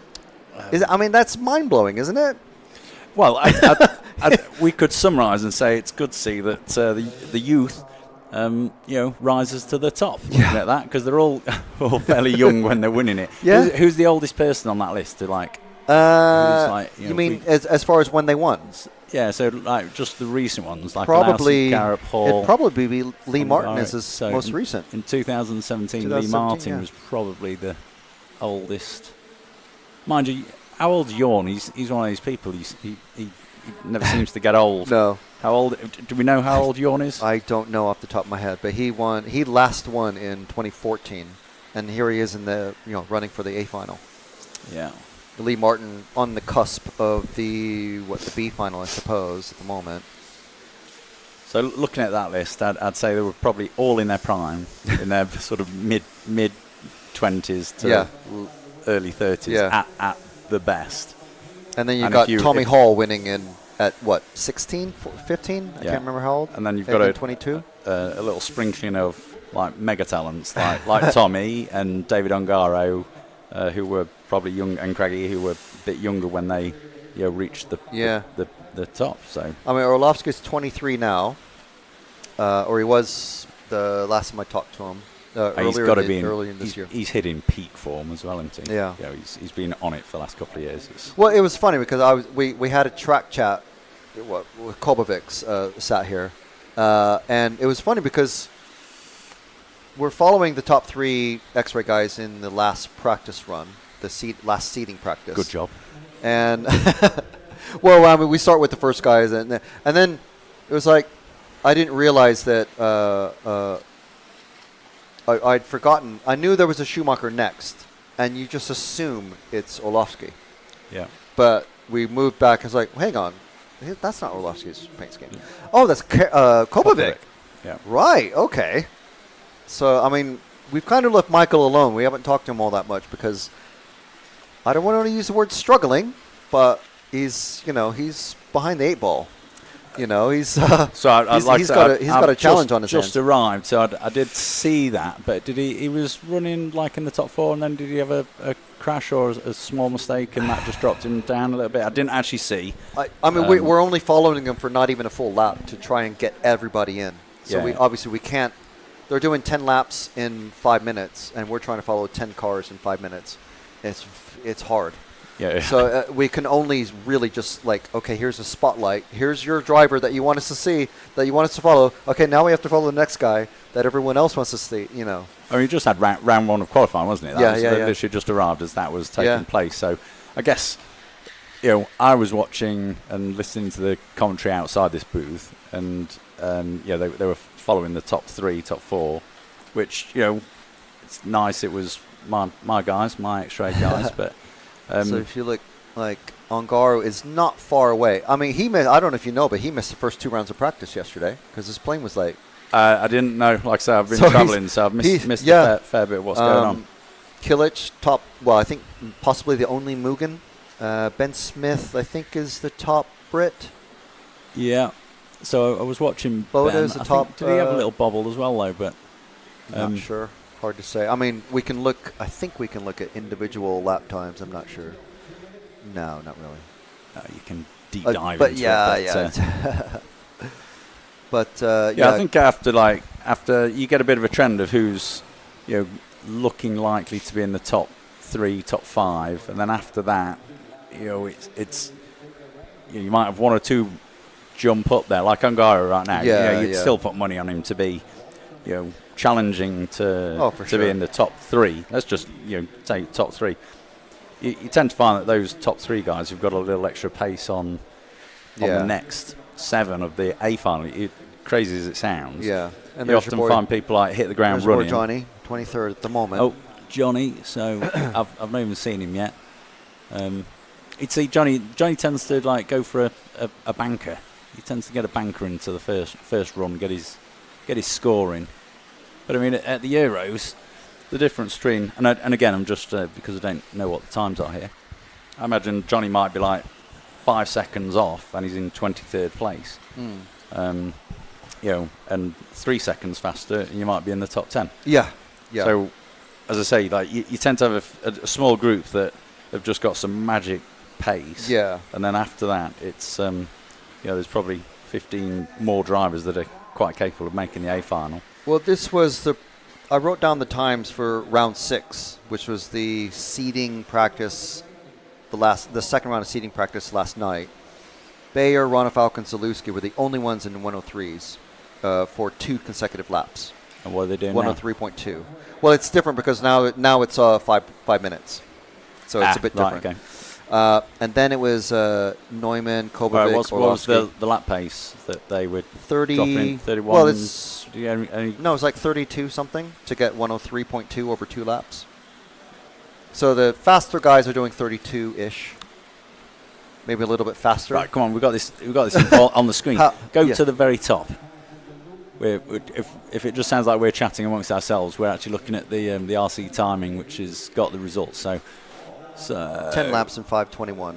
You can click on, you get more info than that, can't you? No, you need to go into the ranking list to get more info. But so best time 31.4 from Bayer. So just click on Bartek, Zalewski, my boy with the yellow wheels. So 31.55. So Bayer's got a 10th in it. So click on Ronafalk. Come on, let's go. 31.7. So he needs to find a 10th or 2. Your Newman, 31.65. So he's in it. Alowski, come on, what's his single lap pace? 32.1. So yeah, you're right. Michael's, he's not struggling, but it's only round 1. He's got a banker in there, and no doubt he'll be back in the pits analysing his own information from yesterday's practice and changing his setup to say, right, 31.9 for Carup and Figueiredo. Yeah. So 31.8. Yeah. Go on, show me Johnny's. My boy Johnny. Where is he here? Number 23. So 32.4. 32.4. So Johnny needs to find 3 or 4 tenths really to even threaten the top 10. And that's quite a jump, isn't it? But then if you go back to Bayer at the top, what did he do? 32, 31.4. So, I mean, we're all racers here. Between Martin Bayer in pole at this moment and Johnny Skidmore in 23rd is 1 second a lap on ultimate pace. Yeah. That's pretty big. Yeah. You can feel that when you change your car and put it back on track, and you might find 2 or 3 tenths, you can feel that. But a second, that's pretty big. That's a mountain. Yeah. Sorry, Johnny. I'm not actually bigging you up here too much, but I believe in you, mate. But again, I mean, we're looking at individual lap pace, but it does paint a picture that you've got something in the bag. and the drivers don't tend to run it like 10/10ths. Yeah. You're looking at like You gotta hold 90% some back, just yeah. to, from what I've seen already, there's a couple of corners on this track which can catch you out. Yeah. In fact, I'm looking at the far right corner from where so if you're on the rostrum, far right corner. Yeah. That I've seen plenty of crashes on your footage already from that corner. And actually, if you get round the corner, there's the big double jump afterwards. And actually, I was watching Bartek nearly wall-rided in his run, which he just put down. Yeah. And he had to readjust himself as he landed from it. But he was, like an inch or so away from hitting the wall. That's the top boys. So, they are pushing the limits of the track. Yeah. But at the same time, I guess if your setup allows a little speed difference from your competitors, then you can back off a tiny bit more and make life a bit more comfortable. But that's just one corner. Yeah, there's a whole track. I often picture myself if I was up on the rostrum. Yeah. And I do this in my old age, and I race with Johnny and quite a few of the fastest of the English boys. And if I was on this track, I'm sure I'd be probably doing 35-second laps, which is the best part of 4 seconds a lap off the pace of the fast boys. And that would probably feel quite fast, and I'd be scratching my head at how I could go 3 or 4 tenths a lap faster. And yet these boys are going 4 seconds faster. That sort of blows my mind a bit, and I've been doing this 100 years. But it is, you watch them out there and you're like, oh yeah, they're going through that section faster. That section, they sweep round that right hand corner. Yeah. They jump over the double, and as they're landing, there's a little dip, and then they're accelerating through there, and the cars even is this heat still heat? Oh, it's heat 2 now. But they're jumping from there, and the really fast boys are almost jumping into the face of the next double. And that process of jumping into the face, the chassis bottoming out, and it's scrubbing the speed off. So they're not actually like applying the brakes. So me and you, we're probably like, cool, we've got over that double, just a little bit of throttle, then brake, otherwise the stick or the trigger would be just going forward and backward, forward, backward. Yeah, exactly. And you're thinking, oh, I've gone really fast and neat and tidy through those sections, and actually the fast boys are doing it completely differently. And my brain no longer computes at that speed when I'm holding a transmitter. I figured that out a good 10 years ago. But, yeah, pretty. It's pretty tough. I mean, even for the X-ray guys are all saying it's tough out there. Yeah, well, I literally just arrived and saw Lee as he came off the rostrum, disappointed with himself. Yeah, but he was very even he's a top multiple champion. Yeah. And even he said he was sort of being cautious about giving more sort of throttle application. And then actually on the occasion when he did, he was like, oh, the car took it, and the track gave that grip to launch the car. And yet even he was sort of struggling to, I guess, understand the flow of the track and see where some of that speed is in the track. Yeah.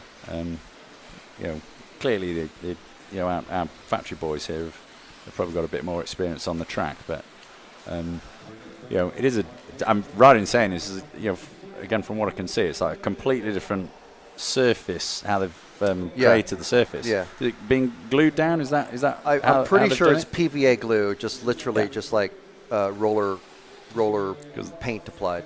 Right, paint literally roller. sprayed on, rolled on. Because we saw someone repairing the landing surface of that jump there under the J Concept spanner, doing that yesterday. Just literally just dipping it right in the can and just.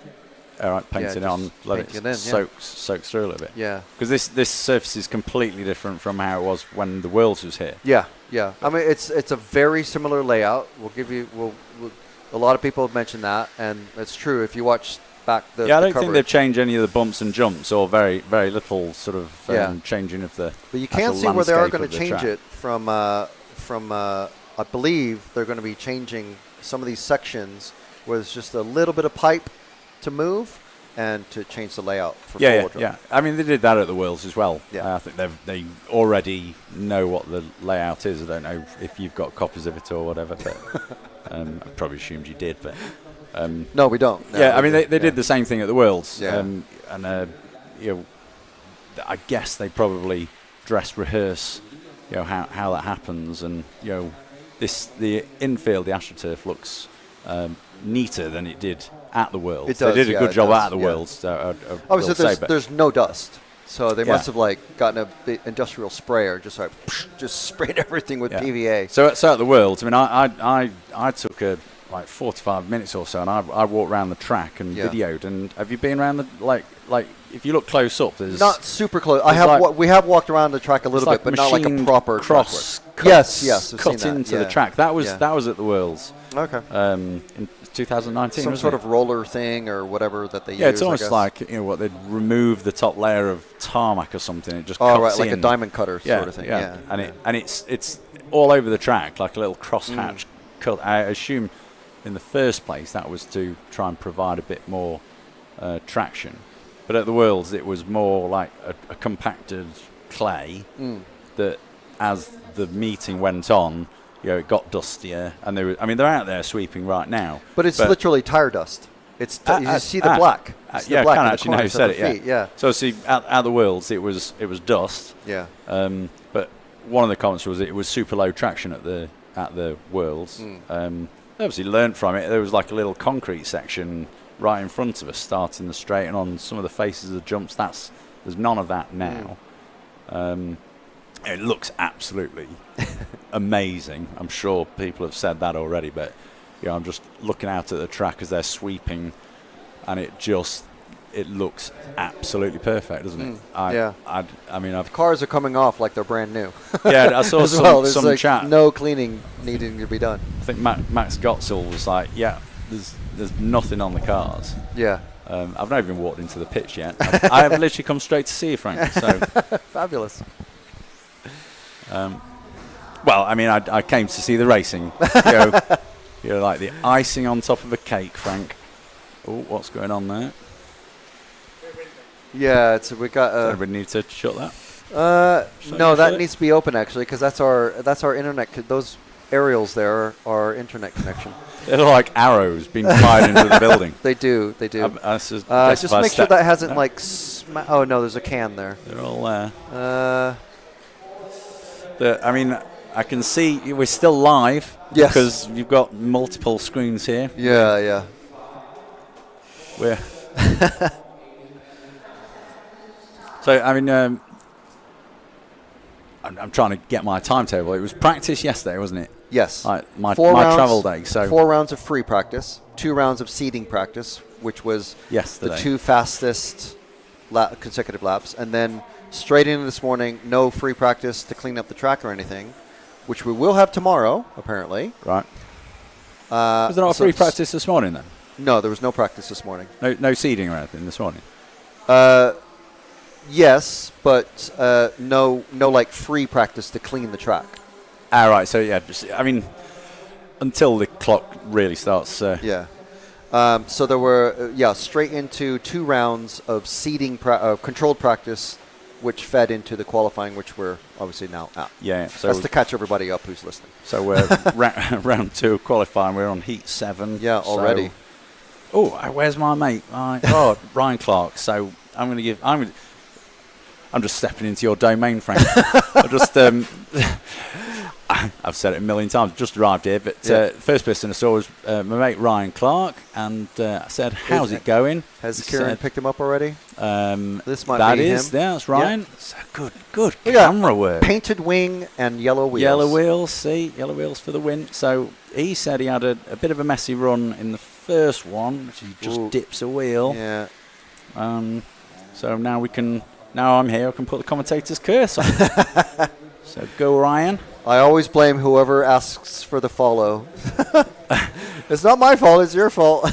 I mean, what screen do you get the follow thing? Is that there? Yeah, that's the live chat there. So we've missed a bunch of follow requests. We do apologize. People are probably like commentators saying, "Shut up, commentate on the racing or something." But so Ryan joined our team last year. He's a great lad. And he's been buzzing with his racing since joining us. He's made a couple of B finals at the BLCA Nationals, and he's generally thinking his season's gone great. And then you come to the Euros. Yeah, whole different ball game. I mean, I guess the closest we have to this in the UK is probably like Worksop on a grip level, like smooth surface and a kind of a grip level.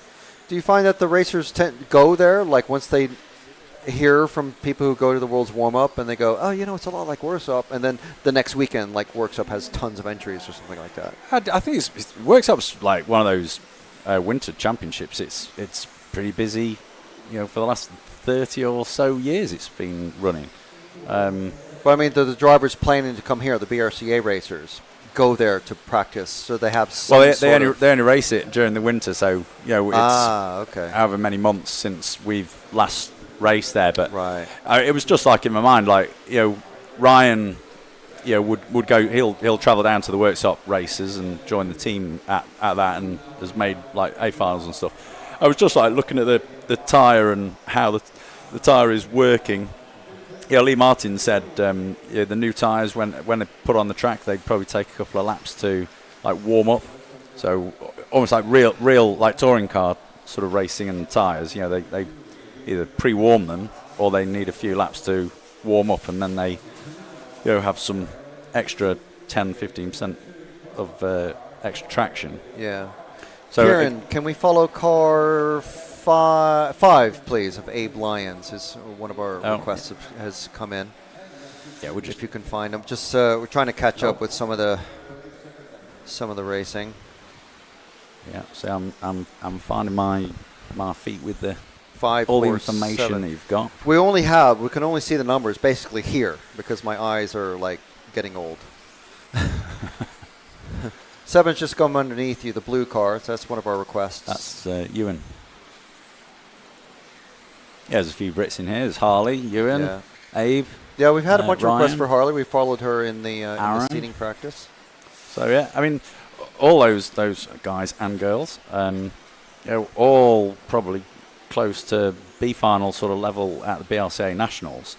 Had a quick chat with Ryan, and he was like pretty happy to be in, I think, top half of the sort of seeding, which I guess this is what we're at now. We're just past the halfway. Yeah, there's 12 heats. 12 heats total. So yeah, we're in the top half here.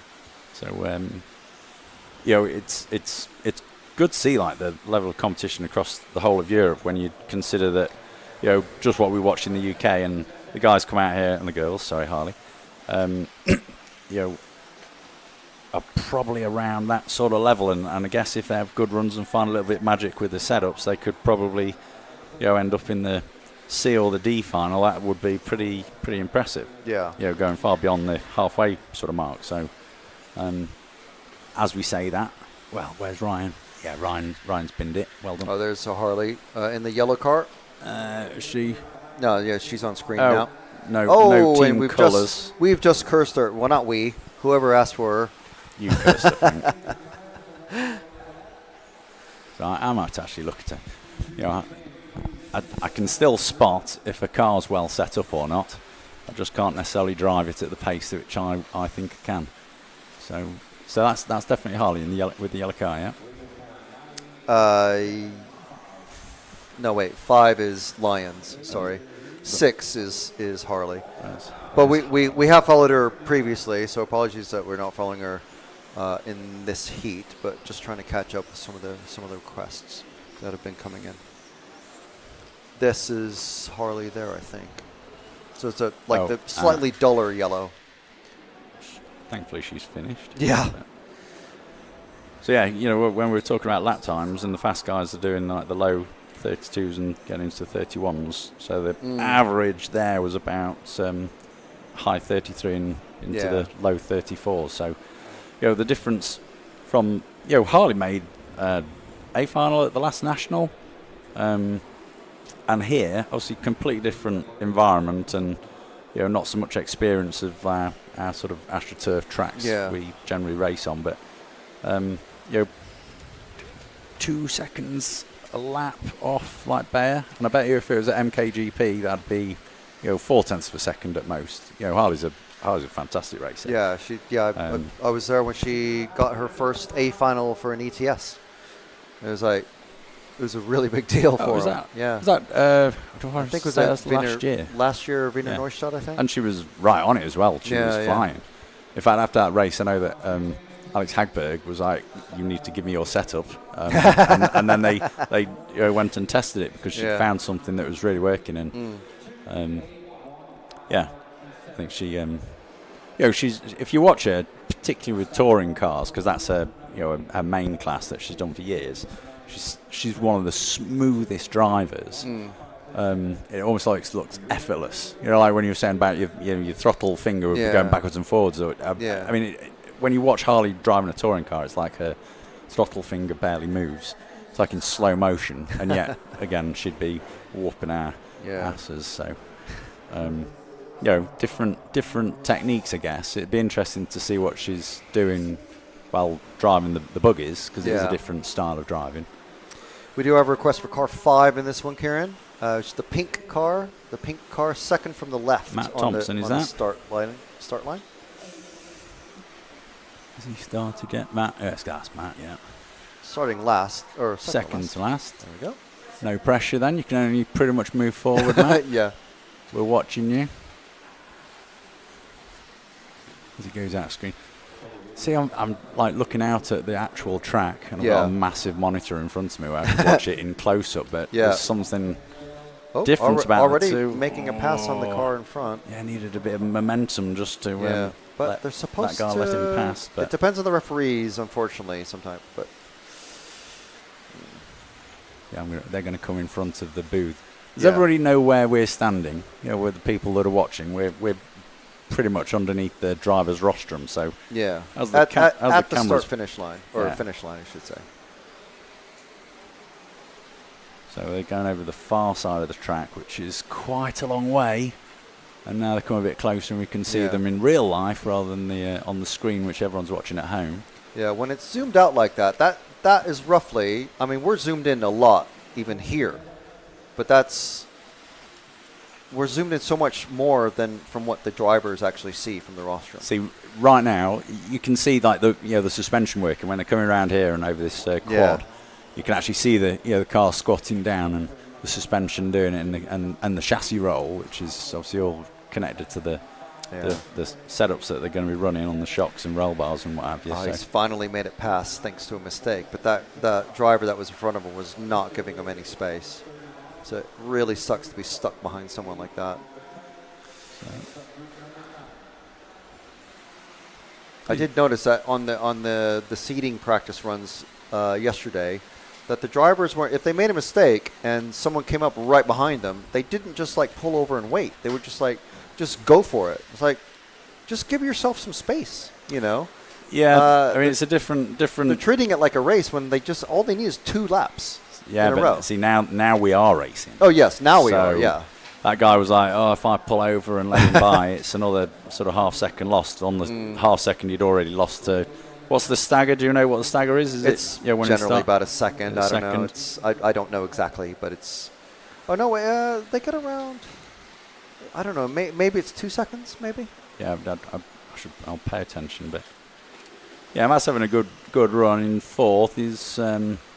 just lost a tiny bit of momentum, but the difference between second and fourth, we've cursed him, won't we, there? Yeah, let's find car 10 now. So let's let Matt kind of carry on. So Isaac McFadden, I mean, he's one of our lads, English lad, drives the X-Ray as well. We do have a lot of British racers following us in the live chat, so we apologize to our international viewers.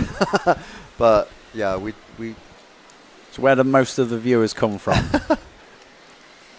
Is it heavily based in any country, or does it move when we obviously in really? Europe, I mean, Europe now there's a surprising Arena. number that come from the U.S. And there's always Australians that watch as well. But we have at the start of the day we had a lot of people from Scandinavia watching and commenting, and a few people chiming in. But it depends who pops in and replies. Yeah. I mean, time of day and I'm not sure what the time zone is. We had someone chiming in from after midnight in Las Vegas. We had people in Melbourne and Sydney commenting. Been out on the lash all night. I know. Come home and it's like, oh, perfect. RC racing's on. Yeah, exactly.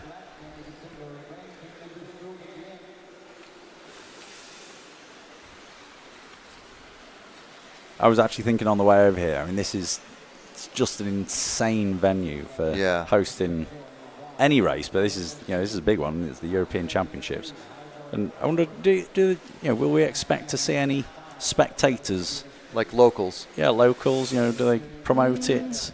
It's a good question. I mean, the locals must know that this place exists. This family's been here forever. Someone not forever. where the place where we're staying is a small little hotel, and they asked what we're doing. We said, oh, we're here for a model car race.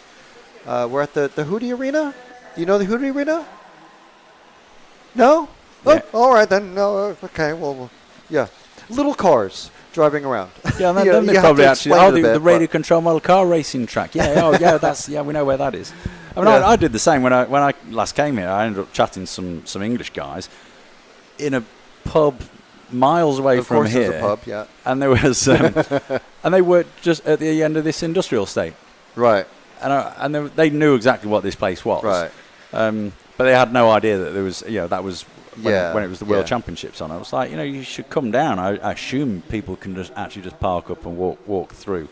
It is a slightly, we're at the back of the X-ray facility here, so you might be a bit intimidated to just walk through some random warehouse-looking building to find the model car racing going off in the background. But I always think it's one of our weaknesses as an industry is like getting real people to watch the racing. This is amazing footage, and you guys, been doing this for years now, and it's great to see. I love watching it. But just actually getting people when these events take place. Obviously in England, the European Championships at Robin Hood Raceway. It's James Helliwell's family's farming field. Yeah. And you would not know there was anything there unless you were probably into model car racing. Yeah. Just it is a shame, and we do see that with put a lot that of in the chat. lot of things. How do we figure that one out, Frank? Yeah. I mean, I'd like to see a requirement for the local organizer to have a certain amount of budget allotted for banners out on the street, on the main street, saying European Championships this way, and then people go, oh, what Free is it, like entry. gymnastics or horse riding or what is it? And then they get here and they're like, model cars. Oh, people do this. Oh, okay. I used to do that as a kid. Yeah, everyone. Yeah, well, not everyone, but everyone we know is RC people. Yeah.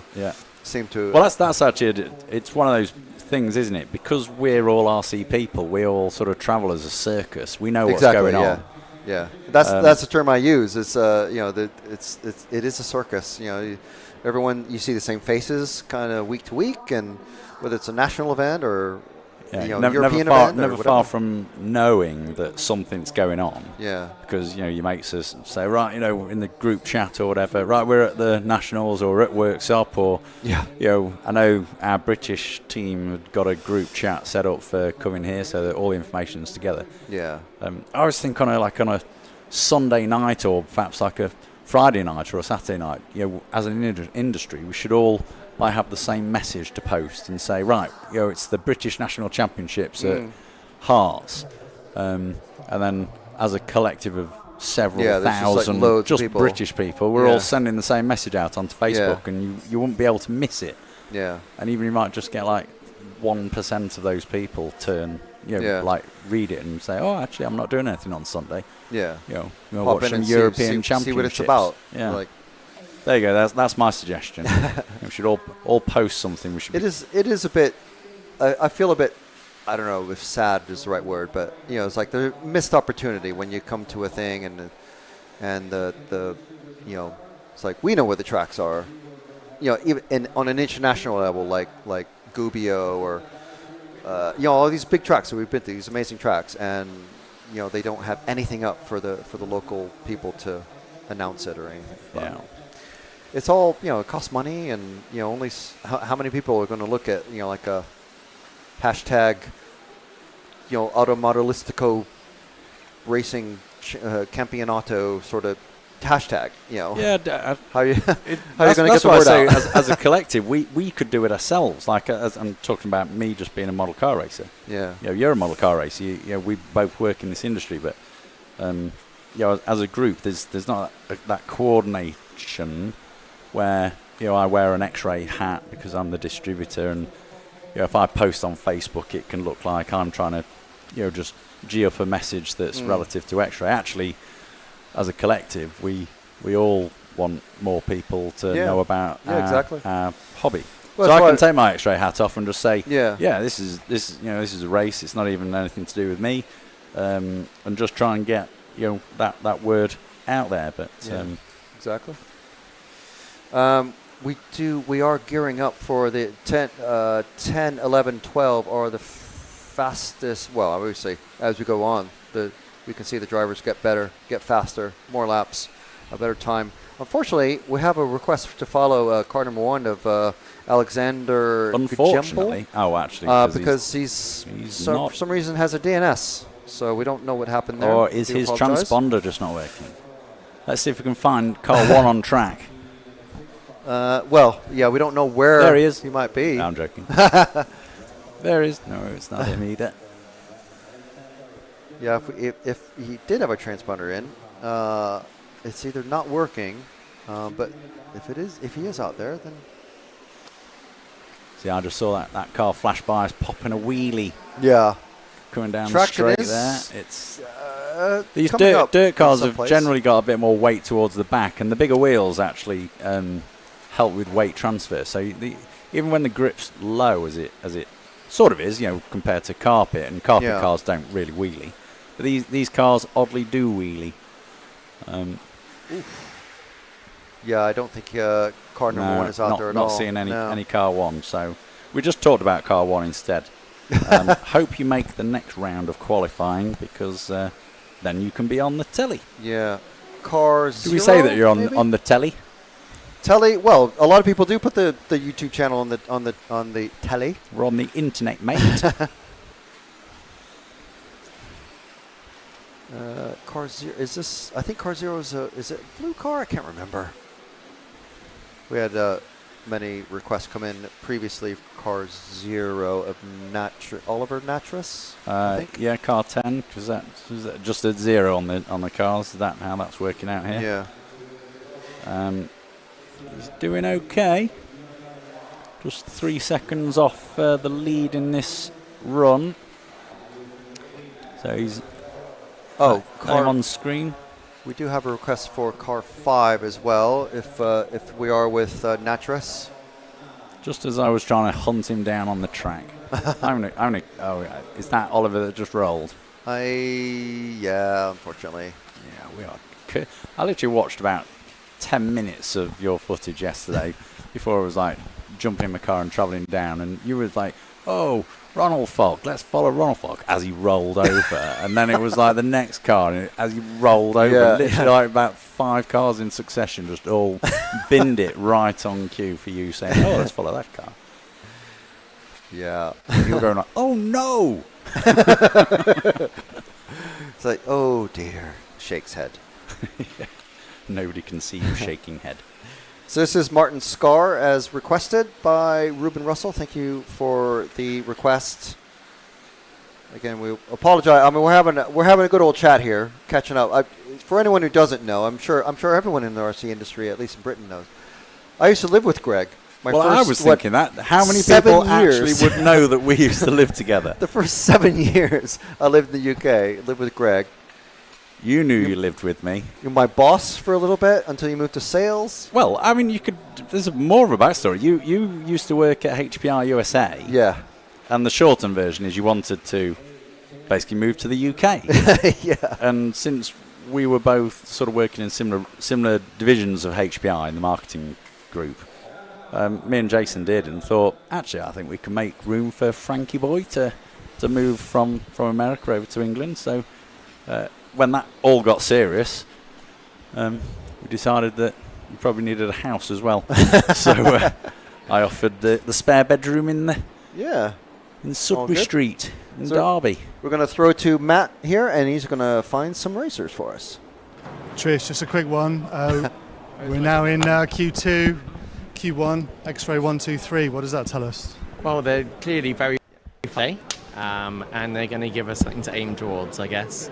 I always think of when you ask that question or questions, it's like you see it in F1 and Horner, and they come up with their kind of like premeditated answer. Obviously, we'd like to be always at the front. We've had it in the past where we'd start well at the beginning and then later the others catch up, and it's very difficult. So we just need to position ourselves well over the next 5 qualifiers, so we've got 4 more to go. And that would then mean that, yeah, we can fight in the final. So you know what to do? You're figuring it out? Oh yeah, it's all in the master plan. Okay. That's right. I don't doubt it. Don't doubt it for a second. Trish knows what to do. They've got it all figured out. It's going to be fine. A bit of last minute tuning before they go out. A couple of X-ray guys out here. Who's going out? Wesley Van Helmen did incredibly well in this last heat. How's he going to do this time round? Johnny, just a little bit of a smile there. Johnny available? Johnny? How are we doing? Not great. Not too bad. Personally, I'm okay, but results-wise, not brilliant. Yeah. What is the issue? Traction mostly. I don't know. I'm kind of struggling to get comfortable. I mean, my first European Championships ever, and also my first race on dirt with a two-wheel drive, 10 scale in general. So it's definitely not helping, but we'll keep trying and see what we can do. Cool. Let's watch you in the next one. Okay. Cheers. Good luck. Back to you guys in the studio. Fantastic. Thank you, Matt. Good stuff. It's always interesting to catch drivers as they come off the rostrum and as they're waiting to go on, because that mental, you get them in different states of mental distress, stress, happiness. Yeah, I mean, I still race. I mean, just at club level, and when I'm sort of doing what they're about to do, and you just stand on the rostrum, and all of a sudden you just get like an adrenaline hit, and you know, I was like, what the hell? I've done this for 40 years, and it's exactly the same. Yeah. But these boys are doing it with some real pressure behind them. Yeah. So we're getting into the higher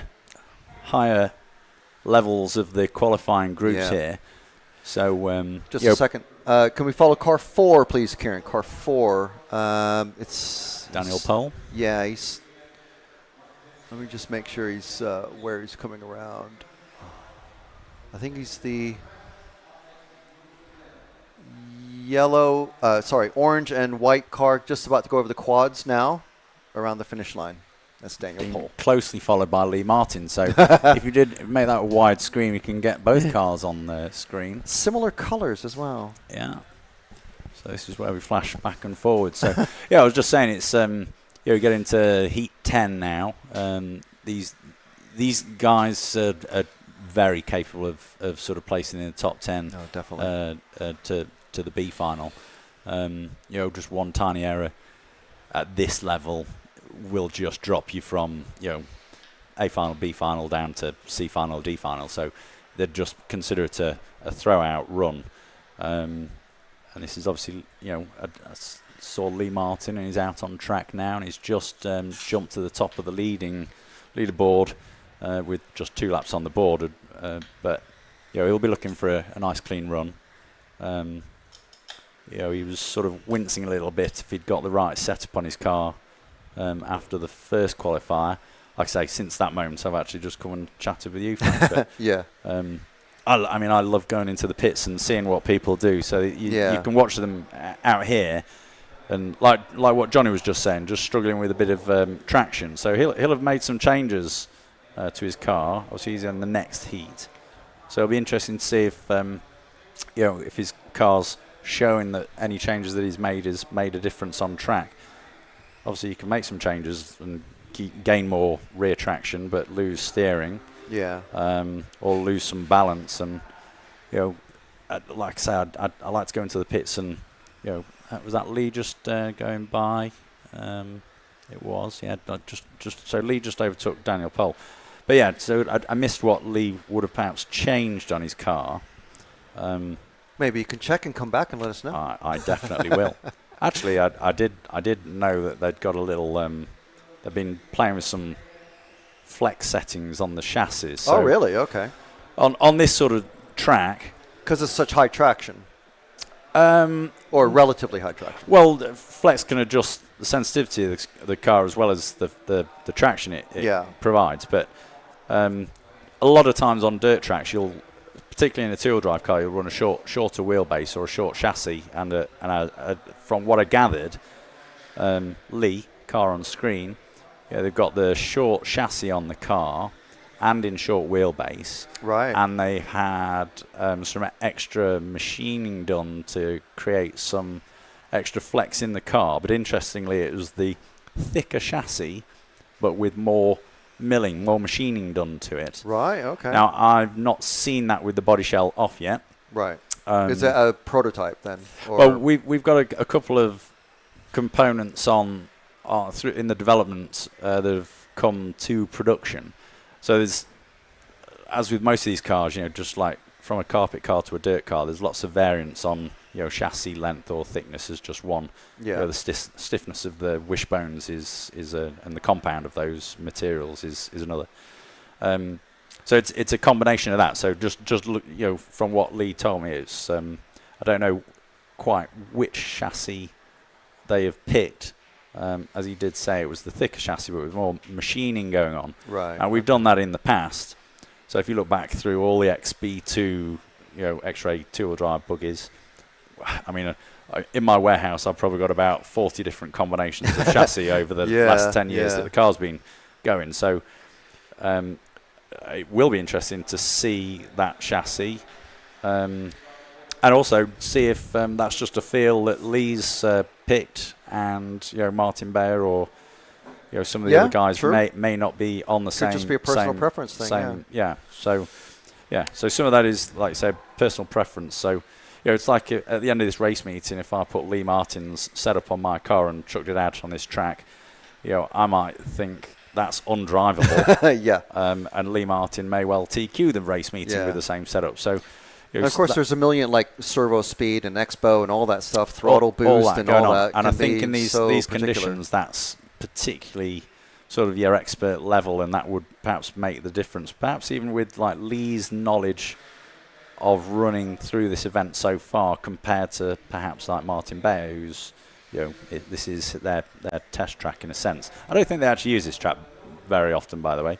It takes a lot of preparation to get it into the right condition where testing is actually of any value. And again, to reiterate that this track surface is completely different from what it has been before. So Lee finishing 10 laps 5:28. So maybe we won't have him curse on camera this time when we talk to him. That's a good run. So he's into the 32.5s. Okay. Yeah. So we'll just wait for this timing screen to come out, and we will throw to Matt in the pits.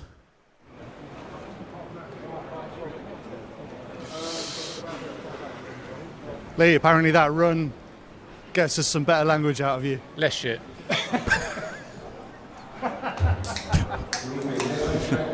Thanks for that. Sorry. Apologies. Yeah, that was better.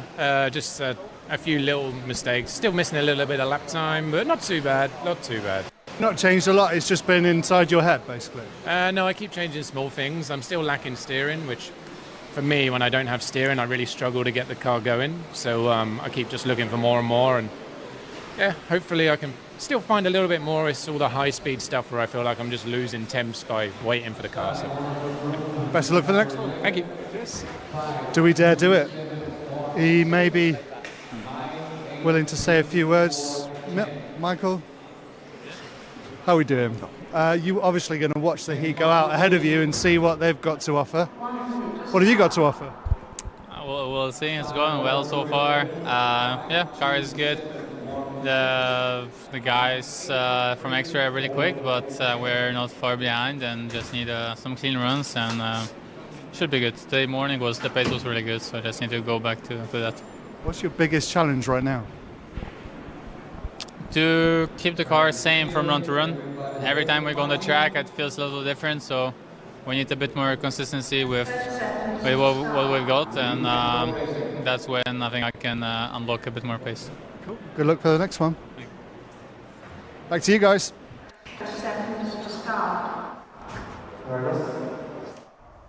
Okay, so let's start by following. Well, we'll definitely follow car 4. Where is he? He's off 9th, but all good things come to those who wait. So let's wait for Johnny to set off and see if he can right some wrongs from Q1. So we do need to move around quite a bit, though. So we'll follow Johnny for. We'll give him a couple laps because in honor of you being in the studio, but we will have to move around to the other cars after we're done. And I've got a mic, so I can just tell people to do whatever I want right now. It's the first time I've ever done this, by the way, so I'm just kind of enjoying myself. All good. But yeah, I mean, Johnny wasn't too impressed with his round 1 run. Again, don't know what he's done to his car. It looks quite soft. It's, he did say he wanted to try and generate more traction, and it looks quite soft on shock settings on the rear. So it's sort of just on the cusp of dumping the rear end. So when I say that, the cars generate traction, and then as it does that, and you could just see it there on screen, it leans on the rear suspension and it drops down. If it drops down too far, the chassis bottoms out, and then it actually scrubs all the traction that you're trying to generate. And it also popped a wheelie on a couple of corners back, and just there. So he's clearly finding the extra traction. So if we then pay attention to the leaderboard, it'll take a little while because he's set off 9th. There's a little error. Oh, Johnny, what's going on there? Oh no! Oh it's no! Like his car that just is what's going on there? A disaster right there. I'll just find stop, someone else, Kieran. Well, Ongaro, car 1, I'd say. Yeah. I'm picking the Ongaro, David Ongaro. We need I think he's about to come to the hairpin. There he is. Yeah, yep. you're straight on him. So he's relatively easy to pick out. Massive front wing as well. Massive rear wing as well with some central fins going on there. Again, these are all like combinations. So weird thing with wings is they don't provide a great deal of downforce, but they provide side stability. So a lot of times the actual wing part is cut quite low down. And as with David here, he's got a little an extra bolt-on central wing. So there's like 4 side dams going on there. So in that corner there, that hairpin, the side dams would probably provide more stability to the car than any downforce that you think a wing would probably do. The front is actually almost like an air brake. So actually the angle and shape of the front wing, which is that probably just deflects the air like a wing, I guess, but it's like almost like an air dam. Yeah. And it's largely doesn't generate a lot of traction because, like, again, in these slow corners, there's no wind speed going over these cars, but actually when they're in this sort of faster area, it actually stops the car from lifting the front end. So it's again on this sort of surface, because the cars in reality don't travel around these dirt tracks that quickly, because it's not the same traction as carpet racing, where they're actually like missiles between corner to corner and fast sweepers or whatever. So it's a different sort of approach to racing on these sort of surfaces, and the cars, as briefly sort of talked about with some of the chassis and the flex on them, the aerodynamics is slightly different, but you obviously cover a lot of like the touring car racing, and when you change a touring car body shell from one to another and leave the setup exactly the same, it's incredible how different the car feels. Let's drop back a car, Kieran, and see who we pick up. Or could have car 6, Ben Smith. It's me representing the Brits again, sorry.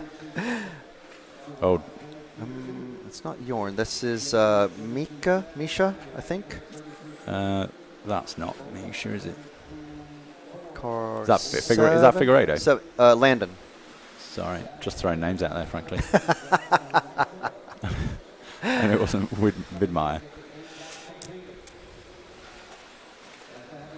No, we have had a bunch of people ask to follow Landon, but these top heats we try to follow everybody, so we're not. But then it is good to follow for a few laps. like you say, it's so we can see how a car reacts lap after lap in particular corners. Just drop back another car, Karen. Next car behind. See who it is. Because they're starting to do their second to last lap now. So David's on a good run. run Smith here. So what I need to start paying attention to is, so they're on 9 laps, on their 10th lap now, and they crossed the line at 4 minutes 51.6. And Widmeyer has done the same. He's on his 10th lap, crossed the line at 4 minutes 53. So best part of 2 seconds behind. Ben Smith crossed the line on a 4:56. So right, they're now finishing their laps. So Ongaro 10 laps in 5:23.8. Widmeyer in 5:26. What did Lee Martin do? Was it 28, wasn't it? 5:28, I think. Can't remember. I think Bayer did a 5:21. Yeah, so it'll be interesting to see how fast the top heat gets down to. Yeah.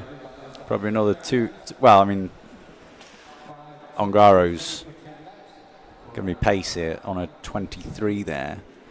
But Lee Martin's currently going to be happy with his time. I'm just looking at Figueiredo in third place on that run. We'll just throw to Matt after. But there's the full finishing results. And we'll throw to Matt, and he'll find a couple of other victims for us.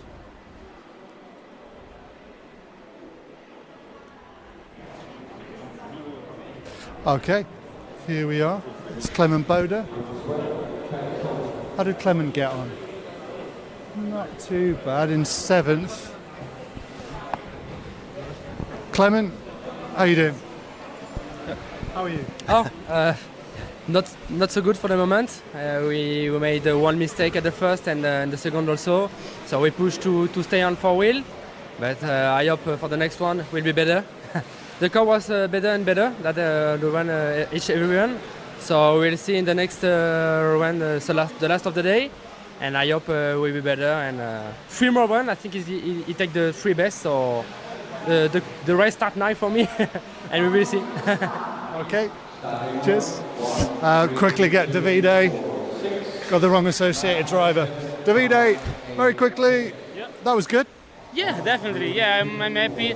The first one could be better than this one, but I crashed like 2 times. But yeah, we are trying to find the right setup for my driving style, which on this condition is not so good. But yeah, we'll see something on the 3rd round. Wicked. You're getting closer. Yeah, that's right. Bit by bit. Oh, look, here's Tommy. Some associated chat. I thought you'd be a bit happier.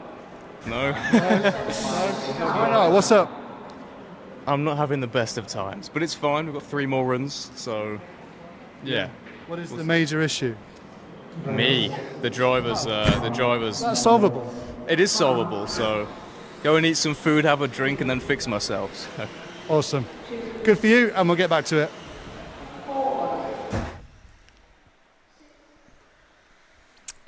Okay, so is this Bayer we're off with? Car 1? Yeah, so top heat. Bayer snatched TQ in round 1 on the last lap of Q1. So they ran 5 minutes, and Bartek Zelensky was leading pretty much the whole way, and then Bayer just had a blistering last lap. So lap times to note. David Ongaro then just dropped into the 31.9 second lap. So they're probably all finding pace. But it will be interesting to see the lap time. So Ronald Falk straight into 31.90. That's faster than anyone had done in the previous heat. Just 1 lap down, but here's your yellow wheels with the Zalewski. Yeah. So Ronald Falk, Zalewski, Olowski, Bayer, Hattinen, is it Burak? Yeah. Gillick, Marcus Karup. Here's Ronald Falk. So they're clocking into their second laps, and Ronald Falk is still leading from Bartek, 4 tenths in it, and then another 4 tenths back is Olowski. So Bayer must have had a little mistake, which we've not seen. So he's lost about a second from where he possibly expected himself May have to allowed be. Orlowski to have a look in, yeah. Yeah, so I'm going to look out the window. So, right, that's Bayer zipping by Bartek.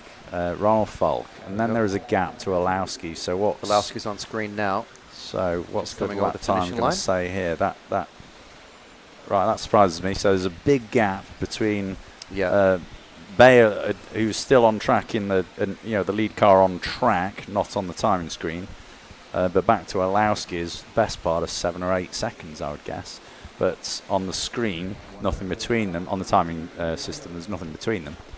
So there's Bayer gone by again. So he looks like he's had a good lap. Bartek's let Ronald Falk go. So again, off screen, we didn't see what happened there. Maybe a little Drop bubble. back another car, Karen.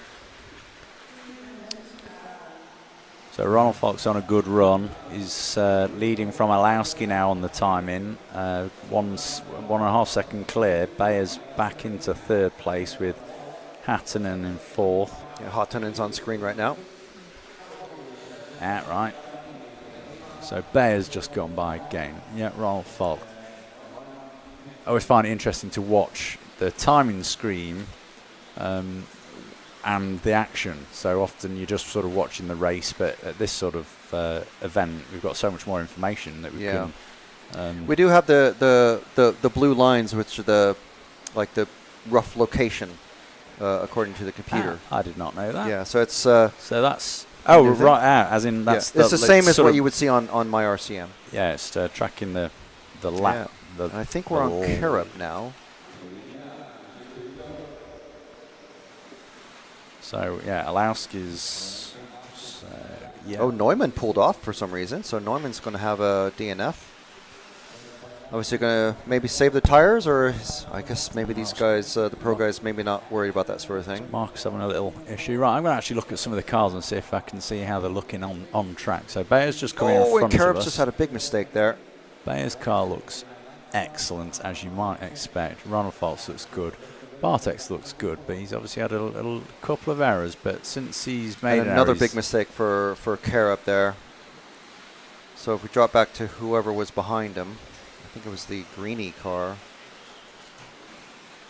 So as I said, almost when we started this conversation, these top guys have got sort of a half second in the bag. Yeah.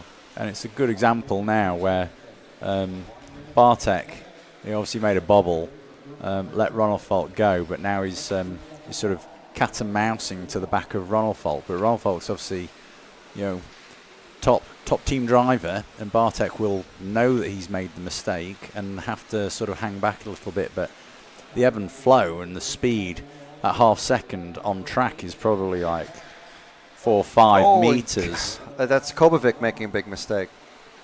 So that, if you're not careful, you can sort of, you're not actually going to run into the back of your teammate, but a little bobble just closes the gap significantly. So this is Vlasic, and almost instantly. So again, we come on to they're on the 10th lap, and Ronald Falk's on a 4:47, and I'm fairly sure that Ongaro was on a 4:51 at this stage on the heat before. So they're running 3.5, 4 seconds faster. So even Bartek, with a couple of mistakes, is still actually running faster than David Ongaro. Bayer's finished 5:20, so he's improved by a little bit. Oh, Ronefeld. Well, to be fair, Ronefeld was leading most of that Orlovsky has passed Zalewski. Yeah. Hattinen has passed both of them. And it's pretty close as well. Oh, yeah. As far as I recall, Ronefeld had a pretty clean run there. Top 4, so Bayer close. was clean. Zalewski had a couple of mistakes, and there's that sort of 2.5, 3 second gap back to him in 5th place. Carob missing out on 10 laps. So let's look at these lap times. So Ronald Falk on a 31.5, Bayer on a 31.6. In fact, as most of that heat can get pretty much into the 31s. Only 3 drivers not in the 31s there. Okay, so we're going to cut to Matt now in the pits. Una, seems like potentially you're breaking into the X-Ray stronghold, you guys. How's it going? It's tough, is it? Not too bad, yeah. Just super nervous driving. It was good to have now 3rd on the run after one crash in Q1, but Car is feeling amazing, so just need to relax and just drive good. What is it that's so tough? I mean, just it's so tight on between the drivers, so I feel like you just need to be on top all the time, every lap. So that makes it just hard to drive. Not the track itself, just the competition. Got you. Well done on the progress. Thank you, thank you. Okay, who else have we got out here? I'm going straight again. See, I thought we had a break. Maybe we don't have a break this time. Let's talk to the fast guy. Oh, you're going out, aren't you? You're going out. Well done. Thank you, thank you. That'll do. What happened? How come you pulled off? I made too many mistakes, then no need to maybe block the others, or I don't know. So just save the tires? No, I just stopped. Because anyway, no point to make a good result. Oh, fair enough. Lining up on the grid, so back to the studio. Okay, yeah, so there is no break after Group 12 because it's a round-robin start. Remember, we started this round with Group 4, and we've gone up to Group 12. Now we restart with Group 1, and we move on to Groups 1, 2, and 3. So, what do we think of all of that in the live chat? It's all kicking off. Well, what we've got now is 2 rounds of qualifying done. So, yeah. I'm right in saying it's 2 rounds count. Yeah. So there's 5 rounds of qualifying in total, 2 rounds to count. So effectively, we can start to see a picture of the points tally coming through. So we've got a couple of drivers that have had 2 good runs. So the top 4 have all got sort of rock solid scoring going down. So as it is, Martin Bayer is on pole. So he's got a TQ and a second, is that? That's right, isn't it? Ronald Folt's got a TQ in round and a 3rd place. Yeah. Bartek has got a 2nd in round and a 5th place. So that 5th place is probably good enough still to get him scoring-wise into the A final, but he would probably be looking at improving on that 5th place finish. Oh, for sure, yeah. He'll probably be looking for a TQ or another 2nd in round in next coming 3 rounds. Orlovsky is improving though. So he's got a 4 and a 5, and he's sort of complaining that he's not quite finding that groove at this moment. But again, the 4 and a 5 would get you into the A final. So actually, you've now got a bit of freedom to say, right, we've tested this, that, and the other. If we want to throw a little curveball into there, you've actually got the right points to allow you the freedom to say, right, okay, we as it is, 4th and 5th isn't where he would expect him to be, and he'll know that himself. But he's done the job of probably bringing 2 rounds in to allow him to feel comfortable enough. If you had 3 DNFs now, you're still in the A final, so you've still got three finals to fight, and and every time you go on the track, you can make some changes to your car. So knowing that you're in the A final actually takes some of that pressure off you, gives you a bit of freedom to push a little bit harder, push the setup envelope a little bit more, and then when you drop after that, you've got a couple of drivers that have got good individual scores. So Una Hattunen, 3rd in round, but in that round just gone, but an 8th scoring from round 1. Again, he'll be happy with perhaps his 2nd run, but we're looking to scrub that round 1 score off. Sure. And then after you pass that, you start to look at sort of higher scores on average. So David Ungaro just went 6th in round, but in round 1, 12. So I think he had some errors in round 1, but 6th in round, he'll be happy to get that as a banker, to look at your scoring. So he'll probably go back feeling more comfortable, but a multiple world champion as he is, he'll be like, okay, that's just a banker score. We've perhaps learnt a little bit, but we'll need to extract a little bit more pace over the 5 minutes. Because if actually, I was saying his lap time was a 31.9, and then the following heat, Bayer and Ronald Falk got into 31.5s, was it? 31.4, I think, remember. even. So, you don't need to be a rocket scientist to just check the scoring and see, well, actually, I'm a multiple world champion, and I'm probably fancy myself to have the pace, if I can find it in the car, to match Bayer and Ronald Falk. I think we can expect. But that's the difficulty. Yeah. That's we're standing here saying, Yeah, well, I know. You just need to find 4/10, David. Just go a bit faster. But what tends to happen as well? So you get into a rhythm. You've just done it. He would probably consider that 6th in round as a good banker. Yeah. But then you are looking for 3 or 4/10 per lap pace difference. Well, you change your setup, and actually that unleashes itself on the track, and you approach corners slightly faster. You then go through a corner in a slightly different arc. You approach the jumps or landing places all slightly different to actually extract 0.3 of a second on a the lap length, 31 point something seconds, and you're trying to find 0.3 of a second. That's yeah, it's wild. It's but I think obviously he's got to settle himself or do whatever he needs to do with his car and everything, but I think we can expect driver like Davide Ongaro to move up a bit.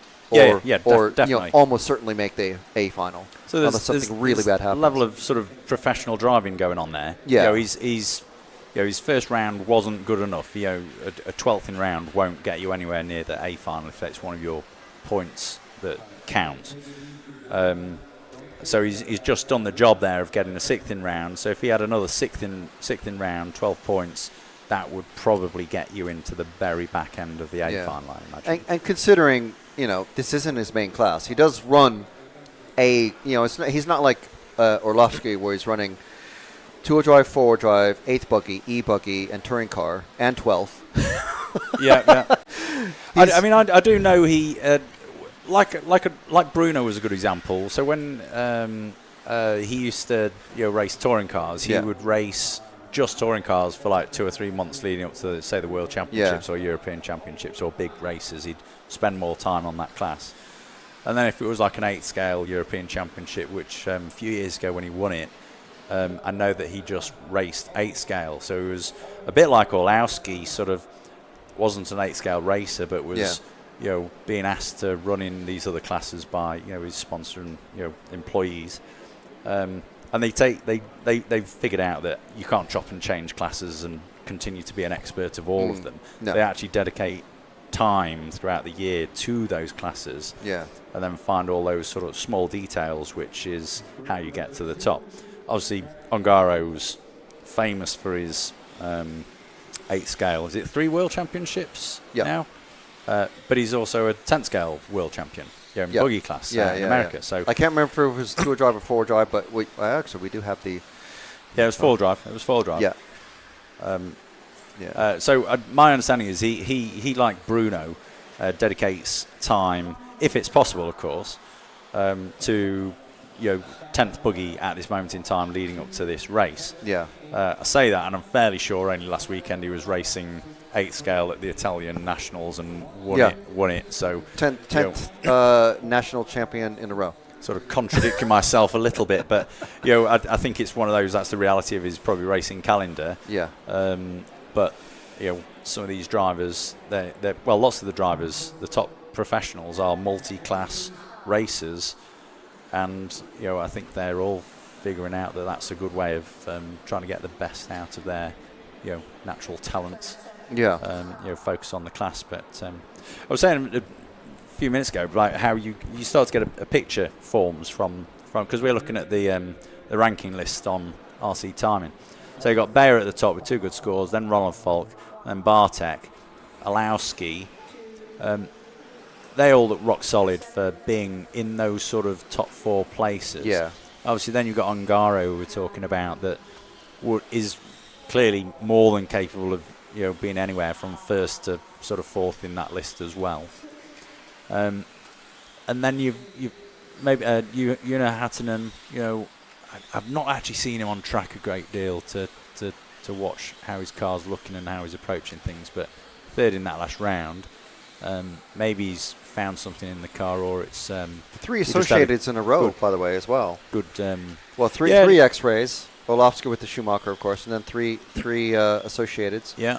S-Works, Mugen. So the associated guys and the X-ray guys, they're very well known to share information in their pits and try and figure out collectively, what's. I need some more steering. What we tested, right? I'll test that, or they will test similar things, and quite often test something opposite. Yeah. And then have a chat back in the pits and figure out that one worked, but it had I got more steering, but I lost stability. So actually, that's not the route to go. Yeah. But they do that collectively. I had a little chat with Kobovic about their process, because obviously, in the old days, it was Associated and Losi with the gigantic off-road teams. Yeah. And it always felt like they were just like flooding a class with like 30 or 40 racers at a nationals or a worlds, and it's like it doesn't matter if maybe the 8th place driver in the final is like he's just there to take away a place from a Losi racer, So I think if I was at 8th place, in a Worlds or something, obviously I'd be that racer would be happy. Did good. Yeah, but that's kind of like it was always like Ford versus Chevy, or that sort of feel. I was watching some of the retro videos actually from like the Worlds in the Detroit Worlds, and obviously there's all these retro cars are coming out, which I've actually bought that Sammy '89 thing. I've got one of those coming, but You're right. Those teams were huge back then, but that's what the X-Ray and Schumacher the teams equivalent feel of like now. What's happening now? Yeah, and in touring car, automatics, and it's crazy to Mugen think that Losi they actually won the worlds in America a couple of years ago with Tater, and they took 3 years or something to release the car. I'm like, what are you doing? Trying not to lose you any sponsors here, Frank. But, don't worry, Horizon never talked to us. But it in the world we live in, like the speed to get product out there is pretty key, and I think that's one of the reasons why X-Ray do so well. We're in their facility here, and it's have they done the factory tour yet? Do they? Not yet. I'm hoping that this year I'm allowed to do it, because so far it's always been, no, we're going to go get food. No, I'm going to get the bouncer that says, nope, not you, Frank. In fact, there's Mario there. So Mario, one of the sons and the manager of the operations here. But they manufacture here on site, and it's a great reason to come here as well. But because the races are invited, and doesn't matter what brand you. People, basically competitors walk through the facility and go, they welcome it. Look at here. Here's our CNC machines. There's a lot of chat about where's your RC stuff made. Well, actually, if you race X-Ray stuff and the Hudy products as well, it's made here. It's like it's behind that wall that we're facing. Is the factory that it's I mentioned that a few times. They're super proud of it. Amazing facility as well. So they love it. So it's part of their ethos of building it here, testing it here. We're obviously racing on their dirt track facility here, and it's their R&D is done right here on the track that you're looking at. So it was one of the weaknesses actually. I'll say 10 years ago. It's not that long, but before this facility was built, one of their weaknesses. Like when Ty Tessman was racing 8th and joined X-Ray, obviously it was a big move to get X-Ray into the American market. Yeah. Largely racing on this sort of surface, clay indoor tracks and outdoor dirt tracks. And actually at that time, X-Ray didn't have this dirt track facility. I think it was part of the bigger plan to try and appeal to Ty at the time to say, look, this is our project. We're going to build this track. We're going to use it for R&D. We're going to improve the products, and you'll be the benefactor of that when you then go racing out in America. So before that occurred, the dirt sort of side of 10th scale and 8th Rallycross, we weren't as competitive, but we also didn't have enough knowledge and data. If you build this track as they have done, you compound hundreds of laps, thousands of laps in a day, change something on the car, go into the factory and literally, create a jig, change a wishbone, pickup point or something, and the day later you can be back out here testing again. So that's it's an amazing facility to race at, but actually everything that they have here is really done to develop their own products, which is, they are the only people I think that have, such a facility that manufacture and race on site, and everything's here. Oh, there's very few RC manufacturers I can think of that have a track literally on site. Tamiya USA used to have one. I think did Sanwa have Yokomo one? used to have the Hudy Arena. I mean, that was basically like the Yokomo track. Yeah. I mean, most of the facilities are there. I don't know about the Tamiya track in America. Did that get bulldozed, or is it? The latest I've heard is I believe it is open, but only on particular weekends or something like that. I don't think they've actually destroyed the track. So it's so it's still there. The one that Craig Drescher won one or two times. Win a Reedy race, was it? Yeah. We we're going back there. We autopsied his car 2005. Say again. We autopsied his car. RC autopsy. I thought for a second you said ITQ'd with the and I was like, no, you didn't. No. We know where we stand in. But I remember it. I mean, obviously that sort of goes back to your when you were living in America and you were on site with Thad. Thad, if you're watching. Not spoke to him for years. No, he's racing F1 in Southern California. There's a RC F1 or whatever the series is called. Working at Associated, is that R1 right? Works. Works. Actually, sponsor of the one of our sponsors of the stream. I mean, how could I just line that up for you?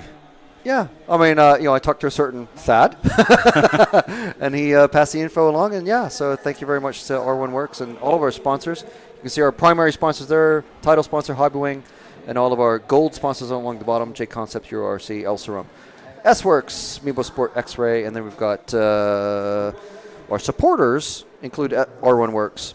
Is RC Disco just off to the right of the screen or something? I don't know. Not send my invoice in. I didn't get a reply or You're always welcome to sponsor, Greg. Okay. If we have another good year like we had this year, we'll talk about it. Thing is, though, I mean, X-Ray are on there, so I hide behind their generosity.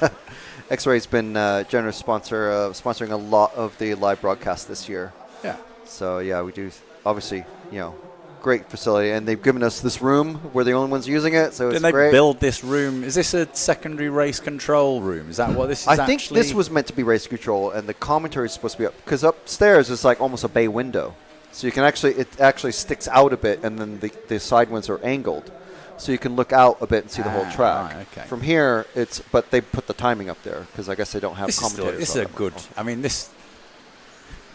How big are these panes of glass? I know. I mean, that's gigantic.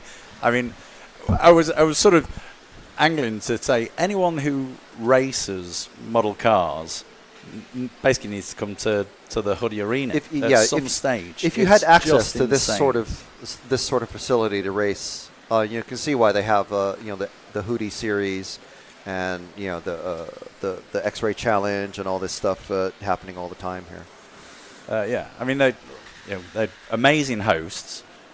These facilities that are literally world class. I mean, look at these tiles. I know. The tiling. This is what you would find in like a $500,000 house or something like that. So let's say that we're in race control. In England, that could well be a caravan that's been like salvaged from.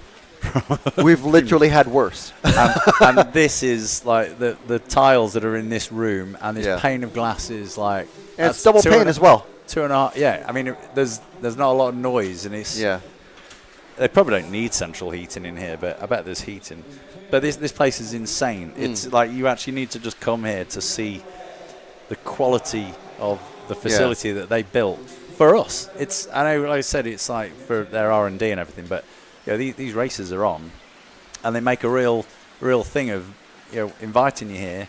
And I imagine tomorrow, or maybe not tomorrow because it's finals day tomorrow, but Thursday when it's back to practice day, they'll probably open the factory up and do the tours, which they very famously let everyone go round and see what's manufactured here, which is it's super cool. So it's highly recommend anyone just to book into one of those races. See, they haven't held the ETS races or EOS for a few years, but they're now racing in those series. I keep saying that they need to, have some races here. It would be good. I believe they've had some before, but I'm not sure. Yeah, I think they get some heat because it's clearly their test facility, so they're always deemed to have an advantage, which is, true to a degree. Like at the Worlds, I know that there was a huge hoo-ha because they weren't originally the host for the Worlds in 2019. I think it was going to go to France, and there was some issue with the venue, and at relatively short notice, they offered to host the event. And then everyone sort of kicked up a fuss about, well, it'll be the X-Ray home track advantage. And so then they completely rebuilt this racetrack, bulldozed it flat, ploughed it flat, completely rebuilt it, and they had a 24-hour CCTV and a live stream. Yeah, I remember that, to prove to everyone coming for the Worlds that nobody had done any laps on the track, and the first laps that would be done was in practice at the Worlds.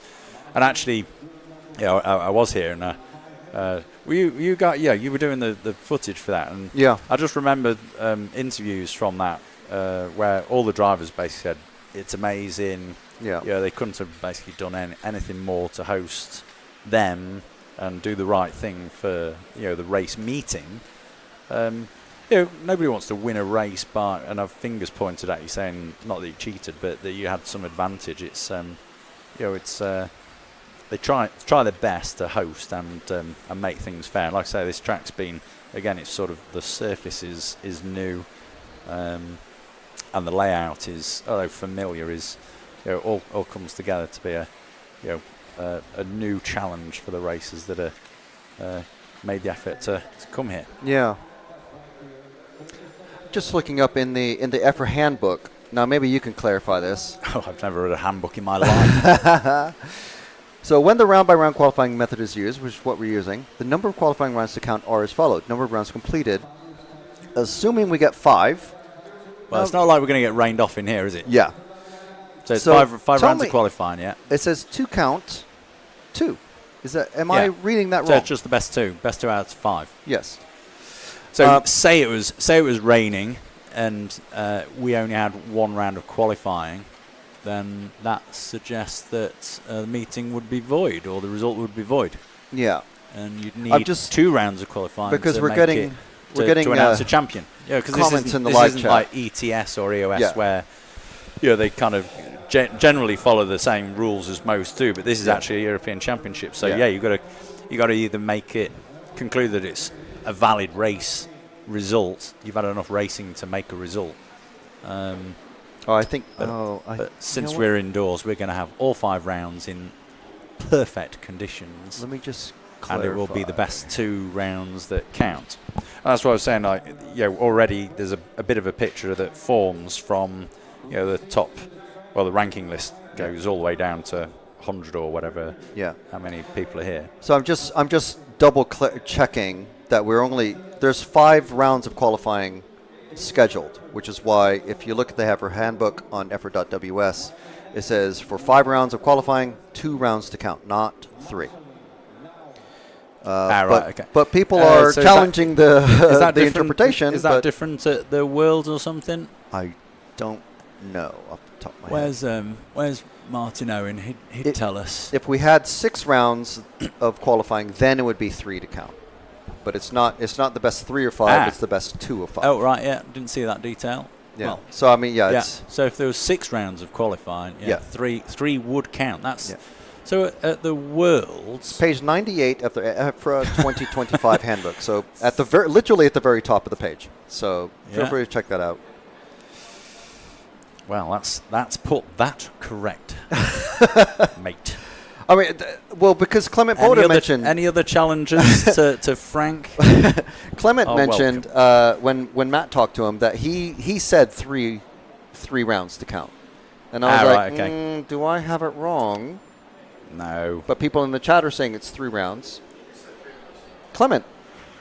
He's wrong. It says here, though. Disqualify him for challenging the number of officials. qualifying rounds. And it says... hang on. This is the EFRA Handbook 2005. No, it does say 10th on-road 10th there. on-road. But 10th off-road there. So, but it could be written slightly clearer, maybe. But I'd still say it's, that's but it's when 2 the rounds to round-by-round count. qualifying method I'm is fairly used. sure I've already spoke to someone and they were like, yeah, it's 2 rounds to count. Okay. So. All right. We don't actually run the race. No, meeting. we have we just commentate on what we see. Exactly. Frank. There is a question: will there be a junior final at this event? Yes. Do we qualify? I'm 50 next month. Oh my goodness. My birthday is the 25th of August. If anyone wants to wish me well. Second bank holiday of August. Is there one earlier in August? Is there? Isn't there? No, I don't think so. August bank holiday. August bank holiday. Yeah, it's the same. Pretty much, it's my birthday weekend. I still have the country gentleman outfit somewhere, and my Ollie G outfit. You're digressing into many stories which we could start talking about, which I'm sure the listeners don't want to know about your Ali G outfit. Okay, I'm sure you just talked to Paul Worsley. Paul Worsley here. Oh yeah. Why wouldn't he be here? Well, it'd be nice so to see. So Matt has just gone to talk to the EFRA chairman of this section, saying it has been 2 rounds to count since 1999. The oracle so there we go. has spoken. Paul Worsley. Yes. I will come and say hello to you at some stage, Paul. I've not seen you yet, but it's been a few years. But always a pleasure to see Paul. There's a few gents, aren't there, in our industry. So Paul is definitely one. John Dell's another one that you can sit yourself down and 5 hours later you've barely spoken a word and you've learnt so much. Paul has been doing this. I mean, yeah, pretty much since I started racing, I'm pretty sure Paul has been in the background. Obviously, with his son was racing for many years and raced against him, but Paul's always been there. So yeah, always nice to see him. He does a lot for what we do in the background. Yeah, definitely. Yeah. He knows. He's forgotten. He's one of those guys. He's forgotten more about motors than I will ever remember. Yeah. And machining and all that sort of stuff. And he still does it, doesn't he? He still actually he does the motor checking himself. Yep. To the day. He must have been doing that for. I have video of him tearing apart the top 3 winners' motors from the 12th Euros that were in Eastbourne a few years back. All right. Okay. Yeah. Like full video of him just tearing apart, counting the wines, doing the whole bit. Like, well, I mean, doing a complete teardown there of was hoo-ha at that race, I seem to recall. Wasn't it in the stock class? Like, loads of the motors were like, people were pointing their fingers. I feel like I'm opening a can of worms and somebody somewhere is listening. There's and going, always finger pointing. Greg, that's there's always finger. If you have any mates in the Schumacher pits or non-X-ray pits, I should say, talk to them about certain things here. Oh, so, yeah. What now? This weekend it's kicking off already. Right, I want to find out. Go find out and come back and tell us. Tell us what they say, so that you're saying it and not us. I think this is a chat that I'll recap off air and see what's going on. Don't like to comment on things I don't actually know about. Yeah, that's how you get yourself in trouble. Yeah.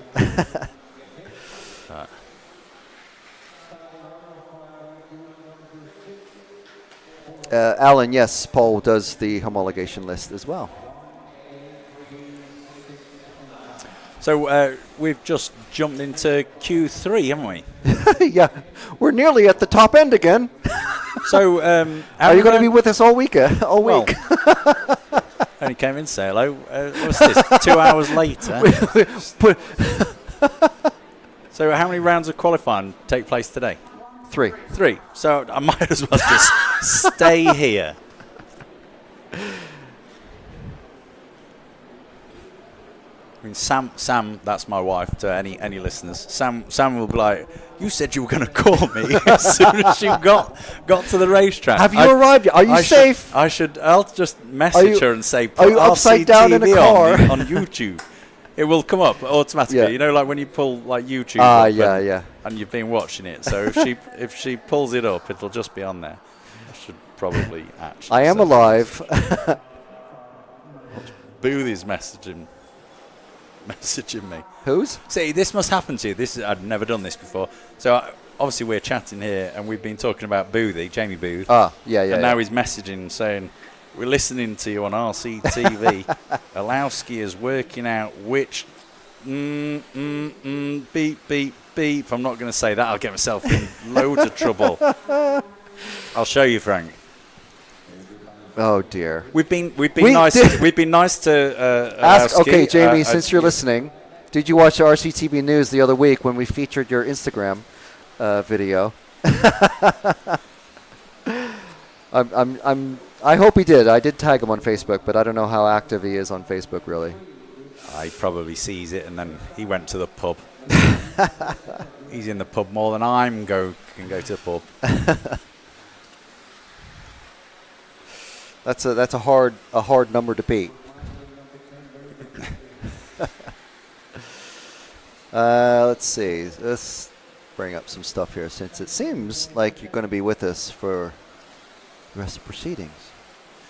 So while you're twiddling at something, when we were here for the Worlds, we went out for a beer one evening with you and your gang here. Yeah. And I was trying to think, was that a pizza restaurant? No, it's just it's a restaurant, but they do like gigantic pizzas. It just like came to me in a flash. I was like, because I love pizza. I was like, maybe I'll see Frank and we'll go there.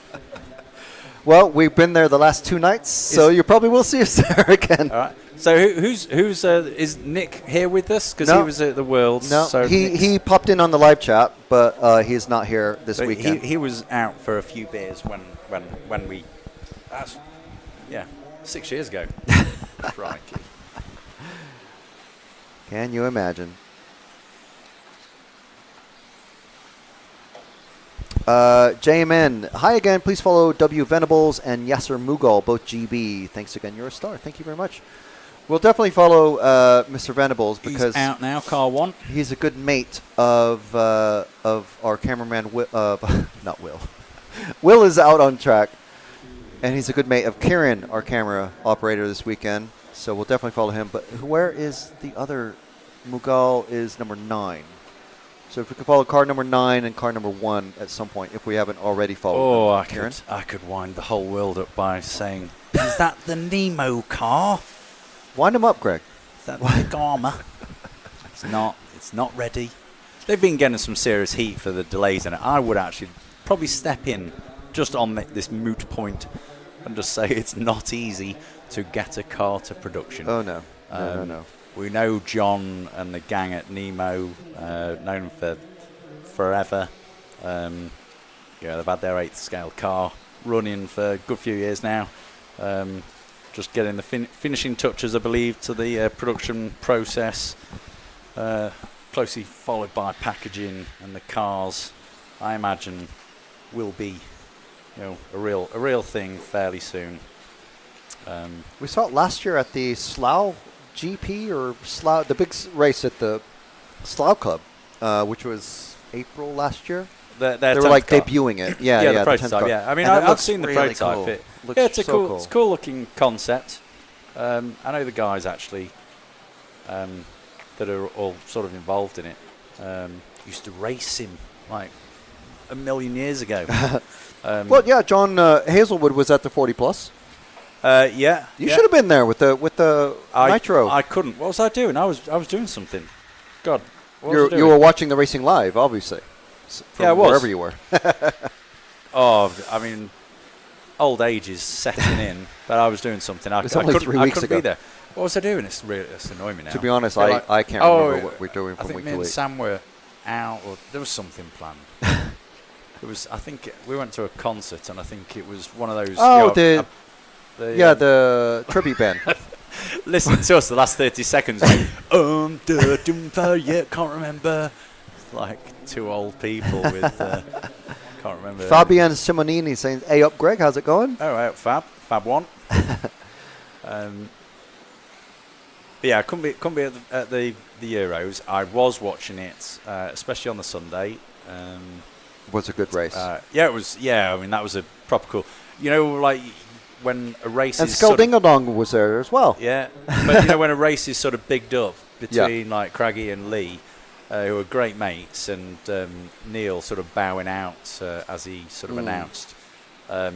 I was like, oh, please, don't have like a wishbone snap on lap one. When Lee flamed out, I was like, oh no. Yeah. And that was amazing actually because they just refilled the tank as it flamed, so they didn't have to go through the process of flapping about where's the fuel bottle, fill it up, and then put it on the tank. So, I mean, as a stroke of fortune, it flamed out just after filling the tank, and it was a matter of just turning around, putting it on the starter box, and what did he lose? Something like 6 or 8 seconds at most. It wasn't that much, and he was right up there again. And and then it was a race to the end. It was a great race. Someone's always got to win. Someone's always got to win a race, and those are they're like marathon sort of races, the 8 scale thing. That's one of the cool things with that class of racing. For them to have a ding dong for the best part of the 45-minute final was epic. Because I think Neil started and he made a couple of like simple like errors, rolled over. First lap as well. I did not expect that. You could look at it and think, oh, maybe he's changed the cars, because they often change their setup to slightly stiffer, thicker oil in the diffs and shocks for a 45-minute final.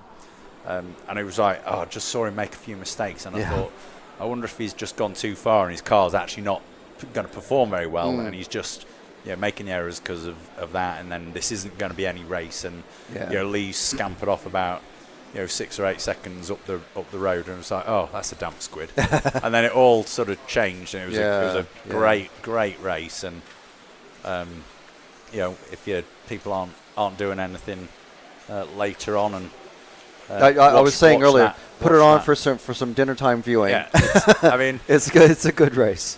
See, I mean, this is like. I often, I love watching the racing, and those finals. You watch it from the start and you watch them live, and you're gripped into it, and you're like, I really hope that something's going to be, it's going to be a great race to watch. Yeah. And once every so often we are actually lucky enough to get exactly that. So yeah. And the funny thing is, like you wait for like a head-to-head race in something like Formula One. And you'll see like, okay, for 5 laps, Norris and Verstappen were going at it, and then it all evaporates away. But for that race, it was like almost a full 45 minutes. Yeah, at least like it's 35. Rare as well to see it at that level. I know basically we're just talking about 2 drivers that had an amazing race, but that's all you need. It's not like anyone's going to remember the battle for 9th and 10th. Even Graham Alsop was saying minutes, like. Yeah, I'm sorry, we didn't show you too much on the screen. He was like, yeah, I know, the story wasn't me this weekend. Well, I mean, he did amazing as well. He 3 Brits on the Euros podium is good. Even so, he battled back into that 3rd place as well. He wasn't there for most of the race. So cracking event. Amazing, for the club to get the race to run as it did in the weather. Again, like if people hadn't seen that race, alternating. You can click between days, and it's just crazy, like, what the hell's happening? You Brits are crazy running your cars in that water. They're like rain settings, and then no, it's dry now. Okay, change all the diffs back, change all the shocks back. It's and the thing with that class is you can only use one car as well. So it's not a club race. You can't have a wet car and a dry car. You're running one chassis. It's marked, so and you have to run it for that whole weekend. If you need to change the diffs in it, that's quite a big job. And if you need to change the diffs, you're going to need to change the shock. So actually, you're stripping half of the car apart to rebuild. And I think quite a few drivers, like in fact Lee, I think he said, I'd got all the stuff ready, but I wasn't sure if it was going to be wet or dry in the morning, so I didn't do anything. Yeah, I was like, good call. And the other hilarious thing is there's a bar on site, and that is part of the rules, isn't it? It's part of the rules. It's literally part of the rules for the 40 plus. Lee messaged me and he was like, yeah, I'm going to the 40 plus Euros, and then he said something about because there's a bar there, and I was like, what? I don't, there's a bar here, but. It was like, no, it's written into the rules that there has to be a bar. I'm like, Yeah, I might go to the next one. But, yeah, I was busy that weekend, I'm afraid. But actually, I feel like I can jinx things, because this is my business. I'm the UK distributor, and I sometimes think, and I didn't message Lee at all during that weekend, just in case I sort of jinxed him in any way, shape, or form. But just real quick, Matt, who's on camera at the moment, car 8, please. Car 8. We'll try and find them for you. So we're getting just across the start line. Heat 7. So the heats are not they're not running 1 to 12, do they? It's no. This one changes around in the order. So, but I'm assuming it's going to run 7, and it'll run. How many heats are there? 11 or 12? Well, the fast guys are out for round 3 at 4:29 local. That is in exactly 30 minutes. Yeah. So it's going to follow through to the top heat. Yes. What I was trying to. Yeah. It's not going to go like 7 to 1. But, yeah. So we're back at the group that we were commentating on. In the previous round, it's Harley Eldridge is out there. A couple of our UK guys, Ewan Tumblety, Harley Eldridge, Ryan Clark's back out there. Aaron Nash doing well, running second at the moment. Do you know what we actually need is what's the timing system that's on the monitors outside here? It's the same one as my RCM. Oh, so pull that up. All this time. So this gives us live information, so live lap times, isn't it? So Aaron Nash is his fastest lap of this run. Car 8, please, Karen. Car 8. Just across the finish line, I believe.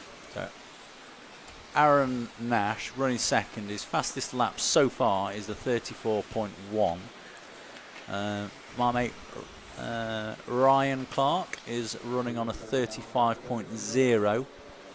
So again, just referencing the top guys to where we're at. A couple of seconds a lap off the pace, and these people are all far better than I am at racing. We're Matt and I are going to start racing. You're going to start racing? Well, I'm going to get back into it like a beginner. Did Matt ever race? I don't. He can drive a car. I've been hanging around them for long enough. He's a journalist. That's the grade A cop-out. I'm not an RC car person. Working in the RC car industry for how long? 10 years? 15 years? Not is it that long? I'm nearly stuff like that ages us. We're just talking slightly off camera. Where am I at? 97 is when I started with HPI. I was about the same, wasn't I? Maybe 98. Was I 97, 98? Yeah, but you were. Yeah, I mean, you were racing pretty seriously before that. That's how I got that job. Sort of before. I was at my peak in perhaps just 97. Just going over the other side of the hill on in about 97. So 20 years later, I'm definitely not any faster. You got people saying howdy in the chat. Craig Gibson and Darren Keeble. Well, hello, mate. Gibbo, the legend that is Craig Gibson. Our UK X-Ray team wouldn't be right without him. One of the most famous people that races in the UK, I think, is our Gibbo. Really? Yeah. You go racing, and Gibbo gets Mexican waves. Like, you wouldn't get a Mexican wave. They're just like, oh, hell no, I wouldn't know. Gibbo. What about this guy? Do you know this guy? And he has, like, people watch him racing, and they cheer, they do Mexican waves. He's a legend, is our Gibbo. Do you know this guy? Who's that? Is that Will? Oh, yeah, you do know him. Yeah. Yeah. Right. Briefcase, he's been around forever. Well, I mean, I've been around forever. He's been around half that time, but it is still a long time. Matt and I do the good cop, bad cop with him. I'm bad cop. He does some stuff with us. Right, I know. I've seen him on like interviews and stuff that you do. There he is. But, hey, wave, Will. Wave, Will. Wave, Will. Why aren't you waving, Will? Will, you're just ignoring us, Will. I fell into the trap of thinking, but Frank, he can't hear us. We're in a sound booth. No, see, what I'm doing is I'm purposely making him look bad. To make him look like he's ignoring us. But no, Will is, there's, like we said, there's double panes of glass. No one out there can hear us. I've tried shouting at Matt through this into here. Yeah, that's proper high grade. You cannot hear what's happening out there. I stayed in a hotel that was near the airport last night, and it didn't have as good windows as that. And that's why I didn't get a good night's sleep. Added to that, I was actually I stayed in a service station near the Stansted Airport, and at 4 o'clock in the morning they were restocking the supermarkets and the burger places. Yeah, I was like, what? Even Connie Svensson is saying it's 3 out of 5. I'm sorry, Connie, it is not 3 out of 5. We've been told by Paul Worsley himself, Mr. Electric section of EFRA, it is 2 rounds to count out of 5. There's 5 rounds scheduled.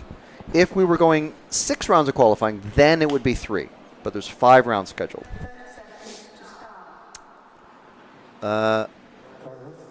Andy Taylor, why is Craggy not doing his last 10th scale Euro buggy event? Well, he didn't sign up.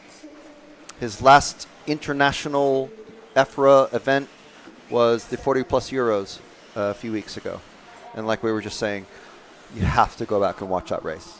Definitely go back. The thing is, like, Craggy is a ex-world champion. He's won so much, and he's older. He's certainly got one kid. He told us we have a track chat for him, and this is going. Actually, if you're a hero, you can watch it right now. You can watch it this week at some point.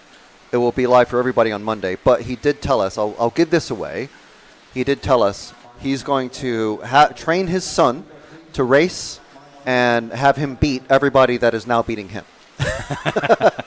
Well, I mean, the youngsters seem to like, if you had your bar set here, that's their target, isn't it? So they're never satisfied until they've stepped it up a level. So and that is actually what happens. Technology's running side by side. I mean, look at Zalewski. How old is Zalewski? Do you know? He's like 6 years old. I think he's actually 18 now, isn't he? Oh, really? I want to say. I mean, well, he looks a lot younger. But yeah, I feel like I should know that. He bought me some horrific bottle of spirits at the MKGP. Brought it to you? Yeah, like as a gift. So we kind of host the factory guys when they come over to us, and he brought me this bottle of. There was nothing I could read on that bottle, and I opened it and I thought, I'm not drinking any of that. Slovakian version of Jägermeister or something like that. So, but it was a kind gesture. Or Polish version.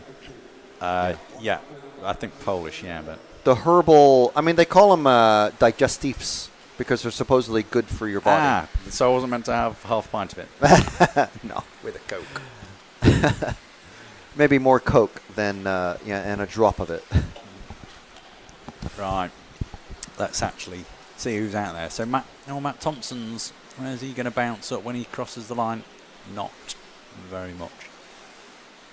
So my two mates, Isaac and Matt Thompson, are not doing too well in this run. So can we find car 5 out there? We do have a follow request, Kieran, for car 5. He is somewhere in the middle of the lap, so somewhere in that back section, one of those 2 front cars maybe, on the back section, going into the hairpin, I think. I don't know his body shell, so it's the 3rd car actually. I think. No, that's the 2. Okay. This is the worst when you think, and he's probably already crossed, and he's gonna be doing a whole lap, but then Kieran's already on him. Is that Matt Thompson? That's Matt Thompson. That's Matt on Thompson. Screen. Okay, fabulous. Yeah. See, he has the pink streak going through his body shell, which is quite easy to see. Lots of cars look like other people's cars, like this yellowy orange one. I could, my old eyes, or this green one. The next one that comes by, I'm like, who's that? Who's that? I can't see it. I haven't got my glasses on. So it's a good job we're actually quite close to the start line, so I can actually see. And a slow section as well. Slowest points of the track as well here, so can actually. I used to be really good at spotting numbers on cars. See, this is where I give big kudos to referees, because they are like, up on the driver's rostrum. I can barely see my own car nowadays. Yeah. And they're spotting, numbers and trying to call people out to say, right, lapping traffic or whatever. And I'm like, I can barely see the colour of that car, let alone the number that's on it. So we have a follow request for car 3. I think it's the next car through the hairpin, but I will confirm that when he comes across in front of us. Car 3. That's not car 3. Of course. No, it's the white car that's just across the finish line. Bastian, is that? Yeah, he's just zipped by, so. Over the double, and then over the other double, around the L turn. So, that's white car there. Have we named all the bumps and jumps and corners yet? No, I've called this. Is that Nick's job? He always does that sort of thing. Yeah, we stopped doing that because it was so hard to find, the Proline P or the J Concepts J. And I always thought he was like angling for some more sponsorship. Right, I'm going to name this the L-Cram corner. See how politically correct I did that? I didn't just go straight in with the obvious one there. Just went for the L-Cram. L-Cram. Elsaram. Is that how you say it? Mr. Elsaram. Elsaram. Yeah. See? Because it's more airtime. Electronics with ceramics. Elco. Right, okay. Elsaram. I'll say that. I call this the bus again. stop chicane, though, because I that's a good reference, especially with Spa at the weekend. Yeah. So well done, Frank. the big chicane at Hearts. That's the hairpin. Yes, the hairpin back there is where the double lines are. Sweeper. And obviously, we've got the quads and the loop. We've come up with a couple of names for these poles. We have the poles of peril, or poles of punishment, or the shafts of shame. Because if you hit them, what was the cone of doom? That was cone of justice. But they've replaced them with these bollards. Yeah. But outside are they rock solid? They are bolted into the ground. Yeah. And they will actually come off of the base if they're hit hard enough. At the Worlds, in the four-wheel drive, it was a little bit back there, section, and there was a cone. Yeah. And it was like, it just looked like a cone, but I'm sure it was just full of concrete because it got smashed by so many cars, and at the end of the week, it was still there. Yeah. It was like, ha ha ha! I've taken hundreds of wishbones from people this weekend.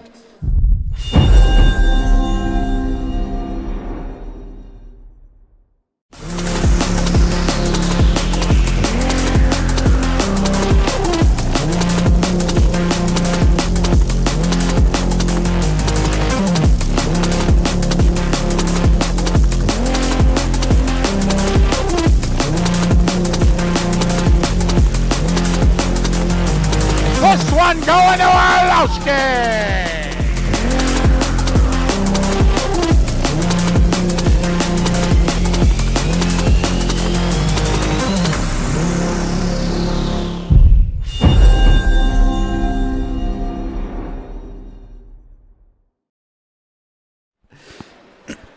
Right, here we Oh, yeah, Karma Sticks is another one. I like that one. Who's that? About the poles. Oh. Poles or the shafts or Right. Karma Sticks. I do like Karma Stick as a name. Not sure I like you using the word shaft, Frank. Unless it's a drive shaft. I'm trying to not use that one. Cone of Doom is good. They're not in the sort of places where people are really hitting them though. Yeah. This time they're hitting the tubing. But yeah, the Cone of Doom at the Worlds, that was pretty crazy because everyone was going through it flat out, and it was like, because like Bruno, smashed his car, like Bayer smashed his car. I'm sure I saw Angaro do it as well. Yeah, they all did it. Yeah. Because we had some prototype wishbones for that race, by the way. and the factory were like running out of them. They're like late night discussions about moving the cone because we're running out of wishbones, and that's not a good look. No, no. Right, so who have we got here? Holdsworths. I'm just picking my British friends. Oliver Natras again, car 10. Looks like, is Gajembo going to be able to get out there? I don't He was there missing. He was missing in the last round. Yeah. So car 1, we've got to pick up car 1. I think we may already be on it because we tend to start with it goes but the running order goes based. No, there is no car 1. No one's done a lap yet. Kieran just shook the camera. Code from Kieran. Kieran, I don't think we've ever met, by the way. No, there he is, right there. Car 1. There's car 1. He's going underneath, just underneath you, Kieran. The half orange, half green. Right, let's follow him. So he's going to have to. Well, I mean, he's two rounds rusty because he didn't have a round to get used to it and reset his car up last time. So starting out with a 34.6 second lap, I'm fairly confident he'll improve on that. His car looks pretty decent out on track, so he's just going round. So what are those doubles called? The sweeper before the quad. So his car looks good, a little understeery, perhaps easy to drive, but a little understeery there. It looks comfortable on track. That's probably how I'd have my car set up. Slightly understeery, slightly easier to drive, nowhere near the A-final. Sorry. But, well, I mean, heat 9. Yeah, the faster, the closer to the knife's edge that you get, the faster you can go, but the more danger it is. More crashes, I would like this car who's just crashed, the car 8. But he's he's running 3rd at the moment, so. I mean, you can have 3 bad runs, so obviously a DNS is okay as long as you can make up for it. As long as you've got 2 good runs. Yeah. Yeah. You got 5 good runs. Oh, and he's just gone over. Oh, you did that, Frank.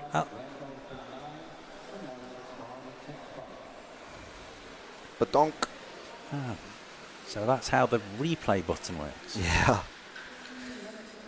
All happens behind the scenes here. I'm learning. Oh, and again. We'll just save that as a future That's highlight. That's harsh, isn't it? Down. Just saving the replays of him crashing. So supportive of him, Frank.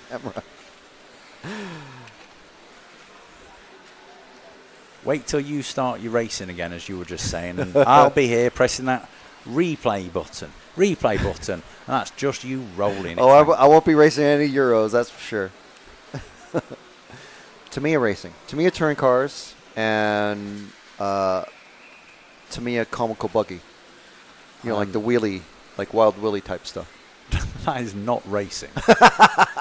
that takes me back to like going to the beach with my first Tamiya car. Yeah, exactly. It scratches the competitive edge that I kind of need. So hold on, you say you're going to race a Wild Willie thing? Yeah. How does that even? That's a wheeling. Yeah. Radio control car. You tune it so it doesn't wheelie as much.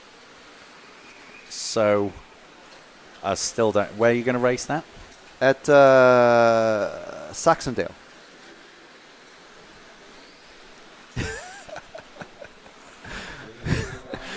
I'm gonna. There's a whole. If you watch RCTV News for our viewers, if you watch RCTV News and you remember the episode with Hara explaining the Chon McGay racing, that's what I'm planning to do. Or one of the racing that I'm planning to do. Actually, this coming weekend. There's so much confusion going on. This weekend we're in Slovakia. No, sorry, next weekend. I've got next week off, so yeah, race. Right. There's not much to prep, luckily. So. The cool thing about being here, look, you can see Figueiredo coming. Hello. Hi, Hal. And there's Ongaro, and there's Orlovsky. Check the faces. Yeah, I know. I know. This is the thing. You can kind of see the mood. He's just like chatting to someone on his phone. There's Skidmore. Orlovsky's looking pretty pensive there. And Johnny. He can't see you through that window. Oh. Can you... No, you have to look. You have to do it through the open window because they're like slightly mirrored. I'm just waving my ass off at Johnny Skidmore. It's okay. Only I saw. Completely blanked me. my That's it. You're not getting your next order. Yeah, and Frank's making me aware it's a mirrored window. So I mean, it's that is so clear as well. That's it. Yeah. That is mirrored, isn't it? It's like the front door here. That's pretty crazy. Right. It's pretty good. I've not even been in there yet. I'm getting hungry, actually. What time is it? Oh, it's way past lunchtime. 4:18. Is the restaurant open upstairs? Yeah, yeah. What's it serving? What have you had already, Frank? From there, coffee. That's it. Right. No food? Fill your boots, mate. Fill my boots. That's fresh from Lidl this morning. That's helping my healthy diet, isn't it? Bags of crisps. Oh, we've some got cheesy bread. We've got a stein of gummies as well, if you want. This came to us from ETS last week. A gift. Let's try one of those.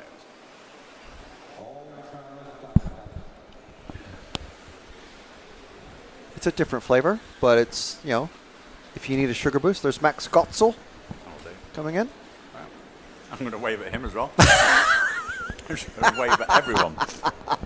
You have to do it from where I'm standing. You have to make eye contact with them and go, "Hey, what's up?" This is like you shouting at Will. Yeah. Venables out on the track. Yeah. I'm now doing it to drivers out this window.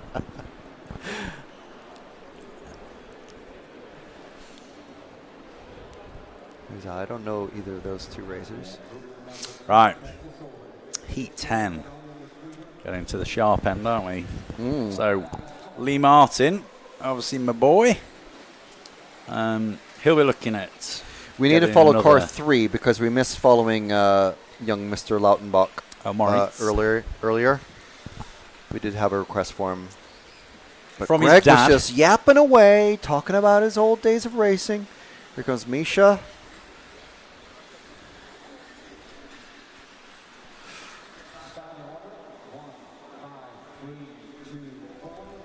So, Wesley Van Helmen definitely going to be one to watch as well. He's the only Dutch racer here. It's like Ongaro is the only Italian racer. I have just learned that. Thank you. I mean, Wesley's always here. Whenever there's an international race, he's on. So yeah. Just. So we'll follow the first 3 cars out. That's Lee Martin in the car 1, Lee 40 plus Martin, Wesley Van Helmen in the car 5, and Moritz Lautenbach. Yeah, it does. But the juniors are marked as well, so you can see. Then. Yeah. So under Daniel 17 is still out, under 17. I was going to say he's got to be getting close to being a full-grown adult, but he's fast.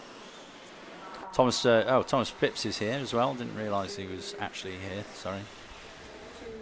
And saw him the other day at wheel spin track, where I TQ'd. No, actually I didn't. I set the fastest 10 laps in the final, and then Thomas borrowed some dude's car who was saying it wasn't working very well, and instantly thrashed my 10-lap pace. I was like, cheers, mate.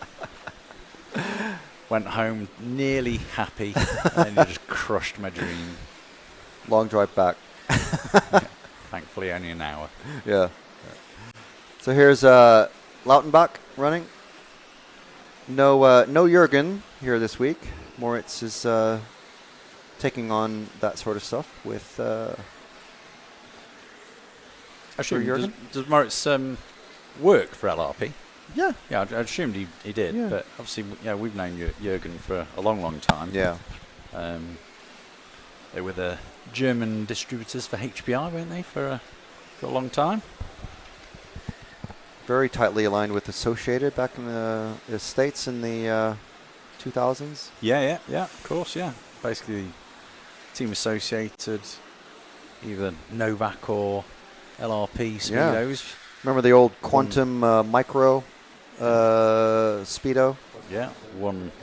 I wonder how many World Championships. Like, you look back at all those little details, because a lot of attention goes to the chassis manufacturers, doesn't it, for the the World Championships and the Europeans. But wonder how many World Championships LRP have actually won, like Novak. All these youngsters out there are like, Novak? What's Novak? The orange speed controls. Yeah. All right, so that's fine. Let's see Tommy Hall in the car 2. He's leading this one. Is that him back there about to head out to the... Ready orange car. So is this him here about to come through the short chute? Yeah. As I call it. Yeah, that's Tommy. So over at the quads. There we go. That's the second one. Yeah. So ex-European champion. Just He did not have a good time last year on carpet, and he's not having a good time here, as he told Matt in the Well, pits. he's doing pretty well at the minute, but Yeah. let's have a look at the lap time. So 32.8, so he's off by a second bit, away. yeah. It's only 3-4 laps in, but he is ahead of Lee. The thing is, though, there's only 10. We're only running 10 laps, so if you're a second a lap off the pace, you're only 10 seconds away from pole. But it's sometimes you got to look into a bit more than just his single lap pace, because if he gets a good 10 laps nice and clean and consistent, then he'll be closer than that 1 second a lap gap. It'd probably be like 6 or 7 seconds away from pole. But he didn't sound too happy when Matt interviewed him a little while ago. Van Helmen just about to cross the finish line, Kieran, in the yellowy car.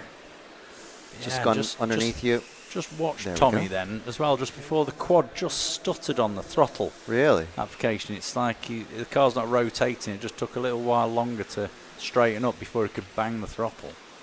And that's that constant battle that no doubt certainly the fastest drivers will be looking at, about having enough steering while not losing the rear end. We've got loads of steering and the rear end's just slipping around and you can't control it and you're not very comfortable with it. You've been able to position the car on track, then that just looked a little bit like Tommy was struggling then. Kieran, just back a couple of cars to the bright orange car that's just gone underneath you is Elias Johansson from Sweden. Who is leading. Yeah. 1 second clear of Lee Martin and ahead of Tommy Hall as well. So Elias is leading the race, Lee Martin second, Tommy Hall third, Moritz Lautenbach in fourth.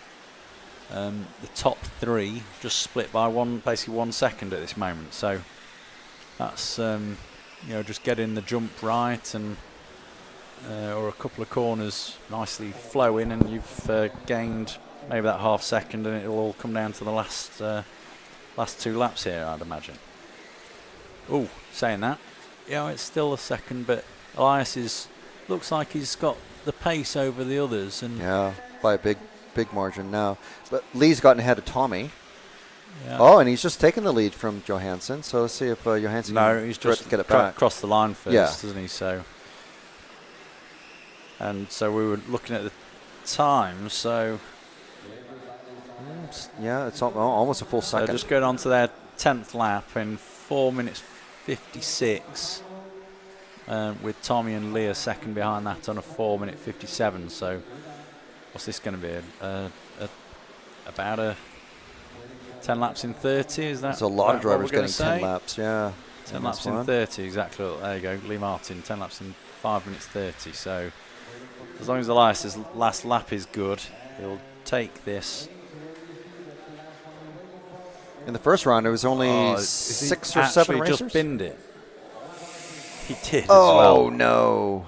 Corner just before the quad. You lost about 5 seconds there. I think we just lost the following him there, but just the corner before the quad, before the hairpin finishing. Just rolled that then. That's a shame. On the last corner too. So there's our finishing results. We're going to be popping into the pits to see what everyone thinks, and we go to Matt. I'm just thinking we could maybe pick out Elias. I think that it's him right there. Elias. Oh, hello. Pretty good? Yeah, pretty good. Mistake on the last lap, but Finding some pace. Yeah, finally. We made some changes now, but what sort of changes? We went back to some old stuff, so I think it's the right direction, and for sure I'm gonna stick with it tomorrow as well. Nice one. Good stuff. There we go. Nearly knotted him in the face. Well, no, not knotted him. Nearly headbutted him in the face. Yeah, it's a bit awkward. You can see lots of checking, pre-checking, looking at cars. Who's about to go out? Who's about to go out? Well, they're already up there. Guys, how are we feeling? How are we feeling? Feeling amazing. Say some more. Track is awesome, like I said before. And yeah, what about you? Bit boring comment we have here from Mr. Burak Kilik, but we're finding it tough out there. Consistency is key out here, which I haven't been able to put in the Q2. But Borak did a pretty solid run in Q2. Walk us through it. It was fine. I did like a 7, but he held me up sometimes, and yeah, it is what it is. That's all. Thanks, guys. Back to the studio. Well, you heard it there from. We did say that they were kind of holding each other up, it seemed. But yeah. All right, there's the timing thing on the screen. Oh, yes. Come on, Frank. Ongaro. So, Kieran, are you? Yeah. I'd go straight to Ongaro, surely. Yeah. First car out. Lead car. Pick it. Yeah, there you go. So Ongaro, as we were saying, was it 6th in round? Yes, which it was 6th. We're going to be trying to ditch a 12th in round, I think, is what I remember. I think he can beat 12. Yeah, I mean, I'd put money on him Springer TQ if he can get his car working, but that doesn't look like the front end's going to give enough grip. That just looked like it was struggling to get the front end to turn into that corner just then. Maybe he just got a bit of dust on his tyres, because that can happen, and it takes a couple of corners to clean them up again. So it went through those 2 hairpins pretty neatly. See how he starts this lap. So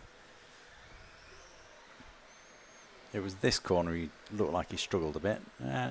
Maybe just got a bit of dust on his tyres, and he's just settled back into it now. So what times is he doing? So he's there's no 31s yet. It is early. I was saying Lee Martin was telling me that it takes a few laps for the tyre itself to warm up. Yeah, Kobovic said that too as well. Most of its traction. So in these early laps, only 2 laps down, to nearly 3 laps now. So there you go. Lap 3, Ongaro smashed in a 31.9. So some of that time that he'd lost with a tiny little bobble, he's now sort of punching the fast single lap pace in, and then he needs to carry on doing that for the next 3.5 minutes, doesn't he? So if he can do that, there's every confidence that he'll be challenging the top 3 at least per round, and get them points that are valuable for the overall positioning. He's definitely in a nice groove now. Yeah, you can see it, that first lap. So how much do the tires? Has anyone ever actually measured how much the tires actually warm up? Like pull off halfway through a race and a run, and just like temp gun it or something. Have you seen the tires after? So brand new tire, and then run them for 5 minutes. That's Ongaro just flipped? And they look like they've taken a bit of almost like sanding them. Yeah, that's what I was thinking as well. It is a smooth surface, but it is wearing the tyre. But again, the cars look good on this tyre. They've got plenty of grip. There's loads more grip than it was at the Worlds, which was probably on a bit of a dated, I think, Proline tyre at the time, but. This is obviously the new Hudy tyre. It's done the development here, and I think Lee was saying that the top guys are going for 2 runs on the tyres, but they are taking a bit of a battering in the process. So anyway, Paul Worsley's just made an appearance next to me. I'm trying to think the last time I saw you, Paul. I definitely saw you at the Worlds here, so but I must have seen you since then. MKGP or anything like that?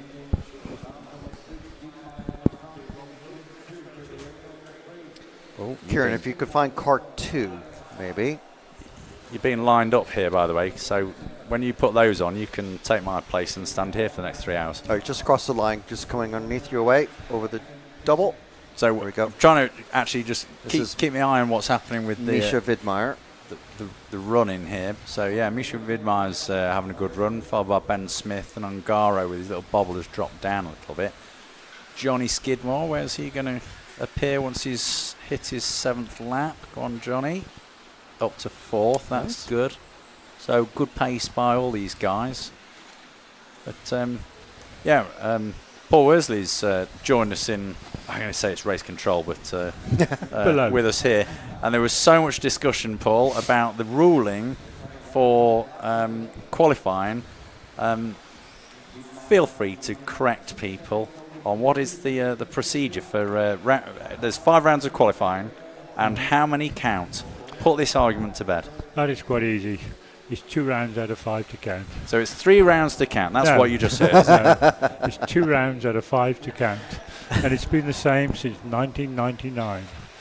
And the reason for it changing from the old 3 rounds... This is why we bring Paul in, by the way. So we're getting the full explanation. Go on, so...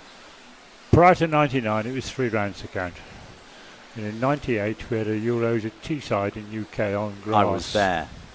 And at that Euros, on the first 3 rounds of qualifying, on the first qualifying day, it started to rain for the same heat each round, which was heat 12 or 13, on all of the 3 rounds.